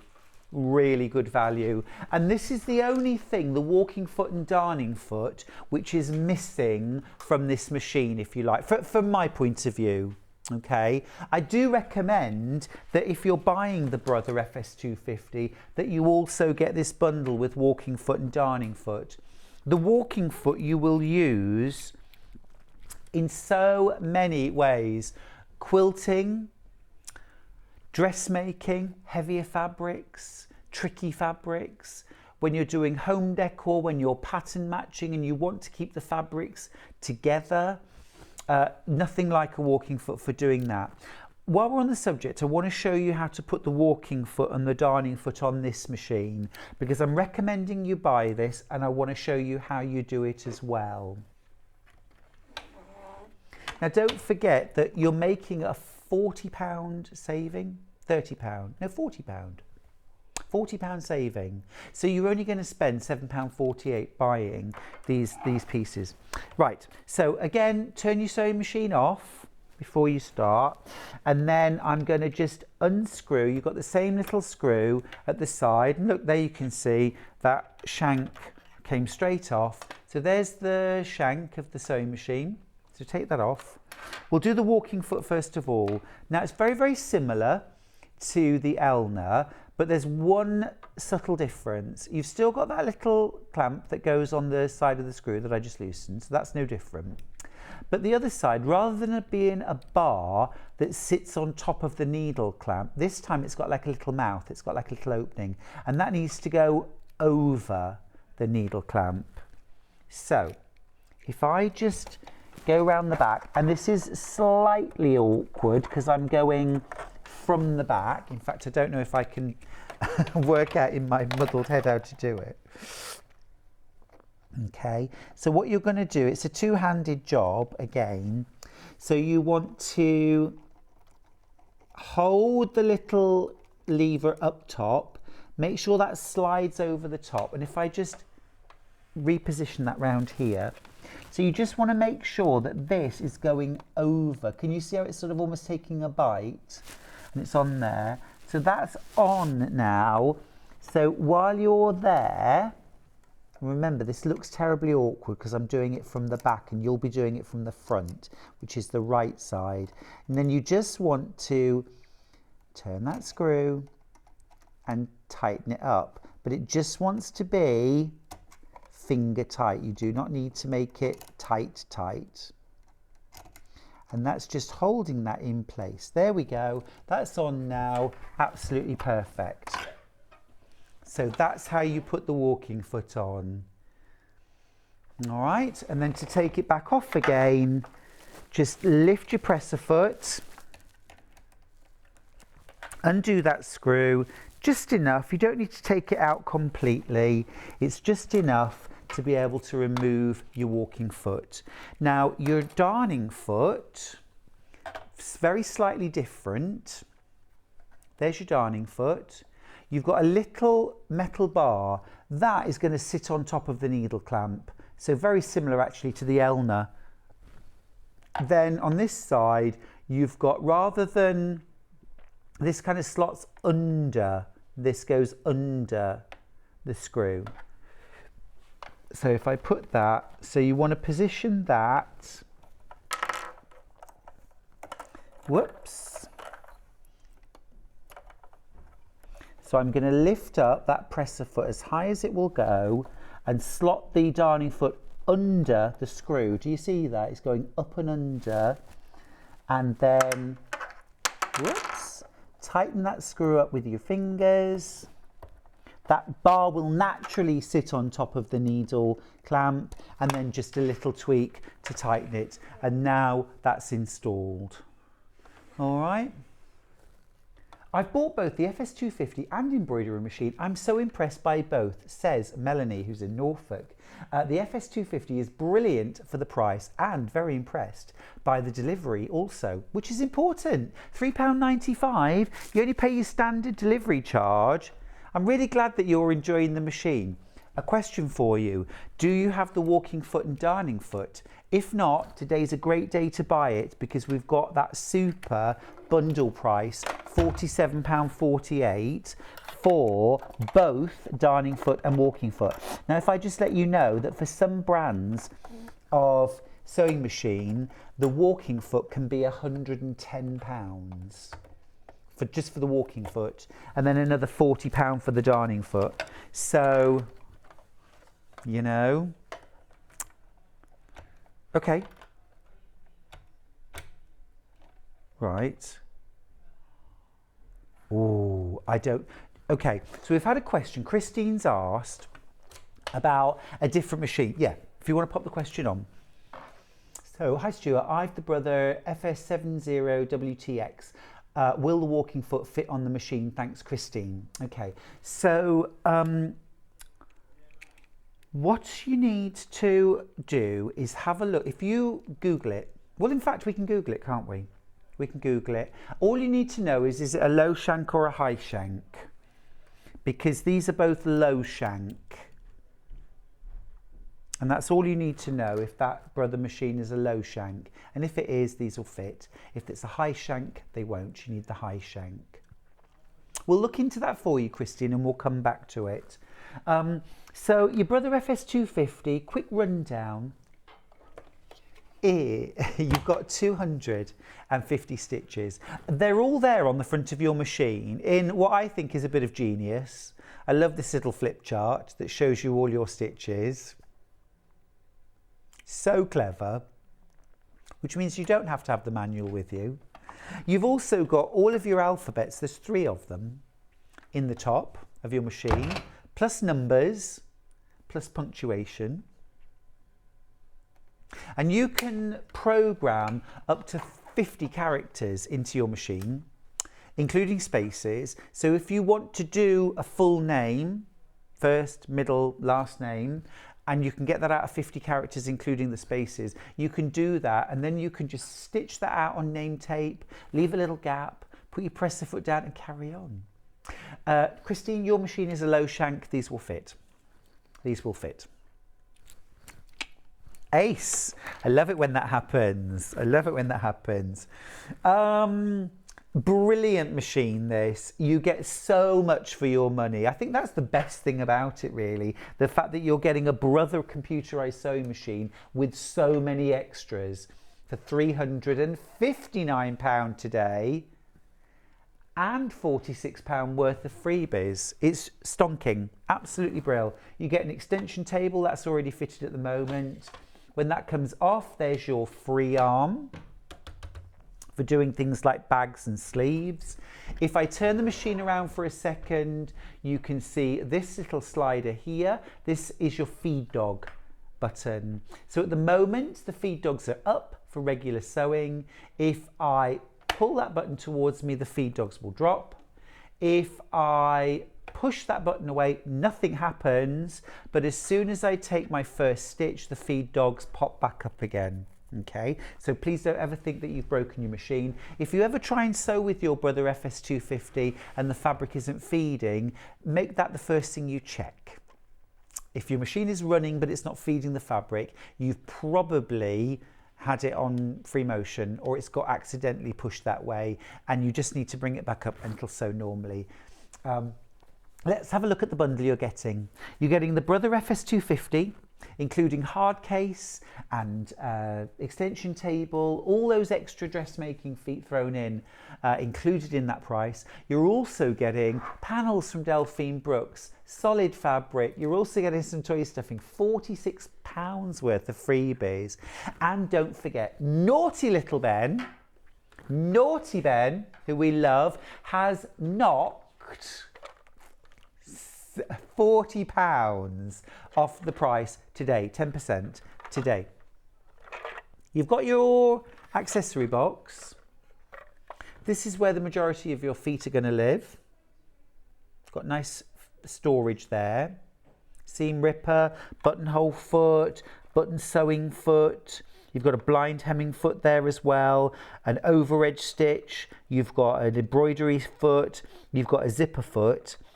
And then under there, you can store all your other bits and bobs, spare bobbins, sweets, you know, whatever you need. And then that just slides back on. Brilliant. It's brilliantly engineered. Absolutely fab.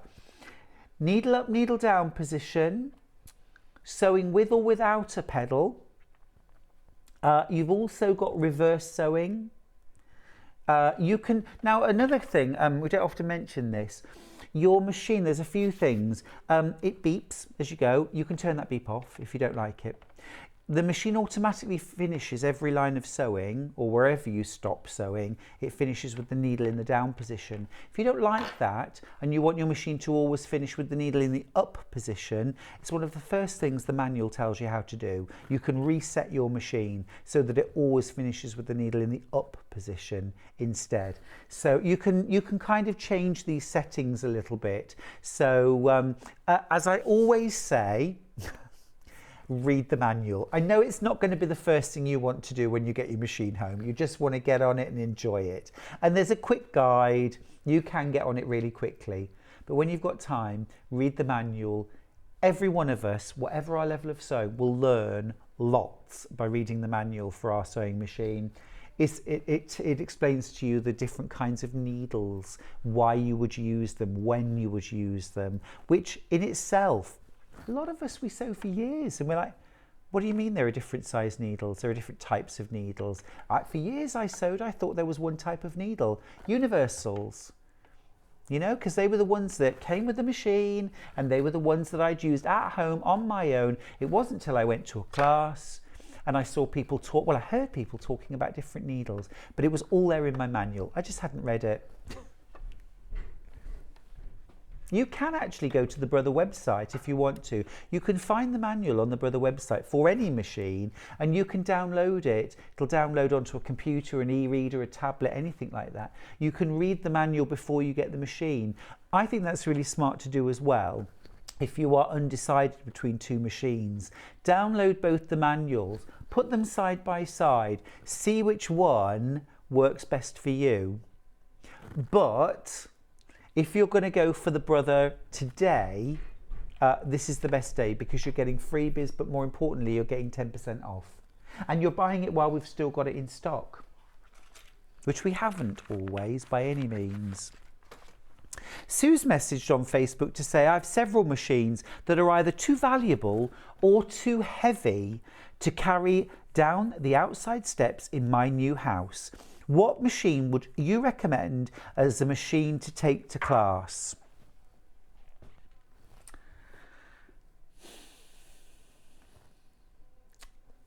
Well, I'm going to stick my neck out here, Sue, and I'm going to say that because we've got the £50 off the Brother FS250, for sheer functionality and show off, oh my goodness, I can't believe you get so much with this, all the feet you get, the extension table, the hard case and everything else, I would go for the Brother FS250 because it's £369 today. For £60 less you can get the Elna, the 450, but it has 30 stitches as opposed to 250, no alphabets, you don't get an extension table. It's a great machine, but right now with this available and the bundle that we've got, I would go for the Brother. But it is £60 more today. You know, you asked, and that one is, I think, yeah. And I would get the walking foot and the darning foot at the same time, because then you can take it along to your classes and it doesn't matter whether the class is on dressmaking, home decor, quilting, free motion machine quilting for the terrified, who knows what class you're going to do, but you'll be able to do it all if you get those extra feet. Okay, hope that helps. While we're on deals, we've also got the embroidery machine, and this is the one, actually next week I get to take this machine home with me. I get to take this machine home and I'm going to have a good old play with it because I've never used embroidery machines, but I'm so excited about this machine and I think it's awesome and I want to play with it and have a go with it and see what it can do for me. So it is the Brother Disney Special Edition embroidery machine because it's got loads of Disney designs on here. Now, let me show you the Disney designs you've got. So you've got all your classics really. You've got Mickey and Minnie. You've got Donald Duck and Daisy. You've got Winnie the Pooh, Tigger, Piglet, Eeyore. You've got lots of the Disney princesses, plus a frame that you can put any one of those designs into. You've got a little bit of Alice in Wonderland, some Frozen, Tinkerbell. You've got Cars. You've got Monsters Inc. You've got Toy Story as well, Finding Nemo. Love all that. And as I say, you've got all these different designs that you can use. Now, those designs are for personal use only. Because Disney are very protective over their brand, and rightly so, you can't make and sell. And the simple reason for that is that Disney sell the license to put Mickey Mouse on a t-shirt that you can buy. They're selling us the embroidery designs to use on our home sewing, not to put on a t-shirt that you're then going to sell. They've sold that license to someone else. So you can't mix those two together. So all of your Disney designs you can only make for your own use. You can't make them and sell them for charity or for profit. However, you also get hundreds of pre-programmed designs on your machine for alphabets, different fonts. You get frames, you get florals, you get animals. Let me show you some of the designs. And these are all copyright free. So you can use these on your makes, you can sell them with impunity. You can sell them for charity, you can sell them for profit. There are thousands of designs that you can download from the internet, many of them for free, and lots of them you pay a small fee for. And I'm talking about a few pounds for some great designs. And what you do then is you download those designs onto a memory stick. And I heard a great tip actually from one of our guests, which was use a low capacity memory stick. So not one that's got a huge amount of memory, quite a low capacity. Store about 8 or 10 designs onto that USB and then put more onto another USB. And then it just goes here in the side. And then you can machine embroider those designs, which means that basically you're only limited by the size of the hoop. Now, and that will determine the size of the design that you can do. The size of the hoop that comes with this one is a 10 centimetre hoop. Now we've got a message from Rosemary. Different spelling to my mum. Hi Stuart, will the quilting foot fit my brother FS70WTS machine? Rosemary, from the website, if you have a look on the website, we'll show you. So this is the brother website. This is to determine if you're low shank or high shank. So can't see your model on there. Now, those are high shank. Have we not got the low shank? Does it just mean everything else is low shank? Oh, I see, okay. There you go. Most are low shank, these are high shank. Your machine isn't there. So we're going to say yours is a low shank machine. So yes, these will fit. What I would say is, if they don't, you can send them back. You get a 30-day money-back guarantee. Give them a try. Give them a try. It's a fantastic deal for the little package of Darning Foot, Walking Foot. Another message, this is from Sue in the West Midlands. Hi, I've had an FS250 for a couple of years now. It's a fab machine. Does loads and very transportable. Thank you, Sue. Couldn't have put it better myself. It's time for the menu. It's time for the menu. All right, tomorrow, presenter-wise, who is it tomorrow? Is it John? It's John. It's John. 8 o'clock, fabulous fabrics. At 9 o'clock, confetti quilting with Delphine Brooks. At 10 o'clock, sewing room tools, and then Delphine's back at 11 with the Year of the Rabbit quilt. Oh, I'm going to look forward to that. I'm tuning in for that one. At 12 o'clock, savings on pre-cut fabric. Some of my favourite words there, all in one sentence.